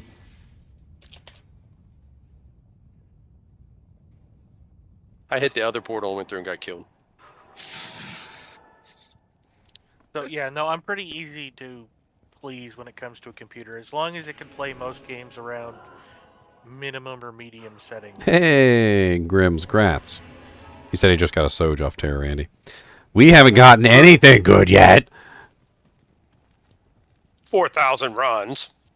I'm really close to leveling too. Yeah, we're getting XP, but I think we might be better just running solo in 8 games and get better stuff. I mean, we're still going just as fast as a single person would, right? Well, yeah. I mean, honestly, like, I mean, if we wanted to kill her faster, we could. Like, we're just letting you guys kill her. I mean, what's wrong with all the heavy crossbows? You guys don't like heavy crossbows? What do you got against heavy crossbows? How many of those unique heavy crossbows do we need to make a burn? The heavy crossbow is the new Eisenhardt's breastplate, apparently. Yeah, I haven't seen very many of those. I've seen so many. There's a bunch of elites up here. If you magic finders want to come put your magic find to work. There's a coronet. It's not that, dude. There's a giant thrasher. What's that? Non-F poopies. Garbage. It also could just be a fluke of mechanics, because I've seen 2 videos of people being like, in the last 2 days, I've gotten 3. Some of it is very specific. Like, you know, like, oh, it's got to be like P1 Andy, or it's got to be like P8 Andy, or it's got to be like P3 Andy. Like, and we don't know exactly how the bug worked. It might be only P1 Andy. We broke it. I mean, we're pushing it to the limit, right? We're forcing her to have the highest drop % chance that she can possibly have. She's dropping lots of uniques. She's dropping lots of rares. She's dropping lots of sets. She's just not dropping what we want. We haven't got the bases we wanted yet. Like, if we got the right bases, I feel like with the ridiculous number of uniques that keep falling, if the base that we want falls, there's a good chance it's probably going to be a unique, but we just keep not getting the right bases. Verona coming up. I prefer Miller. I don't drink. It's Rona time? What? But why? I'll put that motherboard stuff in like Budweiser. ladder chat or something, so somebody's interested.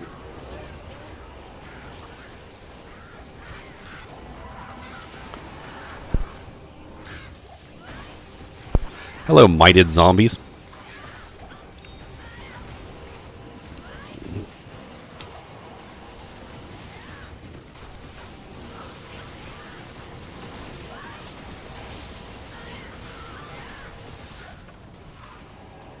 You know, Holy Bolt does decent damage.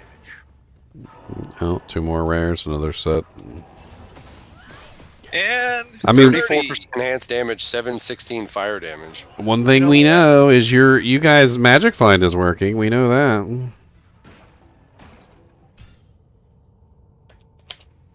Everybody always makes comments like they're like Magic Find sucks. It doesn't do anything. It's like I don't find anything. I haven't found a single good item.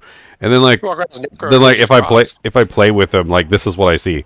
It's like unique, set, rare, unique, set, rare. I was like, your Magic Find is working, bud. You're just getting bad bases. your Magic Find's working great. Like you just got like 7 uniques from that boss. That is your Magic Find is mint. Have you explained the asymptotic scale of Magic Find?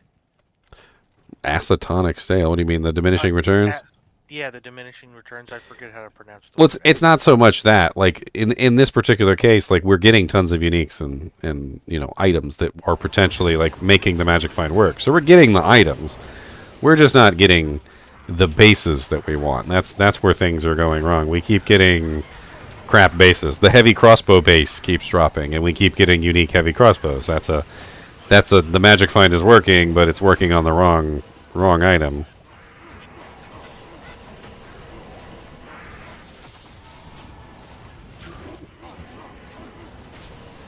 I mean, I'm getting good XP for this, so I'm not complaining. Ooh, Crusader bow. What was that? Eagle horn? That's the one with like the I can't miss. And another crossbow. It's got like ITD and insane accuracy on it. There's a thunder charm. Yeah, save the eagle horn. Somebody might actually want that. Got like 2 of those yesterday. I mean, I'll just drop them in the swap games and stuff. They're basically I can't miss bows. If you're having attack rating issues, throw that on. It's like a mini wind force. It's not quite the same, but it's close. And you just can't mess with it because it's just got insane attack rating and insane ITD and all sorts of other stupid stuff that makes it so it doesn't miss.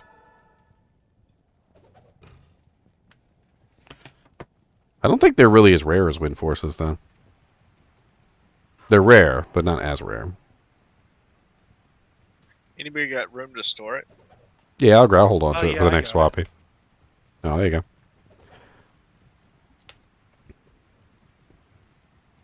4 open socket F13 EDCV. Yeah, that's a good insight base. I'm not exactly sure how much they're worth because you can Larzik FCVs to 4 sockets. So like even if you found like a superior like 0 socket FCV, you could just take it to Larzik and get 4 sockets, which does diminish the value of them a bit. As we were talking about earlier with like specific superior bases, the non max socket rolls tend to be worth more. Like an F man catcher with 4 sockets is a little bit more valuable than like an F man catcher with 5, because 5 I believe is the max for the man catcher. So you can easily get that from just like Larzicking an F man catcher. Does anybody need a decent armor base for their merc? It's got a F 3-socket lacquered with 703. I'll drop it in the next game. I will happily take that. F 4-socketed Colossus Volges. Yeah, superior, going for about an east. It's a 13% superior. That lacquered plate's on the ground.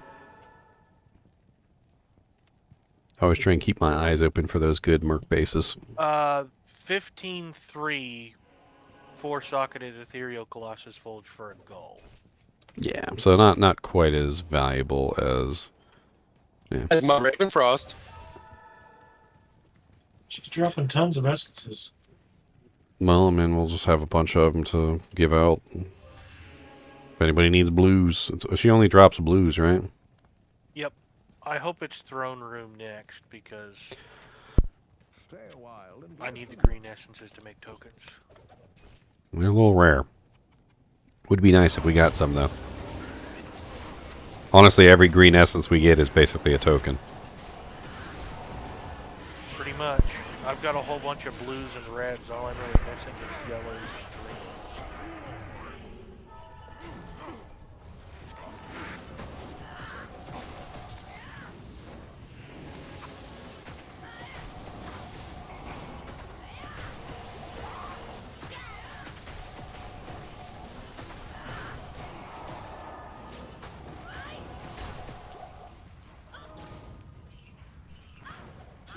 There we go. What we get this time? Anything good?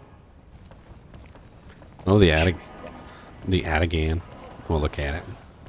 And a shoot us. Oh, that's a nice one. 3, Oh, yeah? 40, 15, 18. Ooh, nice. The last of shooters we found was a +1. It was awful. Somebody eat it. Oh, it's only a 1-socket Gin Slayer. They roll up to 2. It's not worth anything. Wow, look at how purple it is. How did I never notice how freaking purple that is? Hey, put that on. Put that on for me for a second, Orc Monster. I want to see what it looks like. That is so purple. Holy crap! It's purple. It's like that's like neon purple. It's That's like New Orleans Saints colors right there. that is some purplage. That's like neon Barney the dinosaur.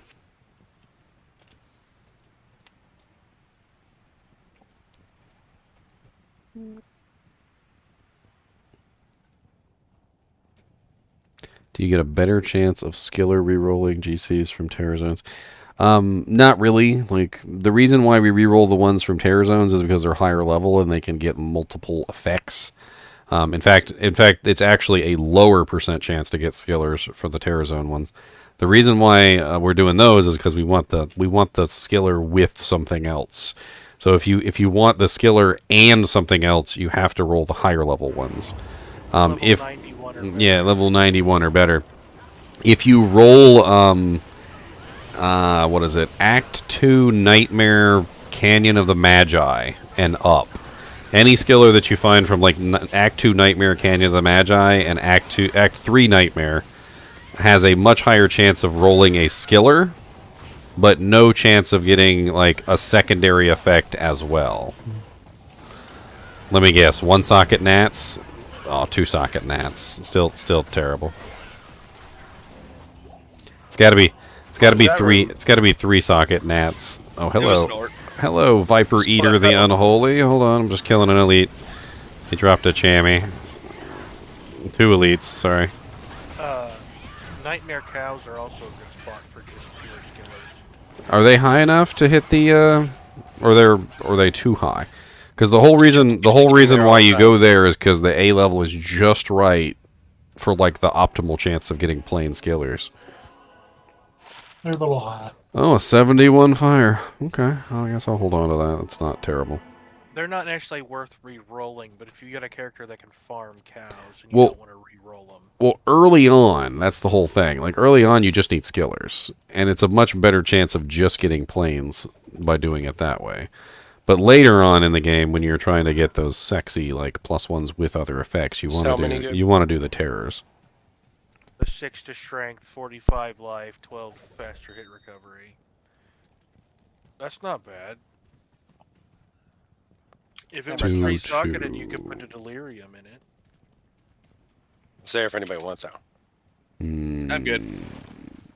It's really just good for a lore, which would only make it a 3/3, and that can roll naturally. Yeah. You want 3/3 3-socketed so you could run a delirium and get a like 5 to battle orders helmet or 5 to item find. Well, only 7 more minutes of this. Oh, a Caduceus. A blue Caduceus. What do we have here? It couldn't have been an Astrian. Oh, we're gonna roll it.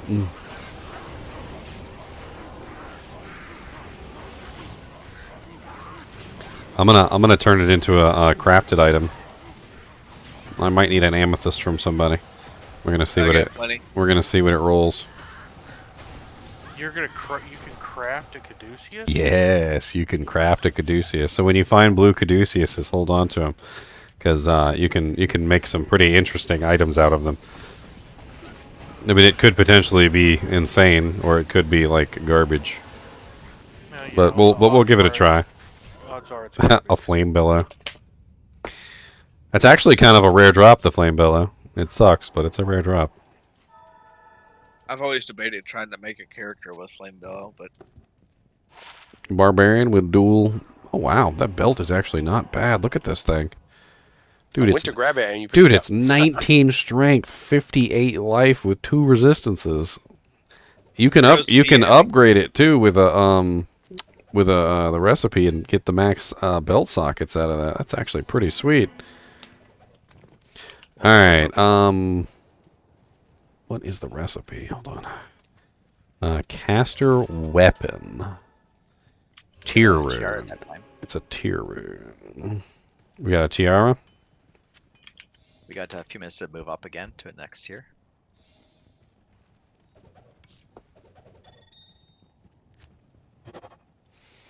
Not a good roll on the caduceus. Not a good roll. I think the name even agreed that it wasn't a good roll. What do you want to name this? Oh, let's name it Pain Cry, because it's painfully bad. It's going to make you cry when you see it. It is rather interesting though, because you can get some pretty crazy stuff. It's just like trying to roll like a 220 amulet or something. Like there's really nothing like super special about it. You're looking for a combination of stats. It's got to roll like +2 pally. It's got to roll like some pretty good plus skills. You know. Oh, unique ring. Unique ring. unique ring on the orc. On the hork. Alright, let's make, we got enough time for some more. Let's do a couple more. I'm IDing the Kane's gonna ID the ring and he's gonna swap it out on us. He's gonna cheat you again. Man, that is terrible. It rolled 10% IAS. +1 meditation. It rolled like bottom on like almost half the caster stuff too. It's terrible. I bet you it's still worth 35k. A 5% mantled. Sadness. You know what? I don't trust this old man anymore. Yep, it's still worth 35k though. You know what the worst part is? It was probably worth 35k before you rolled it. Oh yeah, most likely. It was cheap though. It's a P Ami and a tier rune. I mean, whatever. It was $3.99. Free 99, free 99, free 99, free 99, free 99.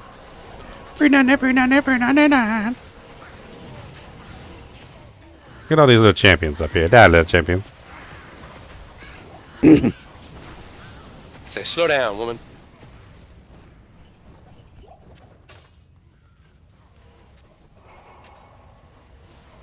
Oh, Andy, why you treat me so mean? You're the meanest old woman that I ever seen. Why can't you drop something nice for us? No, you gotta drop a bunch of junk. That's right. Hit the road, Andy. That's Don't 3 you come uniques back and 2 rares. more. No. Yeah, I know. I mean, she gave us good. She gave us good ones for all the bases. I mean, Have you ever heard him actually singing that song? I think once or twice. We watched like 4 different live things, and the little story he tells in the beginning of it is different every single time.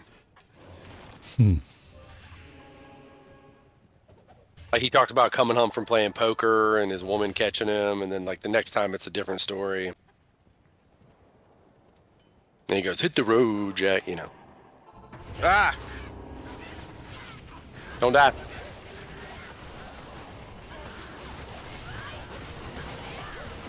He making these spicy portals. You put a spicy portal up, sir. We didn't mean to come kill all your monsters. We just, you just put up a spicy portal. You don't have 4K life? I mean, I was surrounded by tainteds. Like, it was ouchy. It was ouchy, okay?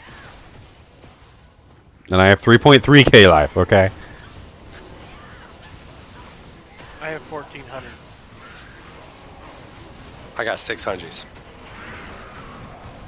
Aww. Oh, Raven You know, Cross? spicing it up there. Blast Bark. One more. She likes dropping crap with strings on it. Up. She needs to drop a spiderweb sash. That's got some strings. Yeah, that's good. I want that one. A stringy string, string, stringy string, is a string, a string, a string, string, a string, a string, string, a string, a string. You mean like the arachnid I'm wearing? Didn't make it. Yeah, Can't we see what's coming? Did you guys know? Did you guys know you can actually chase the chickens around? Like you can legit, like just like very slowly maneuver them to where you want them to go. You just. Did you know you could run over bugs in the desert? Yeah. Yeah, and snakes and stuff too. Chicken chasing And used the to be a maggot used to be layer. a whole thing. Did you know that the characters in Diablo are actually like 8 feet tall? It reminds me of the Expendables when Jet Li came on and he was like, he was so tiny. Jet Li, why are you so small? Because he's like beside giants, right? I mean, like.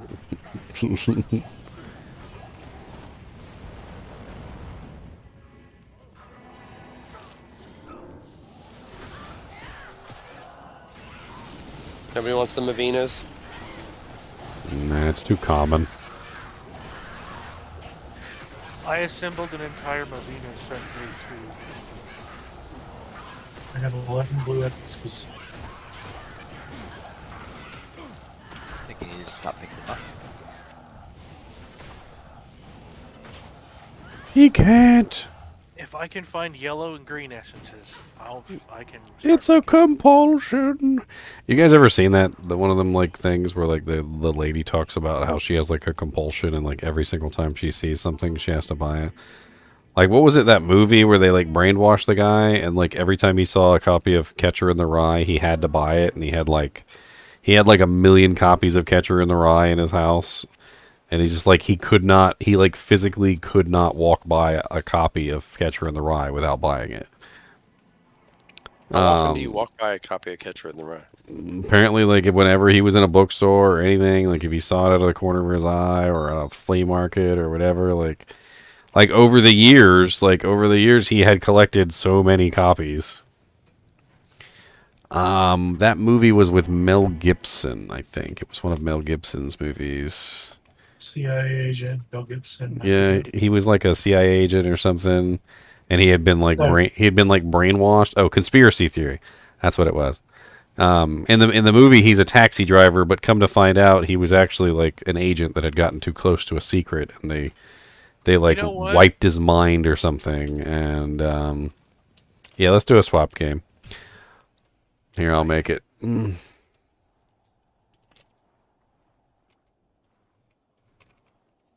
I just found a I don't have my phone. rune scepter that really tried. 3 to salvation, 1 to concentration, 1 to blessed hammer. Okay, your body's up. Huh? Alright, swap game is in ladder chat. Warren died to a bunch of archers.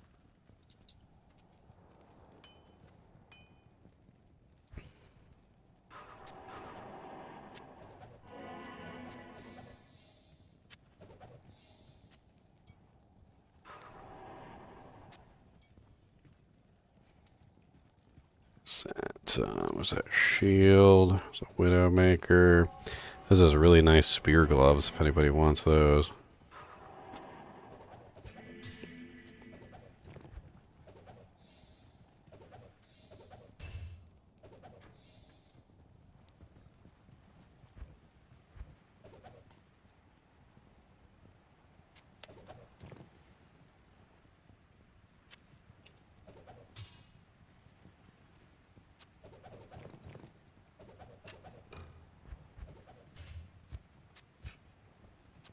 Don't need that smoke any. Oh.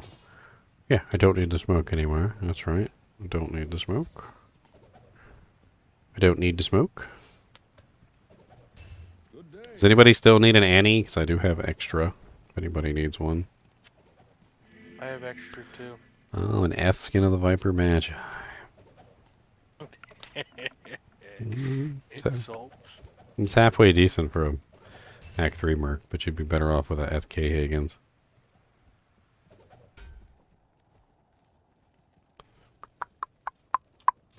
Looking kind of skimpy.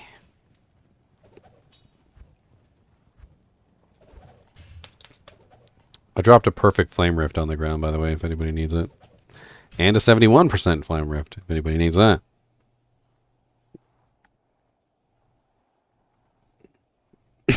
How have I been feeling? Darkado. I mean, I feel like my sinuses are clearing up from my illness, whatever the hell it was. But my throat is still a little rough. Maybe I'll just have to take a week off until Diablo 4 launches and then just, like, come back.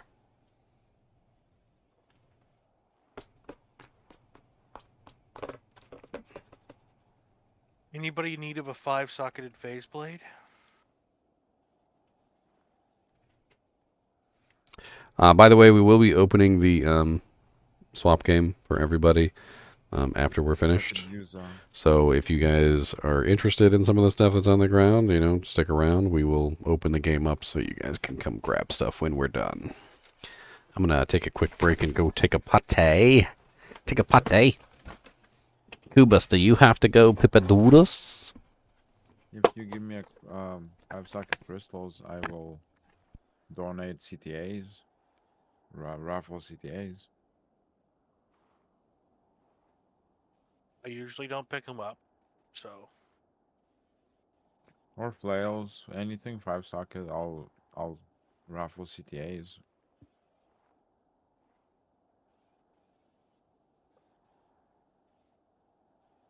I can make 3 of them right now. Nice.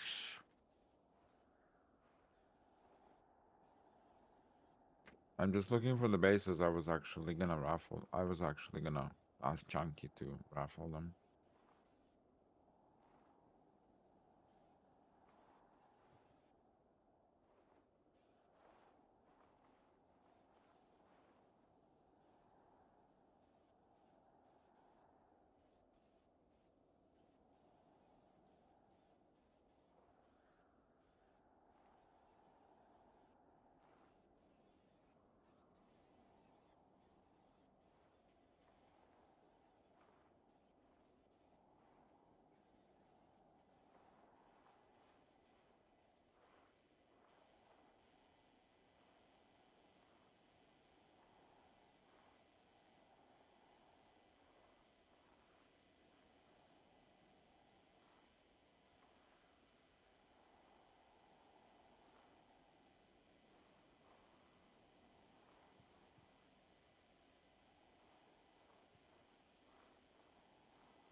Do people still need torches? I'm What sure kind of people torch? Really always low need necro torch.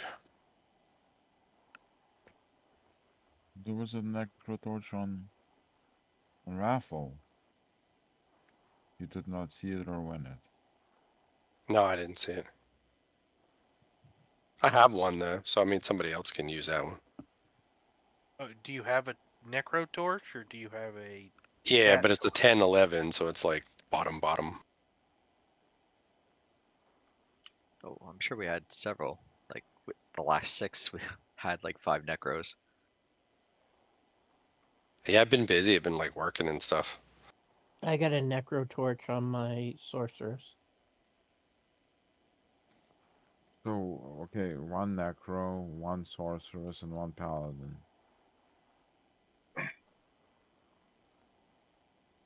Yeah, if somebody's got a better one, I'll swap mine out. You have a paladin? What do you No, have? I've got a necro one. No, what do you need? A barb. Oh no, You I have can- a necro. I need a better necro. You have a necro? Your main is a necro. Yes. Okay, gotcha. On your necro. Depending on whether you're willing to wait. Do you have a Mal? Who, me? Yeah, because Tradery's got a 1716 Necro for Mal. Seems like a lot That's to go too up like much. 5 points. It's actually worth it. From Alam. 16. 1415 for an Nah, I'm not worried about that much.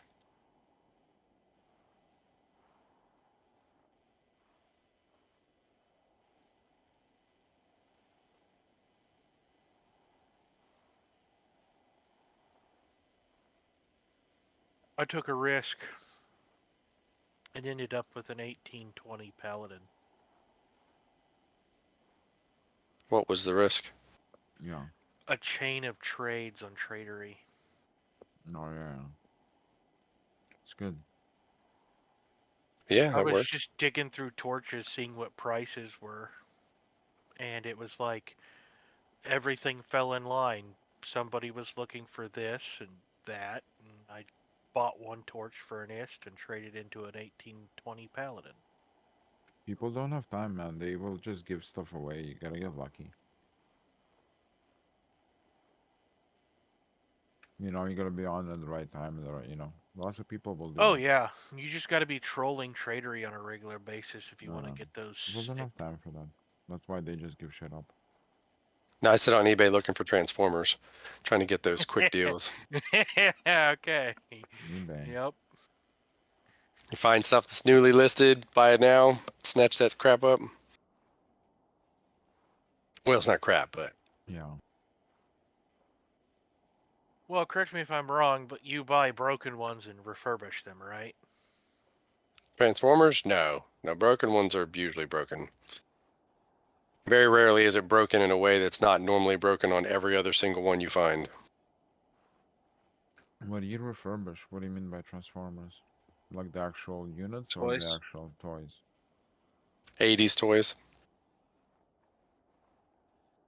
Right. Like hypothetically, you could possibly get like a nice mint Mirage whose waist is broken and replace the waist, but where are you going to get the non-broken waist from? Yeah. Oh, you can like a printer, like one of those, what are they called? Like the plastic printer thingy. Well, that's about as good as repro labels. It's not exactly original anymore. But yeah, there was a guy who made like a waist for Metroplex out of his lathe and aluminum, and I was like, damn, you should just start selling those because people would want those.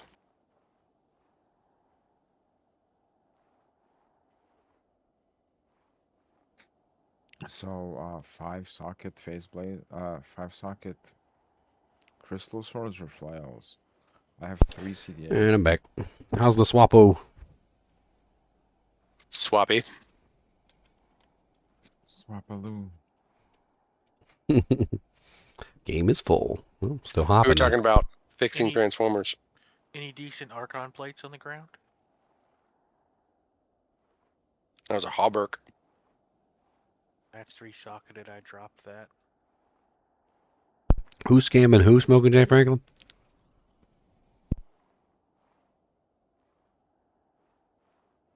Okay. Everything's overlapping. Anymore? I mean, I see swap games as take a penny, leave a penny. If y'all feel like y'all are cheating by coming in here and pick up these items, then start dropping crap. How about that? Like, if you come in the game and you pick up something good that helps your character, then drop something else good that you got sitting in your stash that doesn't help your character. Penny for a penny. Take a penny, leave a penny. I just come in and unload all this stuff.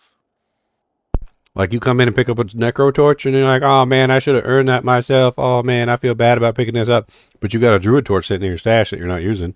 Drop the damn druid torch on the ground. Tit for tat. A lot of things I drop, I specifically keep and hold on I to need a just to drop in goddamn here. gold bank. This is ridiculous.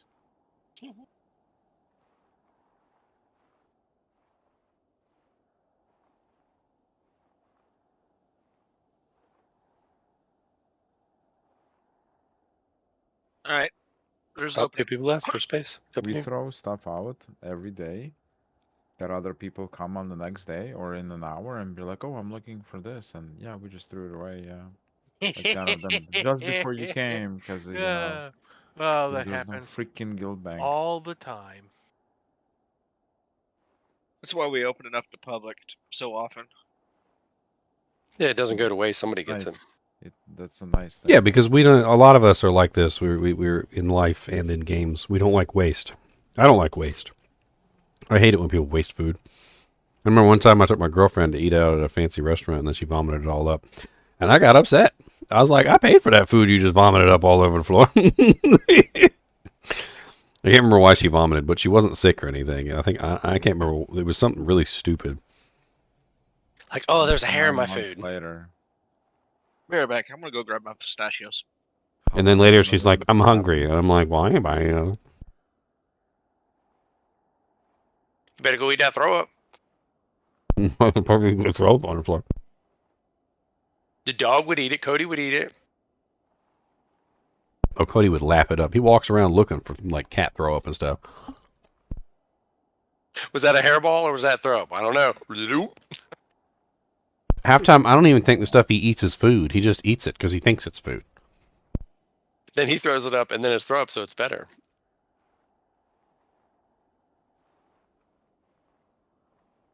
Lots of, you know, creatures eat their own vomit, right? It's part of it's nature. It's natural. Yeah, we mammals try not to really be part of nature. Us human mammals. I still remember this time. I mean, I still it can remember this be time I was at natural. the freaking bus stop trying to get Eric to the or Eric or Kristen or Alyssa or something to the freaking school, and it was this nasty. I don't know what it was. It was behind the bus stop, and everybody was like poking sticks at it and stuff. And this dog walks up and he eats it like nothing. Like it's just like, oh no, that who wouldn't eat that? Smell Right? just like he knew it was there. Immediately vomits it back up. Like whatever it is, it's obviously too disgusting even for the dog to stomach. Then another dog comes up, eats it again. So the first dog ate it, vomited it up. The second dog eats that, and literally he's like, oh, why wouldn't you eat this? Then he vomits it up. Then a third dog comes up, and then he eats it, and then he vomits it up. And I'm like, how many dogs are going to make the mistake today of eating whatever this is and then immediately upchucking it? 4 dogs. 4 different dogs came and ate this and upchucked it. It's like those coffee beans that the monkeys poop out. Hey, Those that things are so coffee's good. expensive. You know how expensive Monkey that poop is? coffee. No, but the funny thing is, there's always a human behind that dog picking up its poop. So who's smart? Who's smarter than who? No, at this bus stop, they were probably just dogs wandering around. There's no dogs wandering around. Yeah, there's dogs wandering around. Where? Where the hell do you live? There are just dogs. We live in wandering around. America. In rural areas, they don't care. In cities, they do. In suburbs, it's iffy. But like if you're in a rural area where there's really not a whole lot of stuff, you're close to the country, but you're not quite in the country, you're in like a city that's near the country, no, I don't care. We growed up in the sticks. Yeah, you grew up in a rural area in America, and there are roving packs of dogs. All the neighborhood dogs will get together. I'm still confused as how is it the best country in the world? Well, you said that, not us. Where I used to live, there was literally this big, fat chocolate lab that looked like she weighed all like 300 pounds. I remember She was that so round, she looked like a Tootsie Roll with legs. And she would come around every single day because she knew exactly like what to do. And she would come around and dump over every single trash can and eat all the trash. And she went all the way around the neighborhood. She dumped over every trash can and ate all the trash out of all the trash cans. And she just she had a routine every single morning. She would just come around, Eat all trash, come around, eat all trash, come around. And that's why she was like 300 pounds. And she knew exactly how to get the food that she wanted, too. I drove truck in the U.S. for 10 years. I've never seen a stray. And you guys have some of the highest... These aren't strays. These are in dogs the that are owned world. by people that just Yeah, run they're people's around. dogs. They belong to somebody. When you and your neighbors all own 40 acres, it's not a big deal to let your dog out. Never seen a dog. Our dog used to run around doing whatever he wanted to do. He would follow us down the beach. He'd follow us to our friend's house. He was our like steadfast companion for the longest time. And then some rich guy like was trying to walk on our property or something. He tried coming down like one of our roads, like our driveway. We had this big long driveway in the back of our house. And he tried coming down the driveway, and our dog defended the property, basically. He nipped him on the heel and like gave him a tiny little scratch, and he sued us, and we had to chain him up. But like before that, he was just like, you know, he was just like the neighborhood dog. Pretty sure that guy kicked the dog. Yeah. I'm pretty sure they're. You're talking about like 20, 30 years ago, right? In Texas at that point. Honestly, even if it was today, he'd still be running around. It's a private lane, and there's a beach that's part of all the. People just walk their dogs. It sounds to me like you come from a city area. A suburb.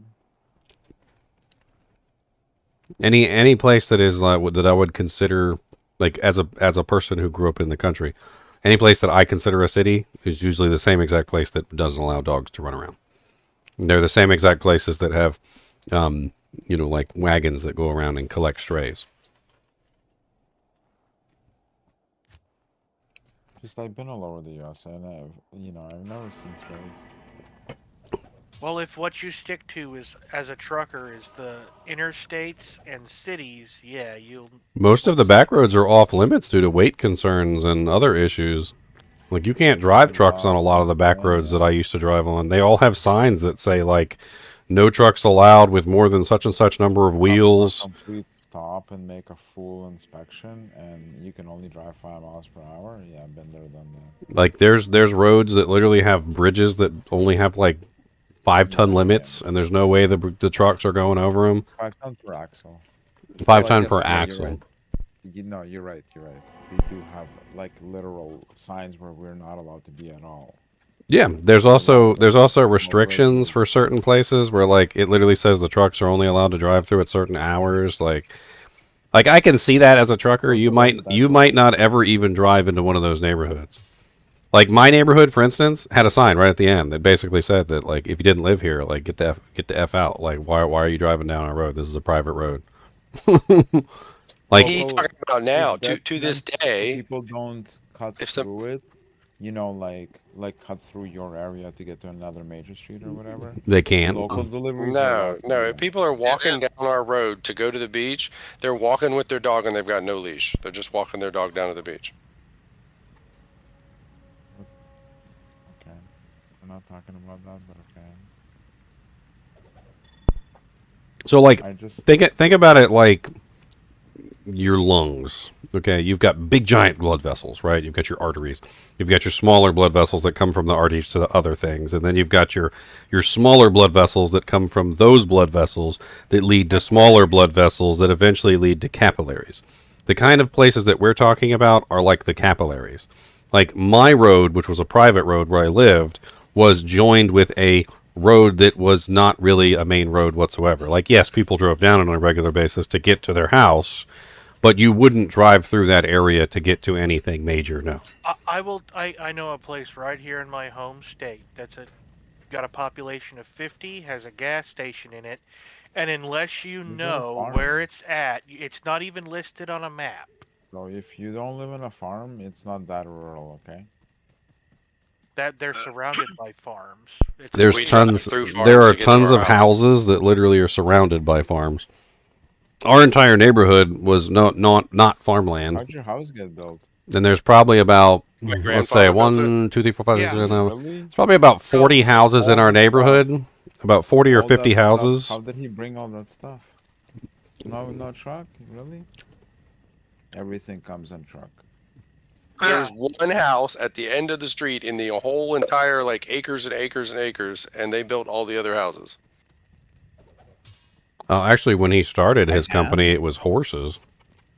Yeah, but that's where the house was, and then they built on top of that our grandmother's house. But as of right now, in that area, like there's probably about anywhere between 1,000 to maybe 2,000 houses in like that entire area. But it's also surrounded by farmland. Like there's farmland on the left, farmland on the right. There's even a tree. Yeah, there's even a Christmas. corn, There's even a soybeans. Christmas tree farm there. Yes. My grandfather built the house he lived in till he was like 50. Okay? He was born in 1940. We live in a rural area. You get a decent job. You go buy 10 acres of land and you build whatever the hell you want on it.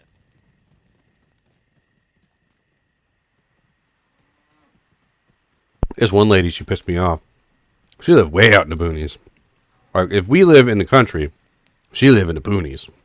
Like, when you say boonies, the boonies is like you gotta drive Jump on like a dirt road 40 or 20 50 minutes. extra miles past the country to get to the boonies. And you know what she's got? Some company out in the boonies set up a freaking fiber optic cable to their business. Paid, whatever, hundreds of thousands or even millions of dollars to set up this fiber optic cable. So every house in the line between the fiber optic company and the business was offered fiber optic data. Relatively cheap, too.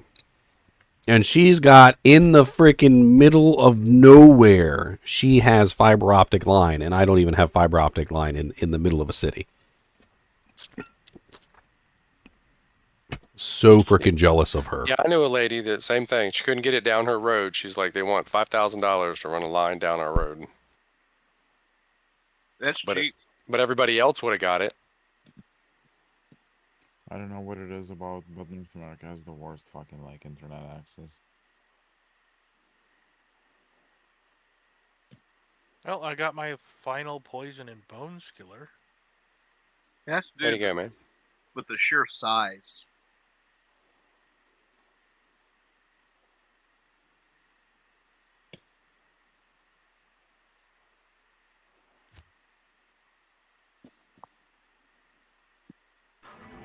Why is he so stuck on the dog thing? Because honestly, he's absolutely right that in certain places you will never see a dog roam. So if he's never been to a place where dogs roam, it might seem abnormal to him, but the truth is that it's not. Like you'll go to countless thousands of cities around the country, and dogs will just be roaming around. It really just depends on the city that you're in. We saw them in Mexico when we went to Mexico. Yeah, but that's Mexico. We're talking about North America. Like, I'm talking about the United States. Yep. Yeah. I'm talking about rural country towns that usually have, they've got a McDonald's, they've got a Hardee's, whatever. But that particular place where the McDonald's and the Hardee's are, like if the city has a McDonald's and a Hardee's and a Wendy's and all that other stuff, that's not where the dogs roam. The dogs don't roam there. Connected to that town are usually several smaller cities. Like, for instance, you might have like a main city where everybody comes to do their shopping, and that place is where all the industry is. And then connected to that on all sides will be smaller satellite towns. They're actually called towns, not cities at that point, because they're very small. And those are the ones where the dogs just roam around and do whatever the hell they want. Those are the ones that are connected to the ones that have the McDonald's. They don't have a McDonald's. If you go to that place, there's no McDonald's, there's no Wendy's, there's no nothing in that particular place. It's usually just houses. You're lucky to see a gas station. One or two gas stations, maybe. If you're lucky, maybe they got a Food Lion. Food Lions like to be everywhere these days. We had like 2 country stores and a gas station where the gas was like 2 times as much as everywhere else. You guys are so funny. Like, you're talking to a Canadian, right? Like, you guys have like, what's your population now? 325? 350. Right? 350 mil. 350. I'm sorry. We have 36. 90% of us like live next to you guys. Yeah, I've talked about this quite a few times. Literally, like 90% of your population is right there above Michigan. But if there is a road, right? If it goes anywhere, there's like stuff all over the place. Like a gas. There's Right. like hardly any gas stations, but there is a gas station, right? Yeah, there's Well, areas who's there's areas where we live where there's no gas station. Like you've got to drive like 5 or 10 miles to get to a gas station. That's still Sure, a gas lucky. station. 5 or 10 miles is nothing. so who's ever not just been like walking around somewhere and like some random friendly ass dog just runs up to you and you're like, oh, who are you? Where's your family? And then they're just like really nice. Oh yeah, lots of times. Yeah, I mean, when I was a kid, I mean, maybe not just like wandering through a city, but Yeah, No, but no, because in cities they have we're in our- because no, in Yeah, cities leash they laws have and all the that. leash laws and they also have the pound, which drives around and picks up the strays.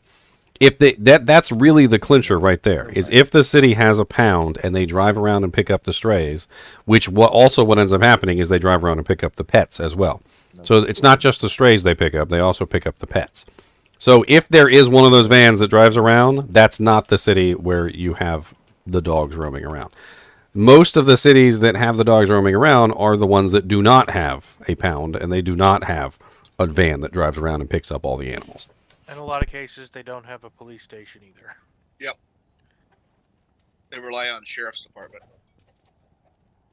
Or themselves, in which Yeah. case, don't I hate mess those with them. pound cars, vehicles, people. I hate those. Was Carrollton? Do we even have a police station there? We even have a police station. I know Smithfield no, does. it's Isle White. No, Sheriff, county sheriff. Okay. County sheriff, yeah.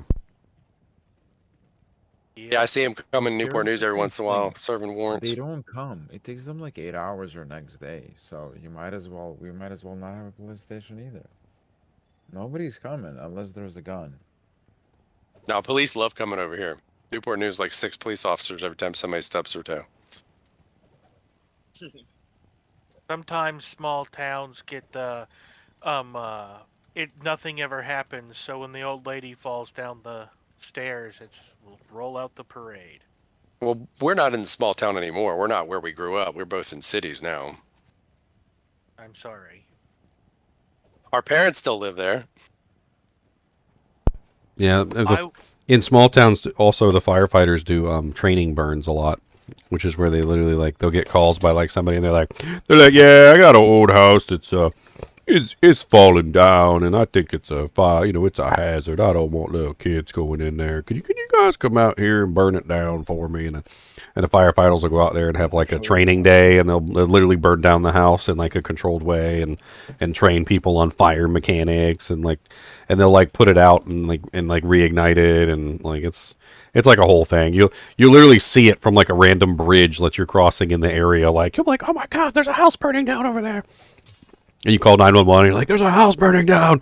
And they're like, yeah, they're like, we know, we're the ones burning it down. You're like, oh, okay. I'm sure they mess with people. They're like, oh my God, where is it? Oh no, that one. Yeah, we burned that one down. Yeah, that one's totally us. That one's totally us. It's us. Don't worry about it. Just Can you imagine them actually saying that? Wow. Is that a F Hellslayer? Oh, it's not it. There's an Ondal's Wisdom. Anyone want some EXPs? I'll take it on. I'll take an Ondal's. You know All what? this action living in a big city. I mean, honestly, it's big city, I think of New York. I don't even think of where we live as a big city. All right, we pretty much done with this one. It looks like you guys are slowing down here. Well, look at all these amulets over here. Let me take a look at these. What's a big city in Europe? I mean, I would assume that London would be considered a big city. That's the biggest of cities, right? Did you ever go to Alexandria, Daniel? I think I went one time. Yeah.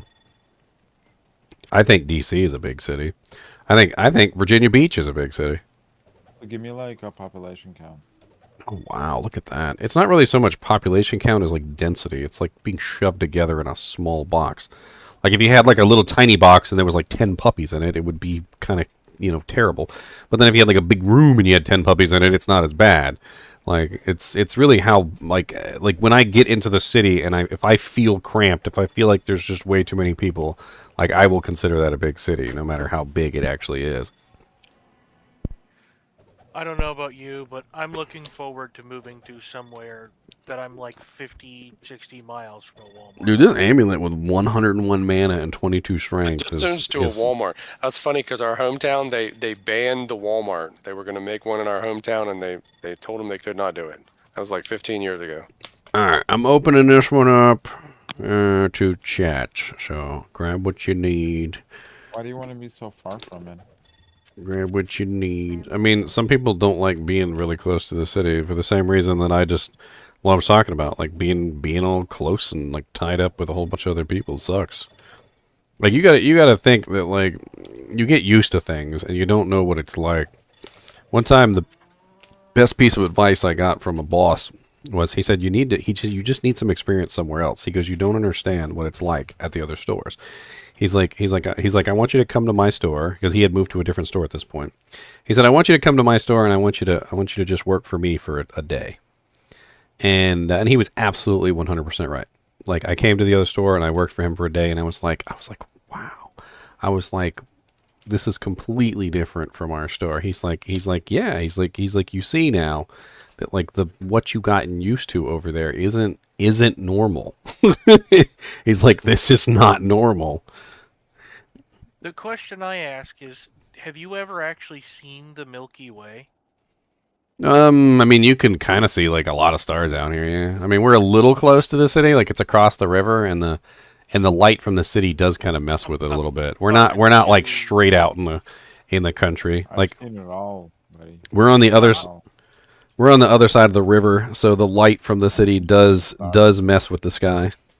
Because that's why I want to get far away from the nearest Walmart, is because 50, 60 miles from the nearest Walmart, you can actually start to see the Milky Way. It's actually very scary. So, have you I actually? don't like people either.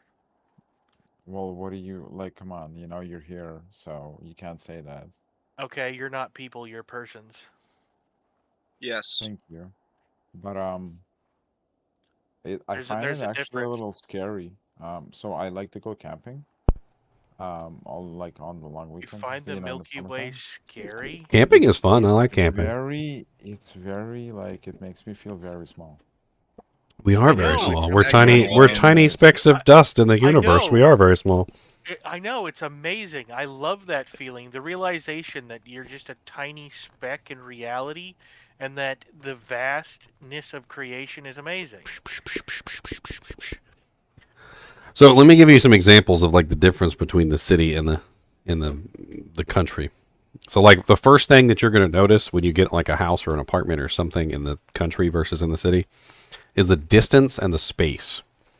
So like the distance between buildings in a really big city is very small. And it actually gets to the point where the distance between buildings is so small that there's no distance between buildings. And you end up with buildings that are literally multiple, like duplexes, and then it goes into apartment buildings which are huge and have like all these people stacked together, and you can literally hear your neighbor above you and your neighbor below you.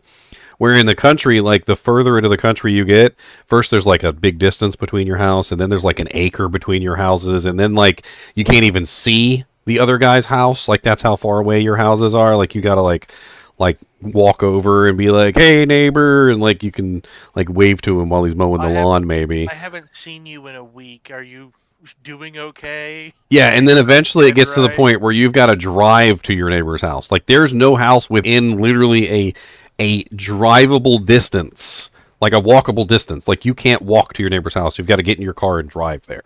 You have a golf cart to go get your mail.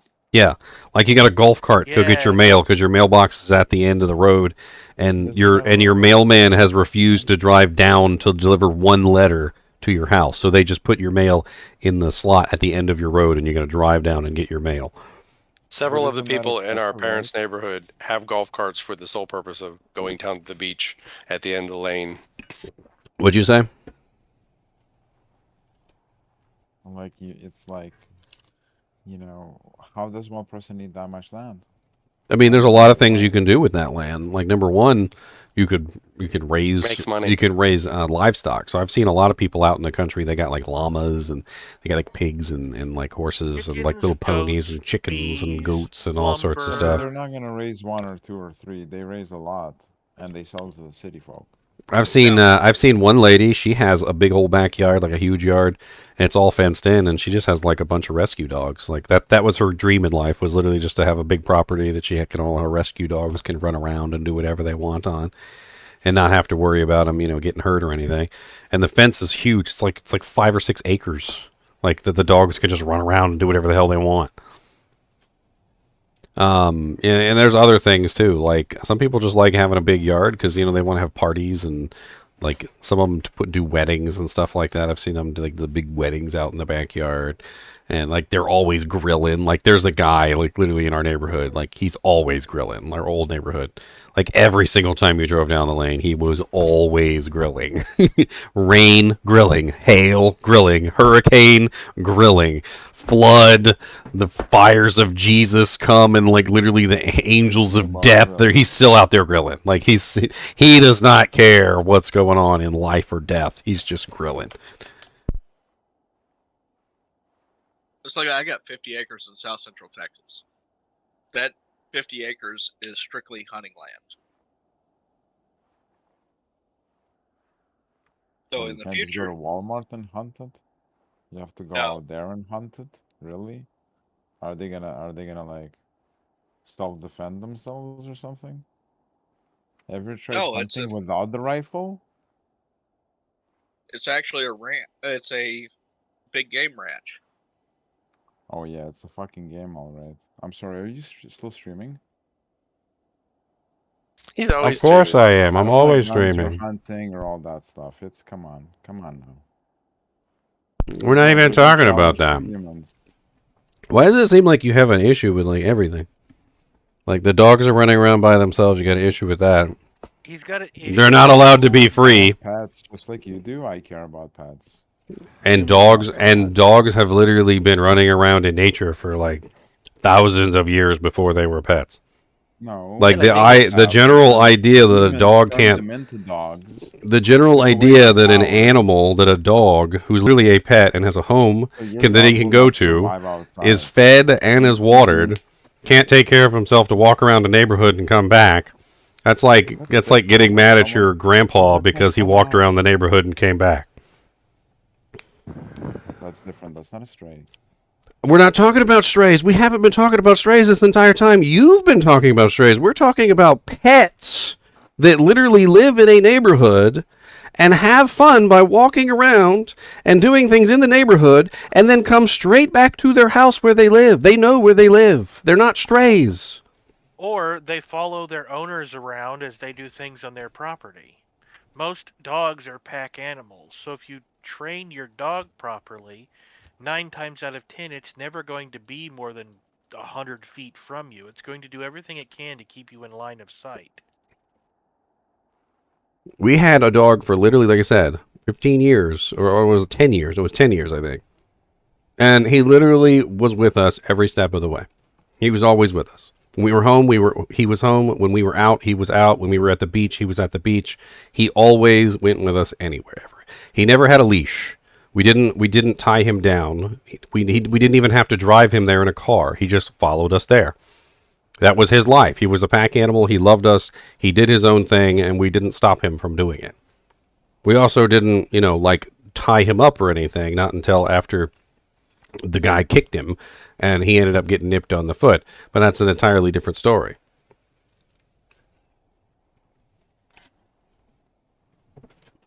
And a lot of people would say he had a very good life. I mean, an indoor dog has a decent life too, but he also doesn't have the freedom that an outdoor dog has. He doesn't get to run around. He doesn't get to play. He doesn't get to chase squirrels. He doesn't get to dig up moles. He doesn't get to just be a dog. He's stuck inside. Cody's stuck inside. We could never let him run around in the city. He'd get picked up in a heartbeat. The pound would come, they would pick him up, and then they'd call us because he has a collar on, and we'd have to come get him and probably even pay a fine or something. There's absolutely no way. There's absolutely no way we could let him run around here in this city. Like all our cats, when we got the cats fixed, they put chips in them and tattoos. Tattoos? There's a blue tattoo on their stomach that lets you know that the chip is there. The chips don't last forever, though, unfortunately. So we were told that when one of the cats that we had was chipped, and they're like, well, the chips only last for like 2 or 3 years anyway, so it probably doesn't work anymore. We're like, what? What was the point of having them chipped then? I heard of that before. That's why I never got him. Got the chip. Might as well tattoo their name and address on them. How about that?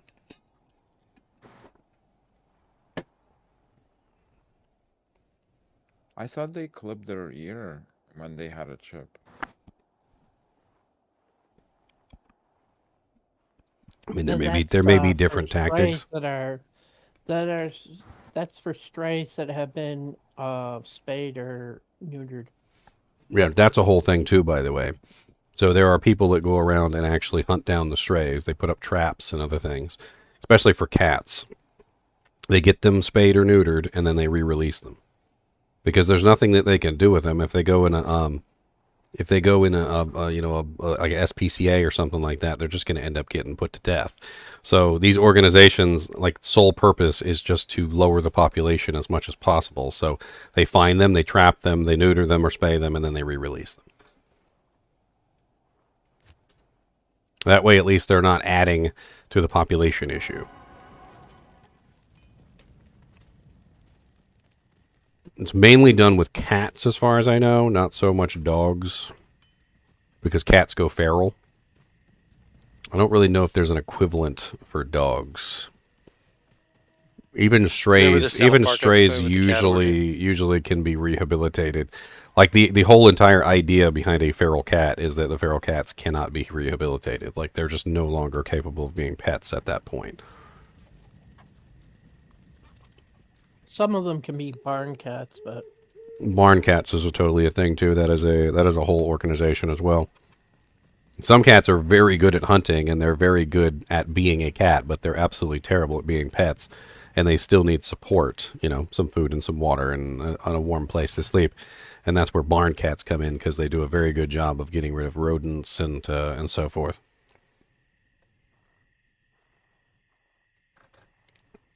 Made my dream shield too. Nice.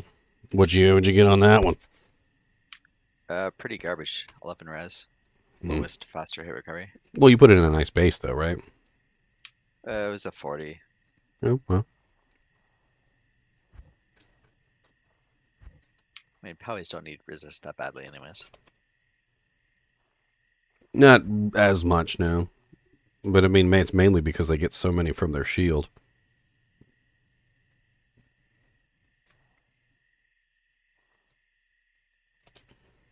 I gotta go to bed, guys. I gotta build a computer in the morning. Oh. Good night. Good night. Oh, wow, somebody made my GGM1 in hardcore. Who's stealing my games? I'll just do GGM01.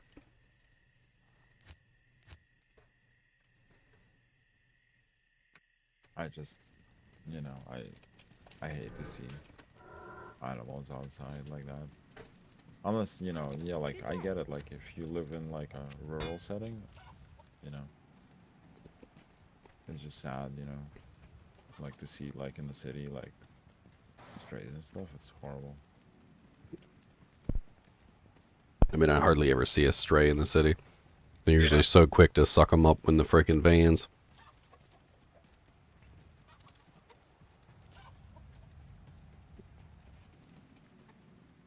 Honestly, you know what I do see? You know what I do see? PETA shelters as well, which they don't even bother to check if it was an actual pet or not, and then they kill it after like a week. Don't even get me started on them. They love to kill all the animals.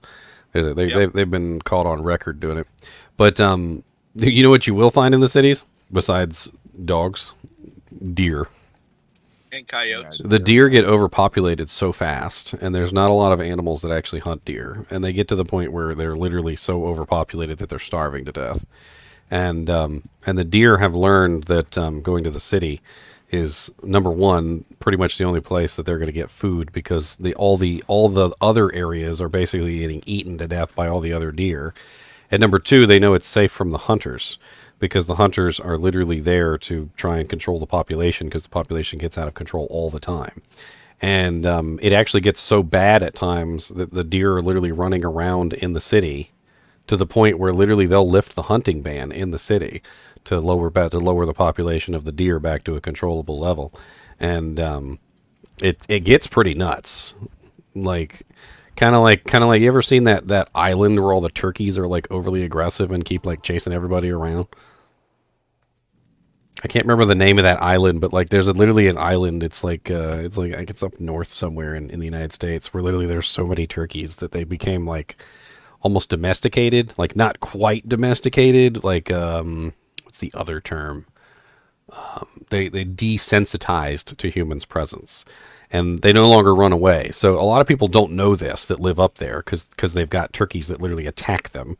But turkeys are not animals that like to be around humans. If you live in the country, you will rarely, if ever, see a turkey, and there are hundreds of them around you on a regular basis. They do not like to be seen by humans. They are very reclusive, they hide, and they literally will run away even at like the sound of a human vehicle. They do not like us at all. But in this place where they've been desensitized to humans, they will literally walk through the streets like bouncers and chase people around and peck them. Like, that's how bad they are up there. There's videos literally of them chasing the mailman and like biting him the whole way while he's trying to deliver the mail. And the mailman's like kicking at him, trying to get him out of the way. Rural towns near where I live, it's not that far, maybe about 20-minute drive from the city. We will have wild turkeys out in the road, and like as soon as the car passes by, they'll get right back in the road again.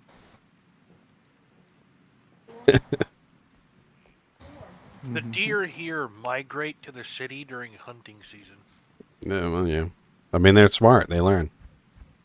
You know what they do around here is they San Antonio, they never leave the city. they shoot the deer to feed prisoners around here. I mean, there's a lot of things like that. A lot of people think that like roadkill is absolutely terrible too, but and it kind of is in a way. Like, I'm not gonna lie. But you know that a lot of the roadkill actually goes to feed animals that are rehabilitating. So like when they have like eagle rehabilitation, they're, you know, like zoos and things like that have lions and, you know, tigers and freaking bears and all that other craziness. Like a lot of the roadkill actually gets picked up by the police officers or other organizations and brought to those organizations so that they don't have to kill, you know, basically any animals to actually feed those. So, you know, like when you see a deer on the side of the road, you know, like maybe not be so sad about it because he's probably going to go feed a tiger somewhere in a zoo. He's probably going to go feed like a bald eagle that's being rehabilitated in one of those rehabilitation centers. And there's all sorts of predators that get rehabilitated on a regular basis. The controlled kill in my state, when the deer population gets too bad, goes to feed the homeless. I mean, get some deer jerky. It's pretty good.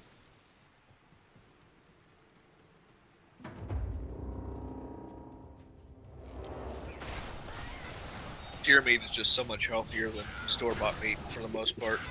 I mean, and that's the thing. I think a lot of people don't realize about, well, most hunters. I won't say all hunters, is that they actually do eat and process and use the meat and the animals that they kill. Not all hunters, though. Some of them are just sport hunters, and they're not. That goes back to our waste argument we were talking about earlier. Like, we don't even like it when items get wasted on the floor in Diablo. Like I don't like it when an animal gets wasted either. Like, you know, if you're gonna go through all that trouble, you should at least eat it. It's like I despise trophy hunters. However, meat hunters I don't mind. Well, most people that hunt deer are meat hunters. They literally turn them things into jerky and venison and all sorts of stuff. Like, I've literally been to some of their houses before, and they're like, "You want some deer jerky?" And I'm like, "Oh." They're like, "You can have some for free. I got a whole thing in the back." And I'm like, "Yeah, I'll take some deer jerky." You know, Trophy hunters around here still prefer to donate the meat. They even view it as a waste. They want the head, but there's always a food pantry or something. So this is illegal, so don't get me wrong. But even when like a deer gets hit by a car, Like if you tell a deer hunter that the deer got hit by a car, like they'll ask you where and they'll come get it. Because they'll grab the deer and they'll cut it up into meat and venison slices and make some jerky out of them and all that stuff. Like they'll they get excited about that kind of stuff. But as far as I understand it, you know, just to say it out loud, I'm pretty sure it is illegal to hunt with your car, and it's also illegal to get a deer that is, you know, killed by a car and actually like eat it. Well, in Ohio, that's not true. In Ohio, if you report it to the authorities, they will most times let you take the deer. You know. Okay, and so it's by state. So it's by state. Here it can vary depending on which officer comes to the scene, but usually it either goes to the prison to feed prisoners, or it goes to the guy who got their car damaged by the deer. You know, Carrie one time had a deer literally hit her car. And everybody's like, oh, you hit a deer? And she's like, no, the deer hit me. She was literally just driving, and the deer, like, leaped out of the woods at, like, full speed and just slammed into the side of her vehicle and smashed the freaking front driver's side door. Like, literally just, like, smashed the door in. I mean, he literally jumped out of the woods as fast as he possibly could and smacked into the car. I had a deer that went by my car, dodged my car, and just to get creamed by a truck coming the other way.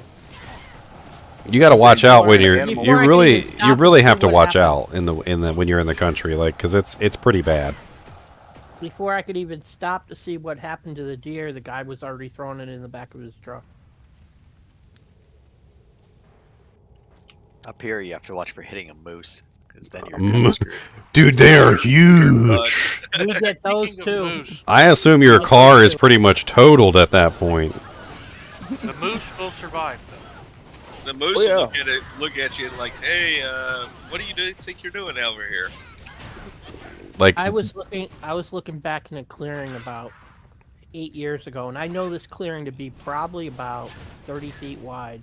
And I looked back and I saw a moose that was probably almost filling that clearing between the two trees. I hear moose aren't was, normally aggressive, but they can be. Like they can F you up, like if you mess with them. They're highly territorial. Like they're not like normally aggressive, but they will get aggressive if you like get up in their face and stuff. You don't want to be anywhere near them in mating season. Oh yeah.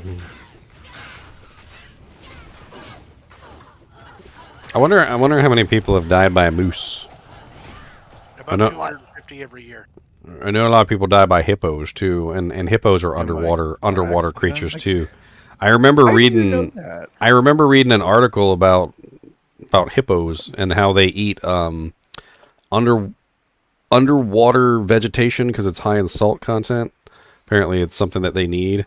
So like they're under the water while they're eating, and like I would imagine that if like you were in a boat or something like that, and one of the freaking moose antlers, the big antlers coming up, probably like flip the damn boat, maybe even skewer you. I don't know. I wonder if that's a thing. Kind of the same way that hippos do. Like apparently hippos also kill tons of people. Same reason. They're usually under the water. They're very aggressive, and then they just jump up at you. Like basically when you come over top of their area with your boat.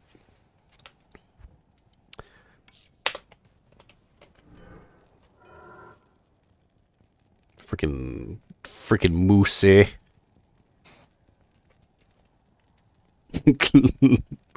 I wonder how heavy a moose is. Moose weight.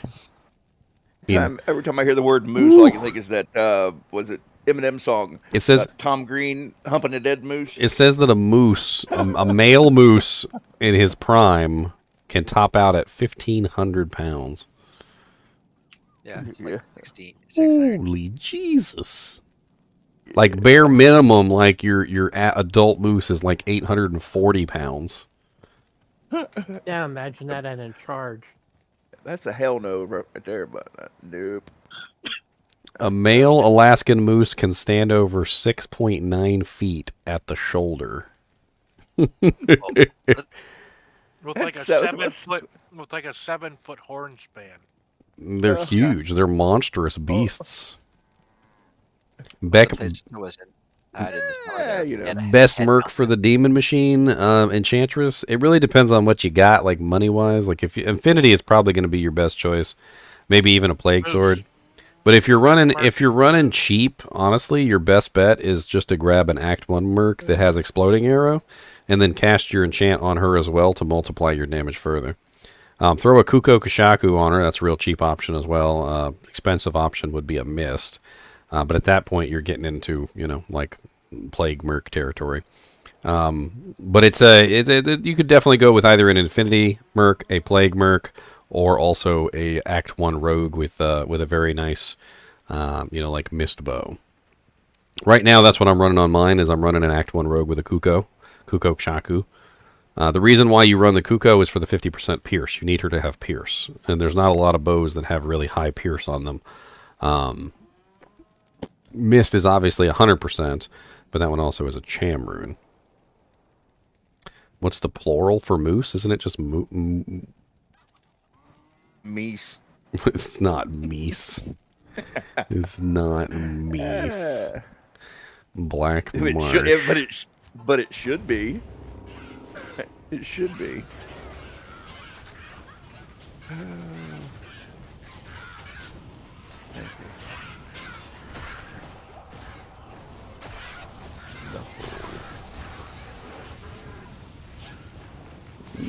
Black marsh in the hole.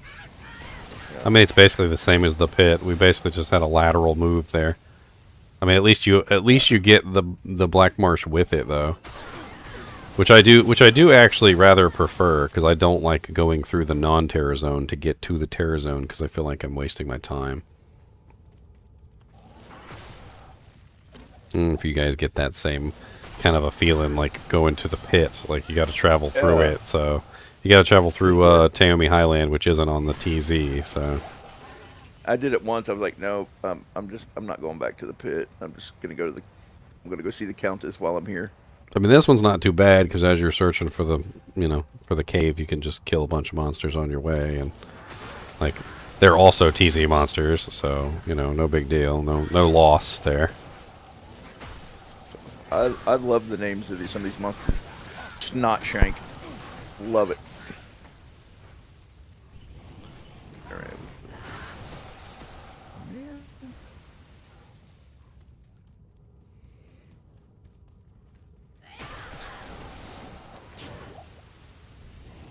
A lot of the mobs to spoof like pop culture, or was that just WoW? With the what? Didn't they used to use monster names to spoof pop culture? I'm not. All the ones in this game are randomly assigned, except for the super uniques. So like they have prefixes and suffixes just like items do. And they basically roll the prefixes and suffixes. So you'll often see like the same name monster a couple times, because like Snotshank, Snot is just one of the it's just one of the names, and Shank is another one of the names, and so they're just like, you're just getting like the same prefix and suffix a lot.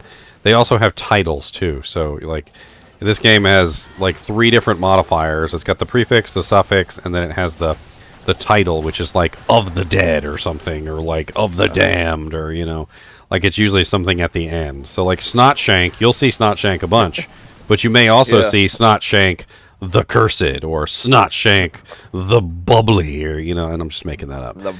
But there is a full list though, somewhere. I used to have it pulled up. I had a really neat idea at one point to like put it in Discord and like have it assign like random names to people. That would be so cool. Let's see who gets Snotshank. I did find a 15% IAS with 30 cold resist.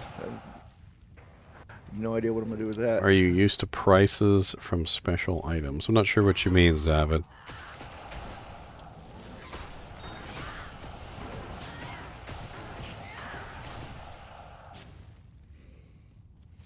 I'm going to have to clip that 1540 find, too. That was great.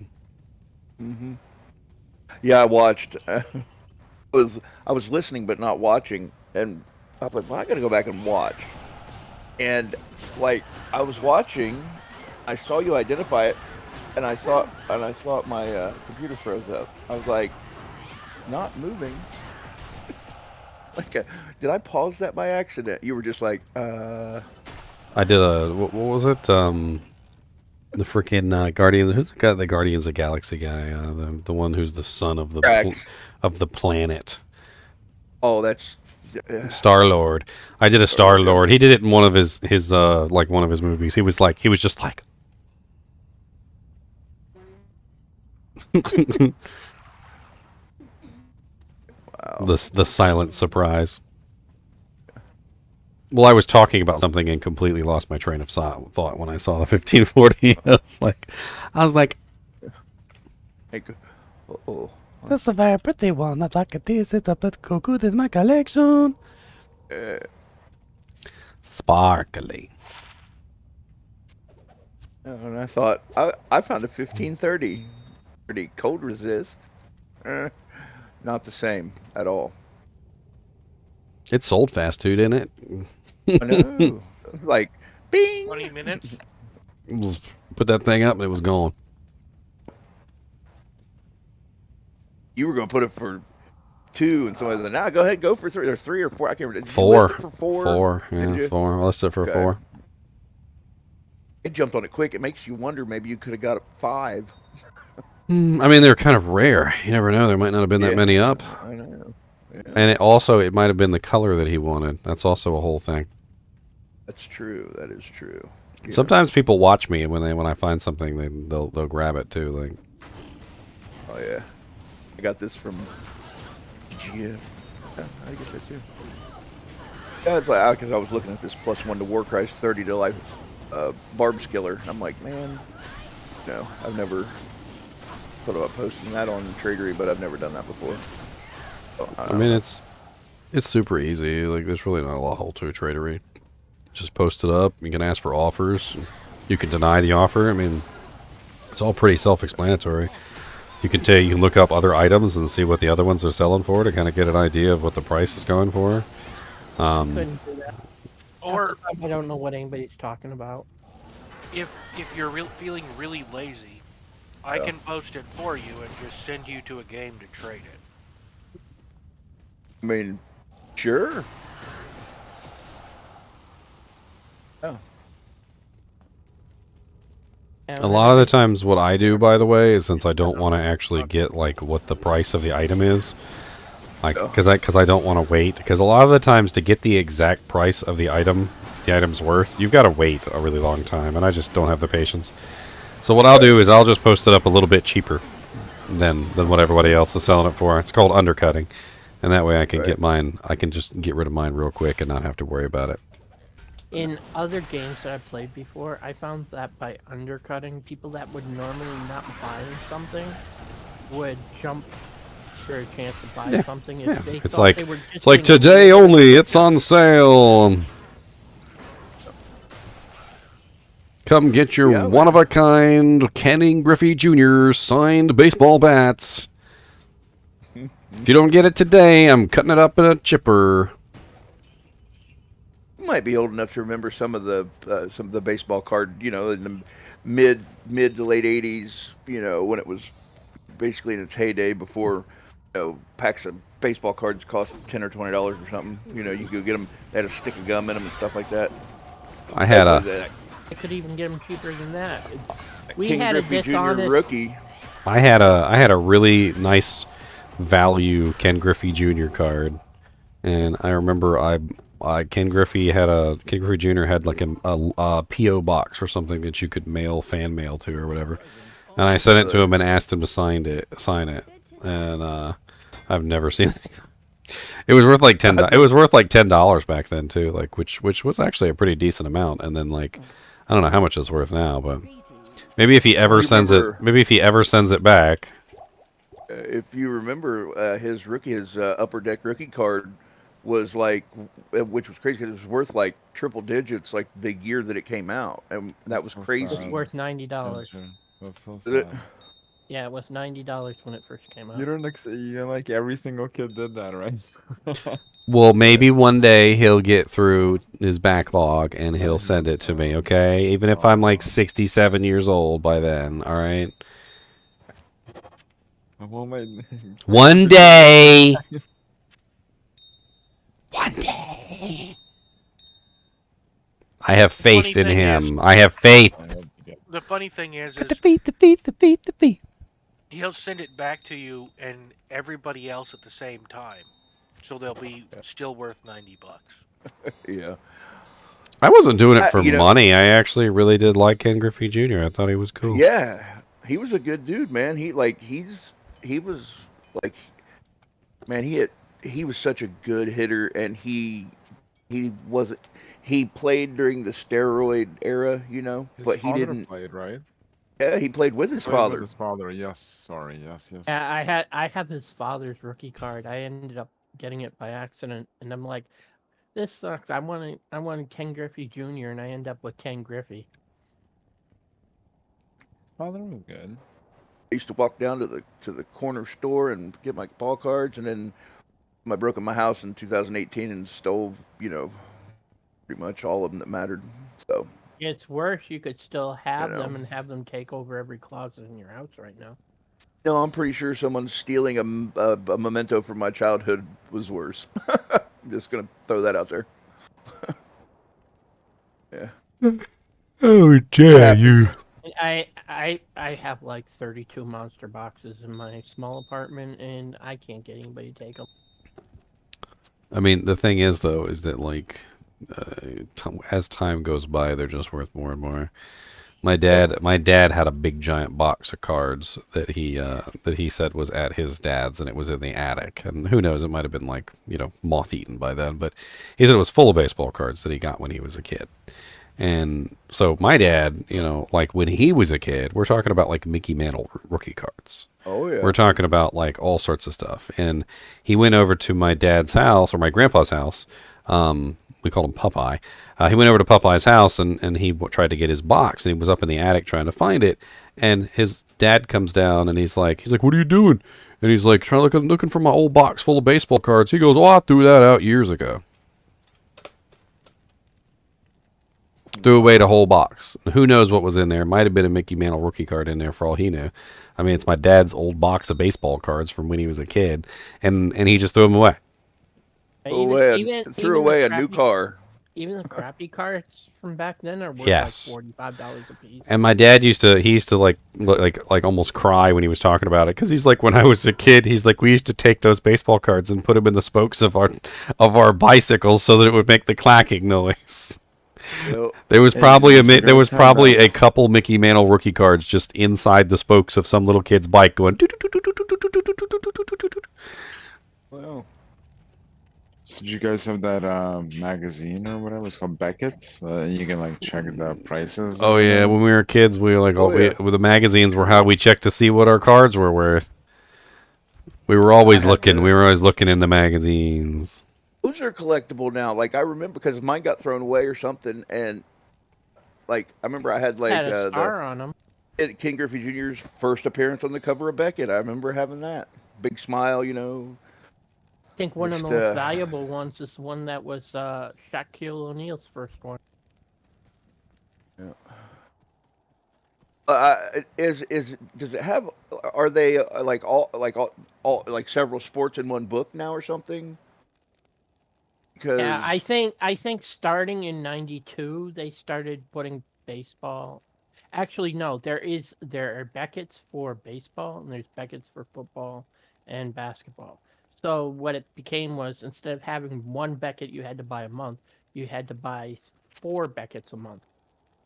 See, I would never do that, Smoking, and I don't think my brother you would if you owned a baseball. I'm talking to Smoking.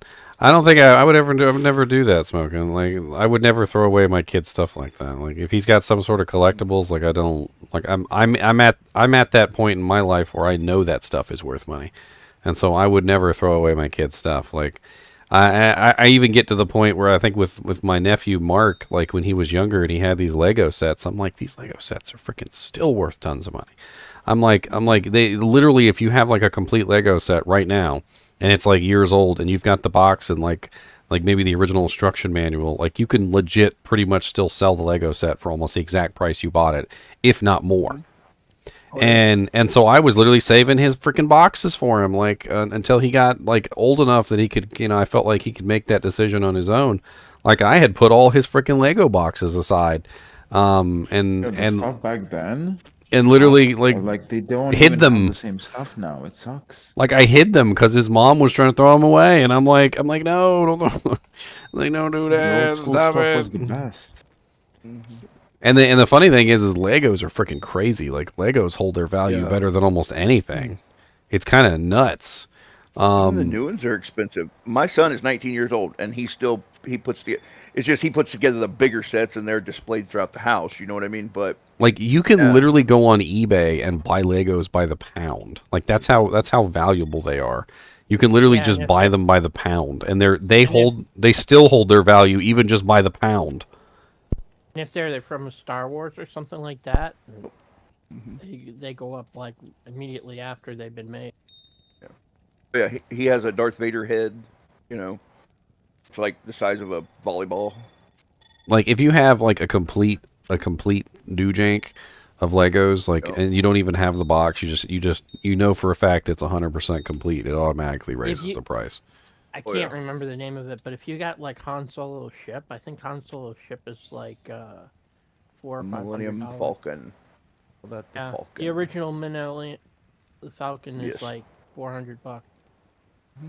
It's just it's just looking out. You're just looking out for them. Like you bought them something that's expensive. Like they enjoy it. Maybe they destroy it. Like whatever. But like, could you imagine how much freaking money like us would have? Like we would have if our parents hung on to our boxes. Like we had Transformers when we were a kid. Like Thundercats and all that stuff, and how much they're worth now. Like if they had hung on to the material that they were packed in, like the instruction manual and all that stuff for us, and like kept it, just put it aside in like a container somewhere, and just kept it safe. When we got older and we went back to like find our old toys, and we finally like had an understanding of how much the stuff was worth, and our parents are like, oh yeah, by the way, I saved all the boxes and everything. You know how much money you would have, like literally with all those boxes and the styrofoam and all the manuals and everything. Like it's insane. Because I still have I still have the square metal Optimus Prime. It's out in the box in the garage. The square metal. I mean, like the cab is metal and the legs are plastic, but like it's legit like metal. And that's probably why all the stuff from my childhood. I mean, Optimus Prime is a popular one. There was a bunch of different versions of him. He had metal legs. He also had plastic wheels and rubber wheels. That was a whole thing too. And if you have like if everything's mint in the box, I mean like a mint Optimus. So the term is CIB because I'm assuming that you opened him, right? So so complete in box Optimus with rubber wheels. Looks like it's going for about 150 right now used. Yeah. So I mean, like that's CIB. So CIB is you got everything. You have the box, you've got the instructions and all that stuff, and the missiles and all the little hands and the little pieces. But like they get even more expensive when they're mint in box. So mint in box is like unopened. Those get like kind of crazy. Like I would mercenaries. He's so part stupid. of the reason why they're worth so much is back in the day, they didn't make nearly as much as enough of them for how many kids wanted them. Oh yeah. So many kids did not get them.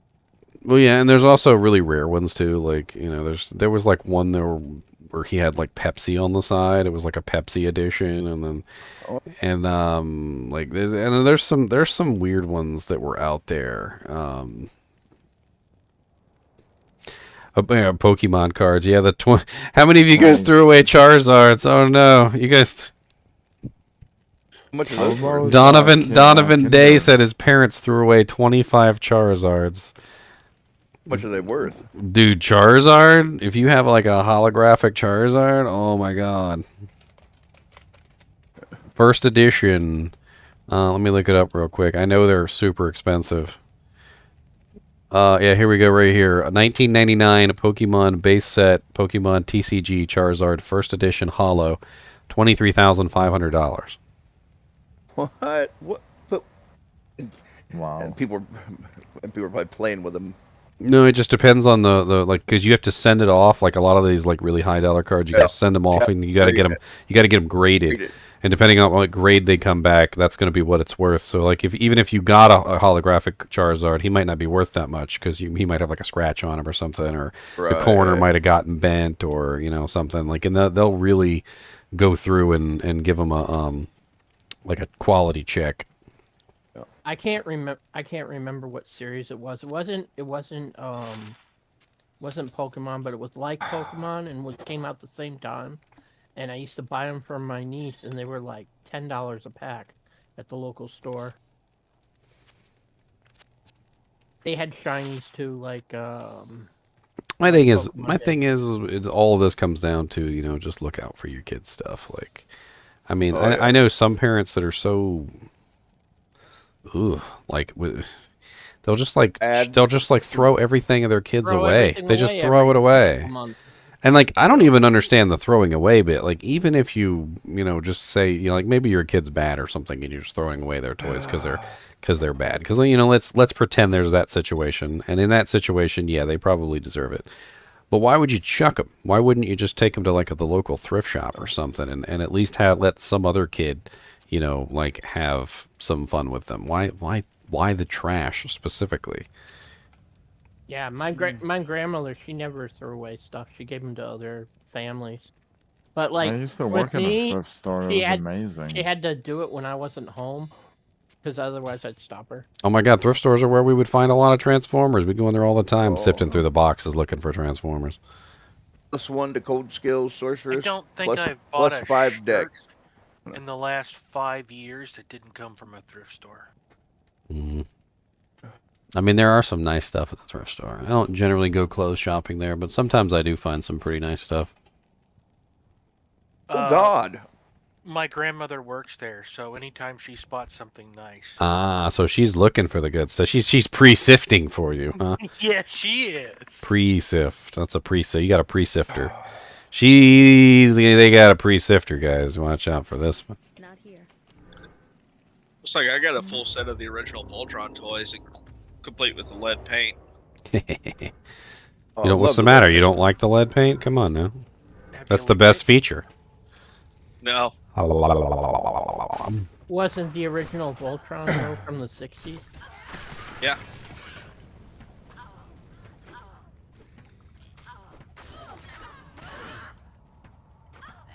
Oh my God, you keep running away. Come closer and die. Hey, look at that! I found a white Grand Matron bow. I used to make so much money. I used to make so much money off of Ninja Turtles were really popular, and apparently they're just like really common. Like, I don't know what it is about them, but they made so many and they sold them so cheap that they're just like really common. And I don't know very many Turtles toys that are actually worth anything. I still have a bunch of my original ones, and I think I looked them up, and it's like you couldn't get anything for them. Ninja Turtles was created like 15 minutes from here, where I live. G.I. Joes are the action figures that get expensive. What's it, Exoforce? I mean, those big, tall, 10 to 12 inch tall G.I. Joes back in the day. So one of the ways I used to make money before I actually became a YouTuber and stuff like that was actually to go to thrift stores deliberately looking for the things that I knew were worth money, and I would buy them for dirt cheap there because they're always so stupidly cheap. Like, you find some like freaking like $60 or $70 toy out there for like 50 cents marked with a grease pencil. And like you just buy it and then you just resell it on eBay. Like it's a whole thing. Like you can make tons of money that way. The problem I was expecting you to say you used to make money by hitting the corner. Oh man. You coming to the corner with me though? Only on Saturdays.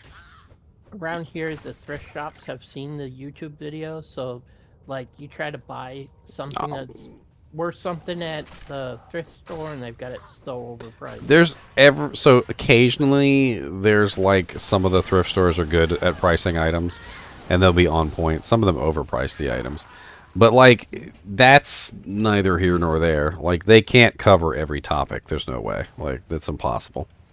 So like as long as you just keep visiting the thrift stores, you will eventually find something that they've mispriced, and it doesn't take very long. Oh God.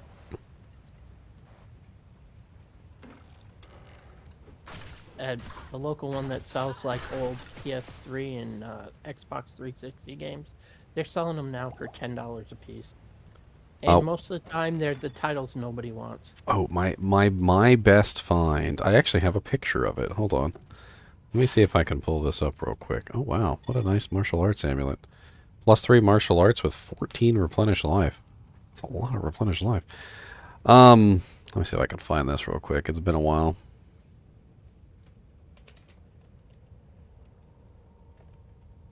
Yeah, how about Jordan's baseball card? Oh, yeah, I mean, I would assume his would be worth some money. Depends on how many of them there were. His rookie card is worth like $9,000. It's probably worth more now. I would assume that they printed a lot of counterfeit.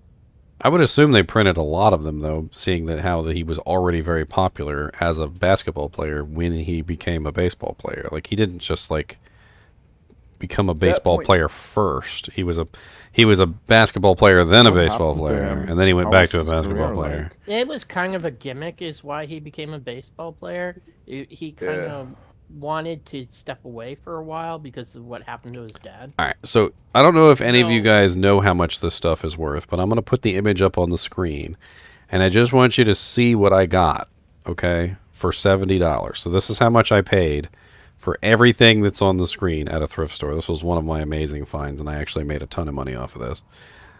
This is my $70 thrift store find that I was super proud of. Transform a fit. So everything that you see on the table, except for the fish in the background there, $70. So what you see there is one GameCube controller wired, 2 Wavebirds, 4 Wavebird receivers, a GameCube complete with all the cords, as well as the Sims GameCube game, and a very nice GameCube carrying case for $70. How much do you think all that was actually worth? $250. So it turned out each Wavebird receiver on its own was worth like way more than I thought.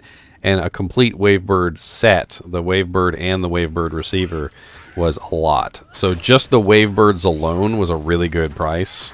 Like, it was actually the Wavebirds that pushed it way over the top. Wavebird?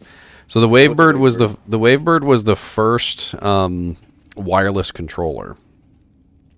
Oh. Wow. Okay. So if we look up the For Wavebird, PC? For what? it's for GameCube. Oh wow! Like ever. Let me see here. I'm gonna look up and for see what any they are. system, like the first wireless controller, like in history. I mean, it was a really good one too. It might not have been the first wireless in history, but it was a really good one. So as of right now, I mean, this was a while back, and I think they sold for pretty good. Did it But come with the attachment at the bottom? What do you mean? You got an attachment on the bottom of your GameCube. Oh yes, it also came with the Game Boy player. So the Game Boy player is the attachment that's on the bottom. So a complete Wavebird costs about like $90 right now if you want to pick one up, and just the receiver is about $46. So you're looking at 46 times 4, and then the controller by itself sells for anywhere between like $20 to $30. Usually you want to get like the receiver and the controller together, and that's why you get your 80. So like, let's pull up a calculator real quick and actually run it, because I haven't done this in a while, and it always makes me giddy whenever I get like really good deals at the thrift store. So it was 2 Wavebirds, complete Wavebirds, which is $80 a pop. So that's 80 times 2. And then we also have 2 additional receivers, which is another $40 per receiver. Yeah, about $40 per receiver. So we're looking at, actually it's like 45. So plus 45 plus 45. So you're looking at 250 right there. And then GameCube console.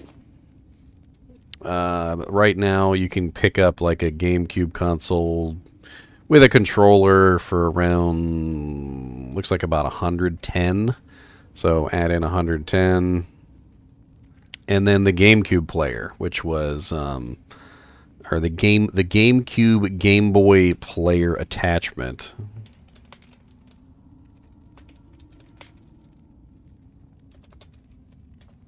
Which is about $37, looks like. It seems to vary a little bit, but yeah, between like $35 and $40, so let's just say 37. And then the Sims game, which I think it was the Sims 3 GameCube, sells for about, I want to say, it's like about $4. So not really a whole lot there.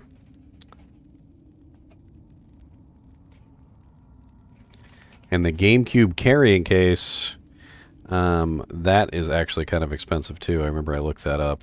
That actually sells for about $50. Yeah. So literally, like altogether, like for $70, I got about $451 worth of swag that day, and I was super duper excited about it. I did end up selling one of the Wavebirds and 3 of the receivers. And I ended up keeping the GameCube for myself with one of the Wavebirds. I still have one of the Wavebirds, and I still have the bag because, like, I thought it was really cool to be able to like put all my GameCube stuff in the bag. About 6 years ago, I got a platinum did you one. get any games? Yeah. Oh, I ended up modding it. I put a mod chip on it, and I ended up, you know, like running all sorts of games on there, like everything, anything that I could run on there. Because once I modded it, I could basically just like put anything in there, any GameCube I wanted, even like multinational stuff. I was playing like everything. Yeah, I got a modded PlayStation 2. It's pretty nice. The chip wasn't even that expensive, and it wasn't super difficult to install either.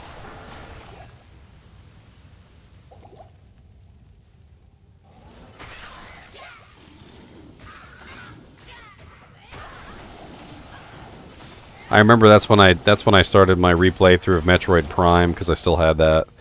And I started playing Super Mario Sunshine again, which, you know, that's a really good GameCube game too. And I mean, honestly, there's a lot of good GameCube games. I think I did a little bit of Nightfire. I remember Nightfire from back when I was playing on the GameCube a lot. Have you kept up on the news of Metroid Prime 4?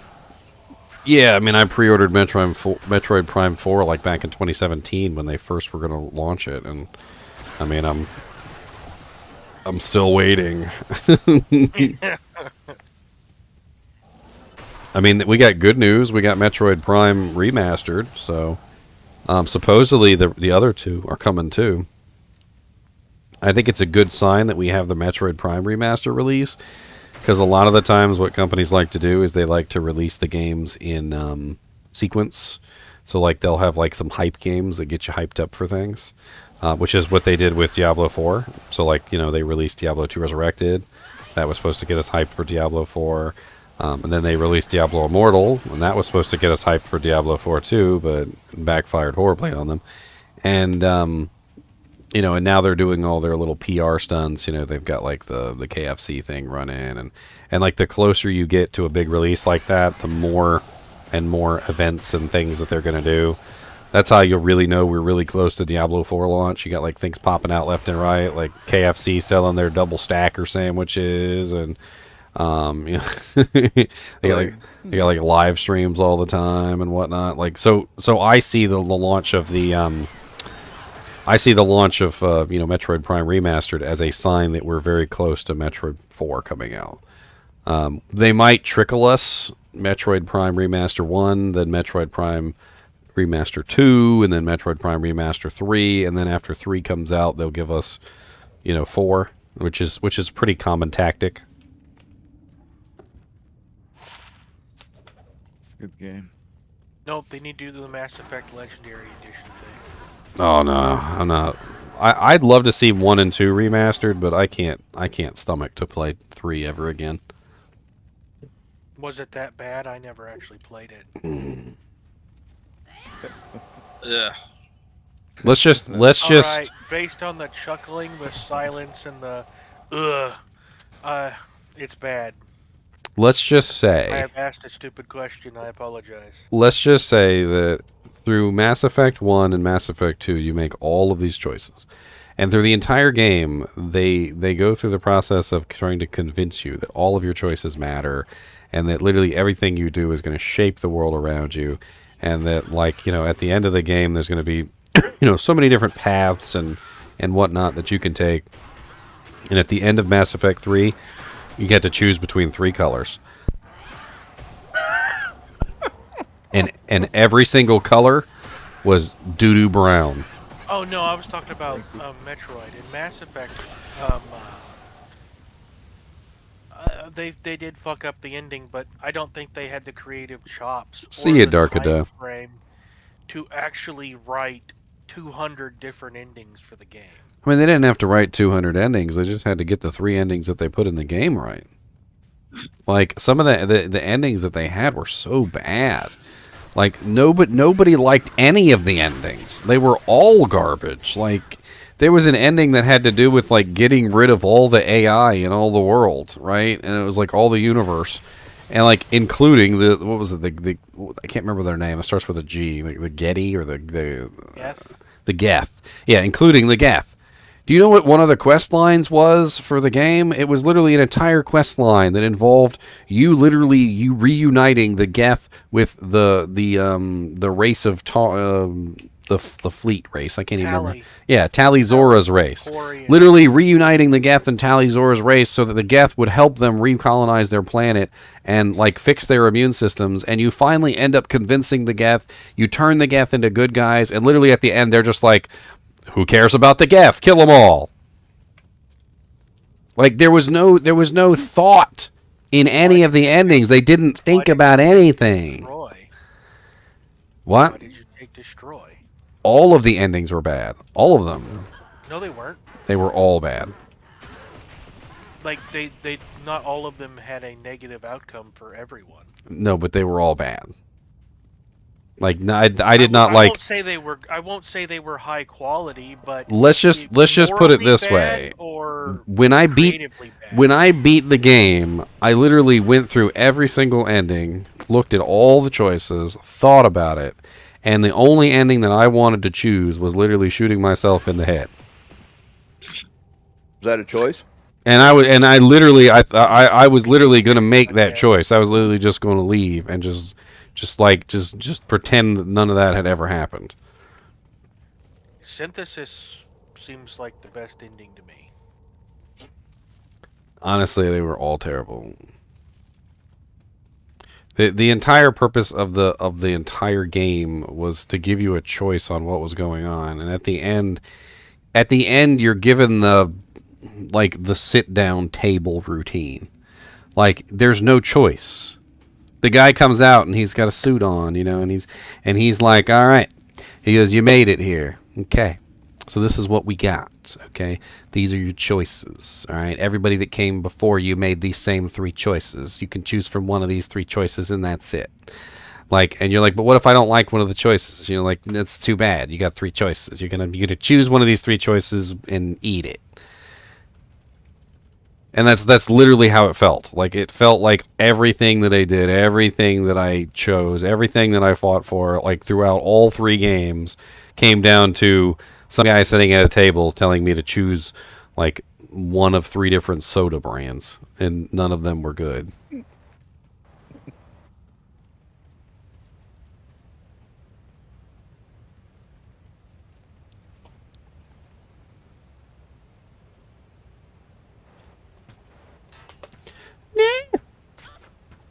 Rude. Did you ever play Knights of the Old Republic? I don't think I ever beat that game now. I think I might have played it for a little while, but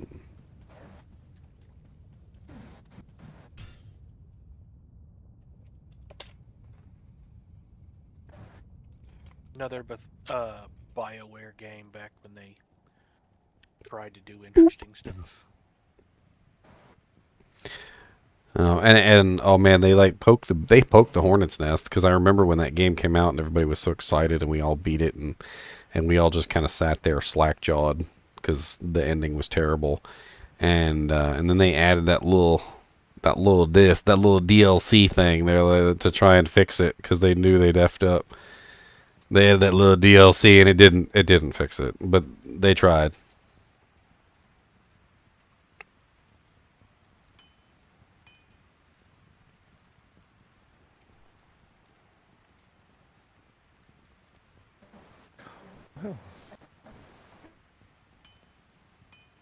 I ain't like what's his face in 3 either.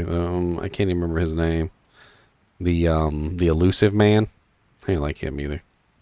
I mean, he was in 2, and he was a shithead in that one as well.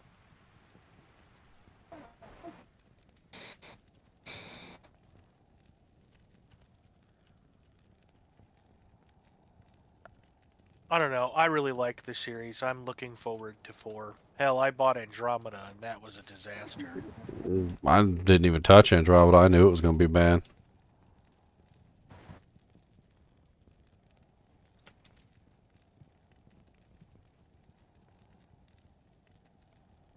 I miss story-driven RPGs. I mean, Mass Effect 1 and Mass Effect 2 were brilliant. They were amazing. Don't get me wrong. I loved them. But, you know, a bad ending can absolutely ruin a series. Like, it is 100% a thing. And, like, that's true. Like, they absolutely tanked the ending. Like, you don't have a build-up like that to the ending and then just absolutely fail. I mean, think about Harry Potter. How many movies were in Harry Potter, right? You got 1, 2, 3, 4, 5, 6, 7 part 1, 7 part 2. You got literally 8 movies on this. You think if they'd effed up the ending to the 8th movie, there would have been like not riots in the street? I think that they ran off the original script. Did you ever hear the theory of the original storyline? What, for Mass Effect? For me, yeah, Mass Effect. I think I remember reading something about it, and I liked it better than what I got. Yeah, I do believe the reason they fucked it up is the original theory was going to be the Reapers existed to prevent biotics from developing to a point that they accelerated the expansion of the universe and destroyed everything due to the dark energy theory. Which the dark energy theory is the name of the ending, or the cut ending, or however you want to put it, what the original story was supposed to be. I mean, I remember reading something about there was an original story, and like that literally like the guy who was writing the story just decided to just completely change it for no reason. Like it wasn't the original guy. Like something about like the story was all written. They had it. They had the script, and then literally they decided to change it after he left. Yes. Like he didn't left at the end of 2. Yeah. And they just said, "Fuck him. We're doing whatever we want." Yeah, they didn't. Had they stuck with the original storyline, They probably would have been fine. Yes.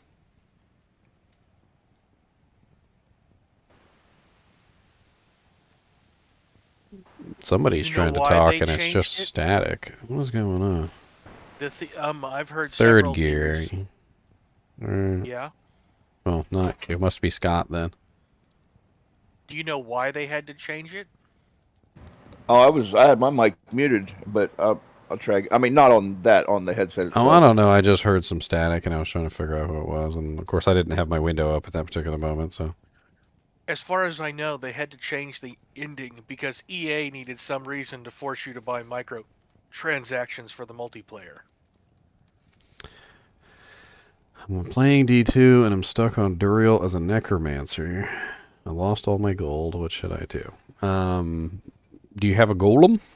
Because usually you can just spam your golem and Duriel will just keep killing your golem over and over again. You can throw like Iron Maiden on him and you can just kill him that way. Duriel has a predetermined AI to attack golems first before everything else. And, just bring a lot of mana pots so that you can recast your golem over and over again. But he won't touch you as long as a golem is alive. He's actually programmed not to touch you as long as the golem is alive. What difficulty is he on? It says he's on... I don't know, it didn't say.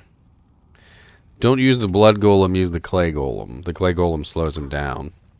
Clay Golem and Decrepify. And also, like, in general, you don't have to worry about him dying in one hit. Like I said, bring a lot of mana potions and keep recasting him over and over again. Put Iron Maiden on him so that he's taking damage every single time he kills your golem, and then just recast him. It's not a matter of let's get Duriel to tank, your golem to tank Duriel. He doesn't have to do that. All he has to do is distract him for you and take that hit. And then every time he dies, just recast him. You lost all your gold, you can't buy pots. Well, put your game name in chat. I'll come give you a hand. Yeah, if he's on multiplayer, we'll do it for him. I mean, he probably would get some satisfaction out of doing it himself. I mean, if he asks, we can come help him, but I'll like, give him gold. Yeah, I mean, I'll drop like a whole bunch of gold for him. I don't care. I got like I'll go drop the whole stash tab. I got like 2.5 million in like multiple stash tabs. I'll drop you whatever you need. We can deck out a little merc for you too. How about that? Put the game name in chat and we'll come rain on you. Rain. Literal rain. Is it ladder, hopefully? I don't know if it's non-ladder. I can join too. I got plenty of non-ladder characters left. Ooh, a circlet.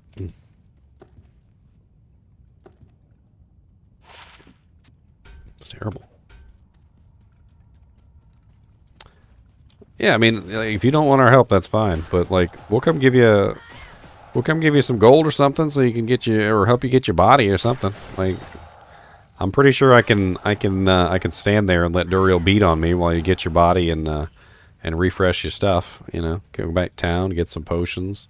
Yeah, we can fill you up with gold, or we can help you farm gold, or... Just tell me the game name and the password. What game name password are you? Or are you on single player? If you're on single player, I mean, I can't help you, so...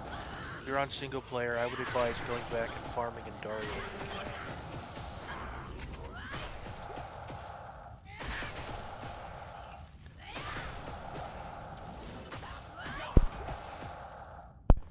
Damn.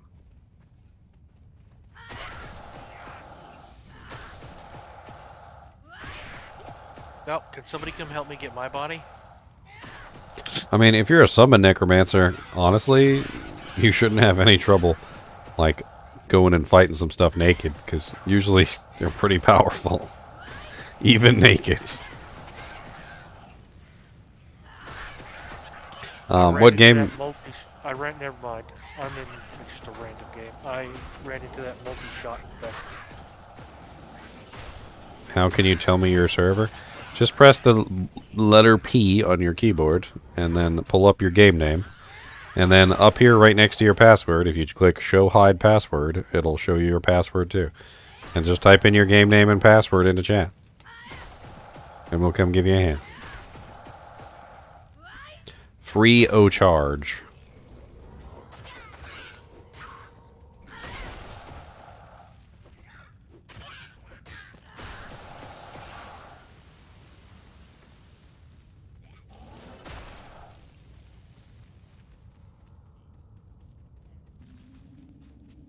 For free 99. Oh, free 99. Prosperos años a free 99. I want to wish you a free 99. I want to wish you a free 99. Does he know that he should put his gold not in his personal stash, but in the shared stash? Yeah, we can tell him all that when we get there. Let's see. He put his game name in chat. Wah, wah, wah. What? You got to press the little eyeball next to the password, but don't worry, I don't even need the password because your game name is your password. He's got one of those. He did one of those auto-generated ones. Game is no longer available to join, so I'm gonna assume non-ladder, or maybe I got the number. I did get the number wrong. Hold on. I hate how it it doesn't paste properly sometimes. You know, like it's just missing characters for no reason.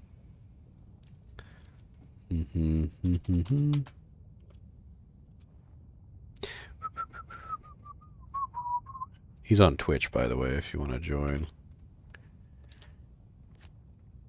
Game is no longer available. What did I get wrong? Come on, will you paste in there properly, please? What region are you on, Capadrew? Are you in Americas, or are you on EU, or... I have a feeling he's not on Americas. Because it does not come up with anything. So let me hop on to EU real quick. Send me that game name. I went to Twitch and I wasn't there. I was watching you on YouTube. No, I mean, it's fine. It's just in the Twitch chat. That's all I meant. Let's check year. Not EU. America's OCE? What does OCE mean?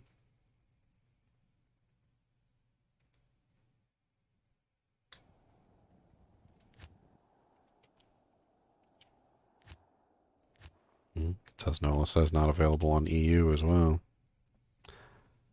Well, I was just on Americas and it doesn't pop up, so... I mean, let me try all three of these. Well, why not? I'll go over to Asia real quick and I'll try Asia too.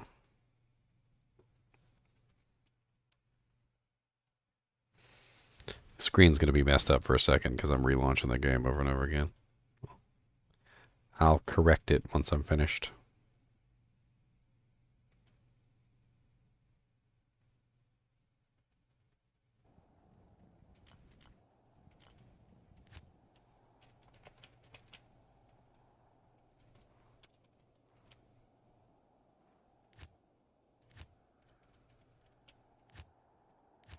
Game is no longer available to join. I'm getting game is no longer available to join on every single server. Same here.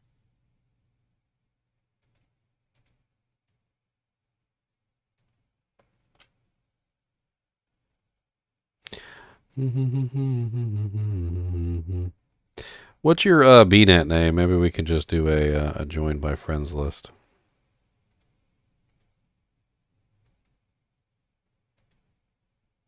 Did he play it at a console? No, because he has a Right on that tag. he has a game name.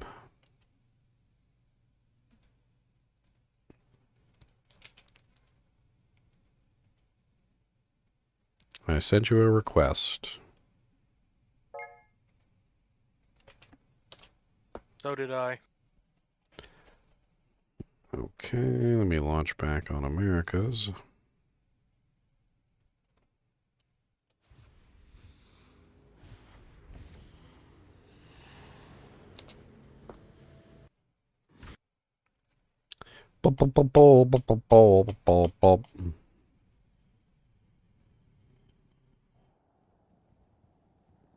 Yeah, Necro is like one of my favorites for like the naked runs. Like he's probably the strongest naked character in the game, I think. Just doesn't matter. Doesn't even need equipment.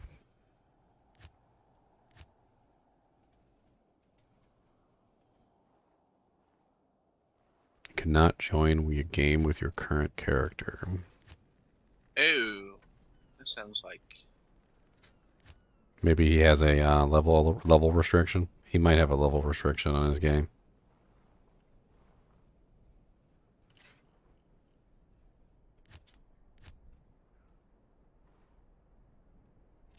Oh, wait, I think it's non-ladder. It's non-ladder. Oh, you about to get some items rained on you. Try not. Yeah, that's a good point.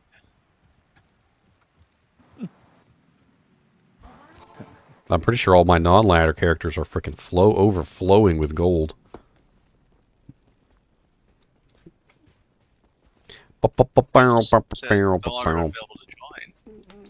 Okay, let me, I can look at the game name and password now.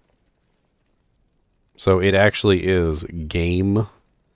So it's not just the number. Okay, well, alright. It's actually this. That's what it is. Alright, first we're going to flood you with some gold. Here you go. Oh, wait, hold on. Exit. There you go, have some gold. You know what? Here, have a... Oh, wait, what level are you? What level are you? 21? Oh, you can't even use it. Oh, man. Here, have a Soj anyway. Can't even use it. Can't even use it. Give you something to work towards. Now I know why you were humming that. Oh my goodness. Okay. What am I humming? What? Sense. What am I humming? I want to wish you a Merry Christmas. No, I want to wish you a free 99. I want to wish you a free 99. We're going to give you a free 99 because we got some free 99s. I was looking for somebody to dump stuff on. You got to give me credit for paying attention to that one. That's a nice one. Moser's Blessed Circle. You can't use that either right now, but here, have a 29 Nagel. Those are pretty nice. 29 Jolly. A 29 Jal. I don't play non-ladder, so here, have this and this. Oh, he's low level. Come on. I mean, you can give him some high level stuff. And that. But look for some low level stuff, too. And there's this. He's only level 21. Time to come to Act 1. Or, yeah, go ahead and come to Act 1. Here, you can have that, too. There's a Mars on the ground. There's that. I'm trying to see what I can give him that he can actually, like, put on his doojanks. I'll go get him a Necro Torch. Well, there's Irothas. I already got the Necro Torch covered. Okay, never mind then. Might be able to use a spirit down the line. Let me see. I think I still got my Necromancer. Hold on. Yeah, Naked Mancer. The nakedest. The nakedest of Mancers. I'm dropping everything for Necro. Oh, okay. We'll type it in the chat. Got a Limeo and a Night Smoke he can use at the immediate. That was a freaking Omrune on the ground. All right. Show off.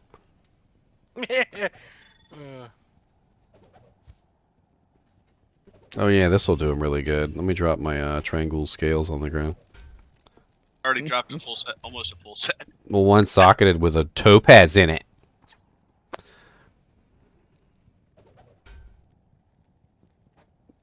Trying to see if I got like some lower levels. Oh yeah, here we go. I got a decent Splendor. Check this out. It's only level 37. You can use this like really early. Look. Check out that bad boy. +2 revive, +3 summon resist, +2 crepify with +1 all skills. Boop, boop, boop, boop, boop, boop. Does he want a whole bunch of gems? I don't know. I don't know what he wants. It was an Angelic Halo. He can use that. I got a stash tab of gems he can have. Oh, no, that's level 66. That's no good for him. He won't be able to use that. Ooh, level 35 Steel Skull Cast. Oh yeah, that's a nice little low level merc item. Oh man. What are we doing? Wow.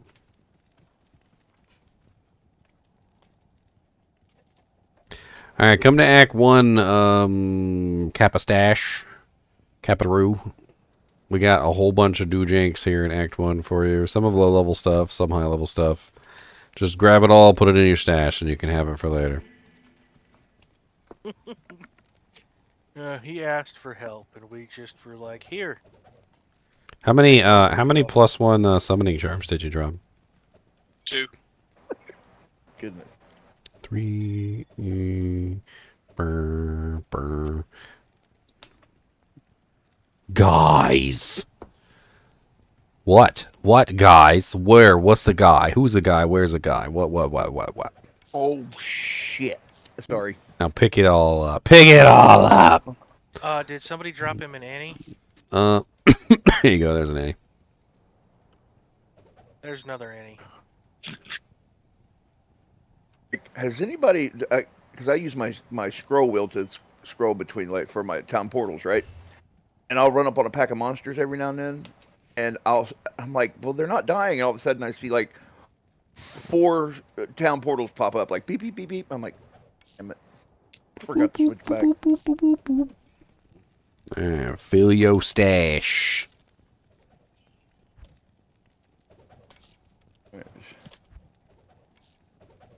He's still naked. He doesn't even have his body.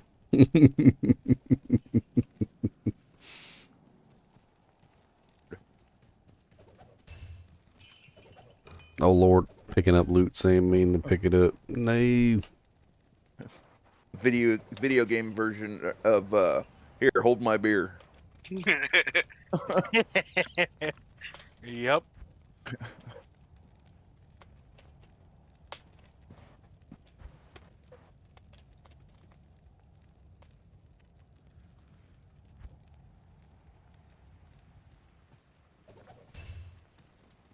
But wait. There's a Shaco on the ground. I think that's plenty. We're flooding him at this point. He might not be able to pick it all up. Unless you got some like stuff that he can wear right now. I mean, That's what I'm looking for. At this point, he should have a Shaco, a Hodo, a Scalder. He's level 21. He can't put any of that on. No, He can't put any of that on. A torch. Like, I dropped some items that were more in his level range, okay? Oh, I dropped him a Mage Fist and Oh, there's an Arm of Toot. I forgot I had the Arm of King Lyric. There you go. I dropped him a Mage Fist. You know, did I personalize all my items here? I'll personalize it real quick. Let me see if I got a personalized quest. You can have Naked Mancer's Arm of King Lyric. He was my first character for Diablo 2 Resurrected, by the way. Oh, I forgot. I forgot he doesn't have the he doesn't have Anya yet.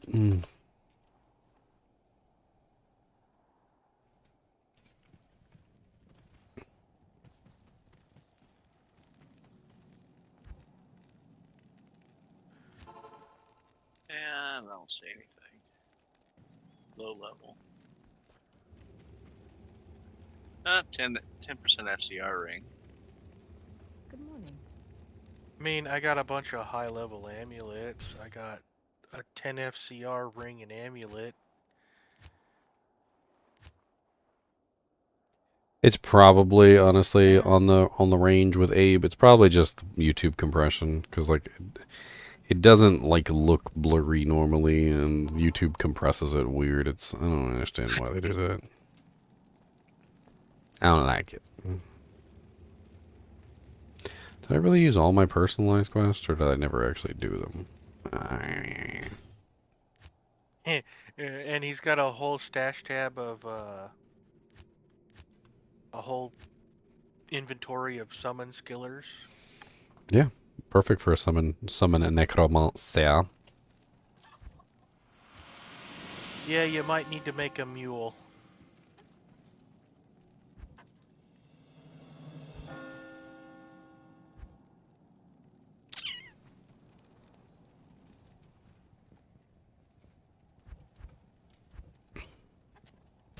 There's 2 Shakos on the ground.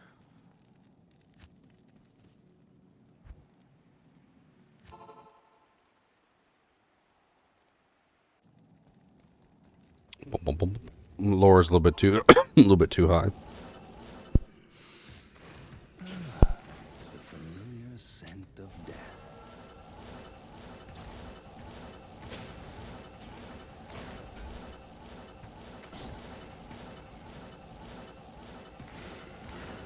Yeah, try and pick up the rune words and the runes first. The game likes to delete them. Not enough mana. Mm-hmm.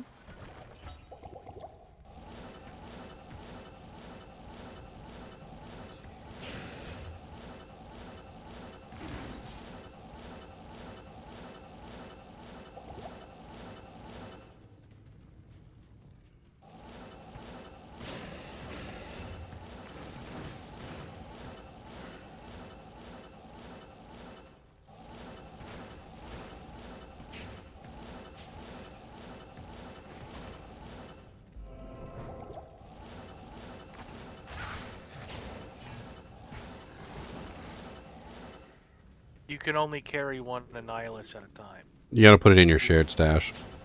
Yeah, you gotta put them in your shared stash. You can't put it in your person on the game, otherwise the game's total once you pick it up.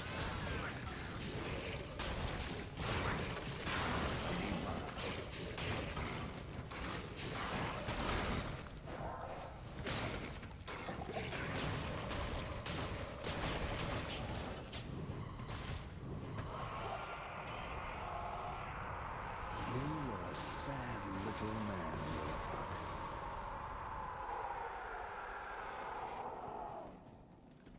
You were a sad little man, Neelathek. Yes. My last personalize.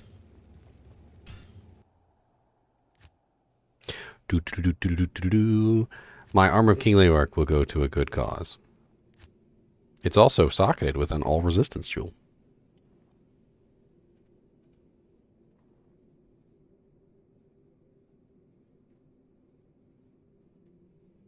Who has whose pity? What are we talking about, Val Helsing? I don't even see any other chats from you. That was like your first chat. Oh, there we go. Heth Decapitator. Oh, a little while back. Tank and Spank has left the game.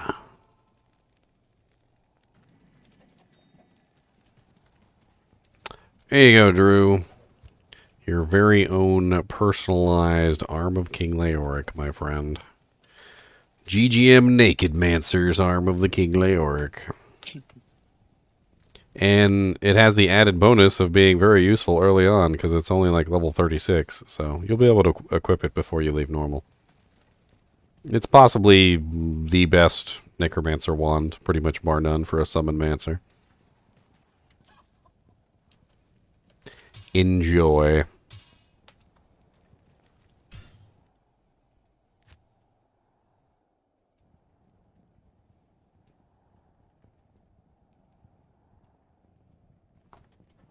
Yeah, hi, Val Helsing.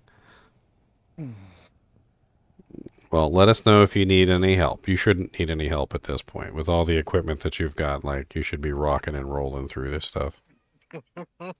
Is his stash full of gold? Cause Oh yeah, I dropped him like a frickin' was it like 910,000 or something?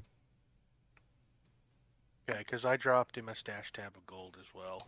By the way, Drew, if you store some of that gold in your shared tabs instead of your main tab, when you die, you won't lose anything that's in the shared tabs. You only lose the gold that's stored in your main tab. So that's a good way to hold on to gold for later. So you never run out. That way, when you die, you don't have to constantly worry about losing all your gold. Question about that. What? The gold in the and like if you don't have any on your person, that's in your personal. I know they can still take that, but is it a set amount? How much they take every time? Nah, it's like it's like a percentage. So like if you have more in there, it takes more. I think it's 10% of whatever's in there. Yeah, and if you have gold on you, on your person, it just drops it all. It doesn't care. So, like, you could have 910,000 gold on a level 91 character, and it will just literally just drop everything on the ground, and it doesn't care. 10% of what? Doesn't care. All right. So that's why it's so important, number one, to have your gold in your stash, so that it doesn't drop all your gold on the ground when you die. And number two, the shared stash, is a guaranteed protection against any drops. So anything you have in your shareds won't disintegrate.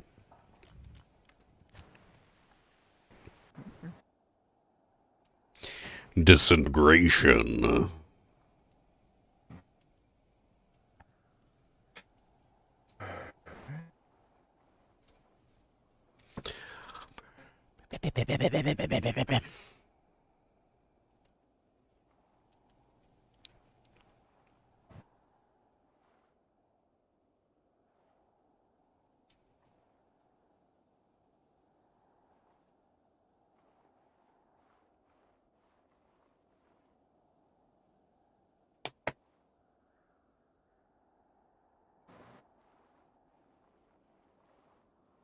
He doesn't know how to play. Who doesn't know how to play? Woody?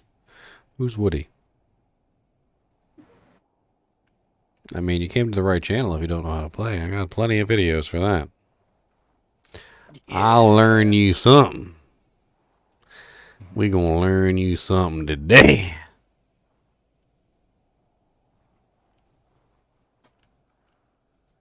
All right, fellas. Will see all of you some other time. Night. Have a good one. All right. What's up, Yada Traxor? I think I'm done teaching for the day. I think I'm gonna head to bed. I like to go to sleep every now and then. Plus, my girlfriend gets mad at me when I stay up all night. Sleep is for the weak. There's been some times where literally I feel like I could have slept forever. I miss the days when I had like the best sleep. Oh my god. I think, you know how some people are like addicted to coffee and like some people are addicted to, like, I don't know, like drugs or women or whatever. Like, man, freaking like good sleep is better than all that. I don't care what none of y'all say. Like, if you can get like a really good sleep in, and when you wake up and you just feel so refreshed and so freaking amazing. I've had a couple times in my life where I've had like the most amazing sleep ever, and I have really like wished and prayed that I would have that sleep again. Like, sleep so good you wake up in the morning and you're just like a brand new person, like somebody pulled you out of the package. You're like, man, that was good. You'd be hopping out to bed.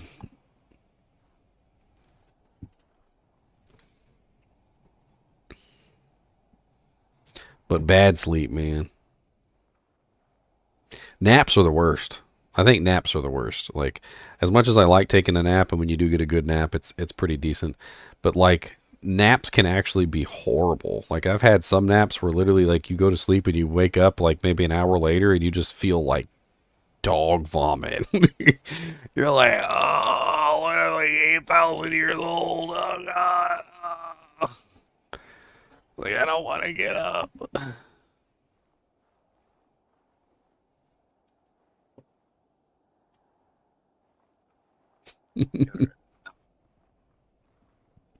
All right, guys. I'm heading out. I'll see you later. Have a good one. And as for you all out there in YouTube land, thanks for watching, and keep watching.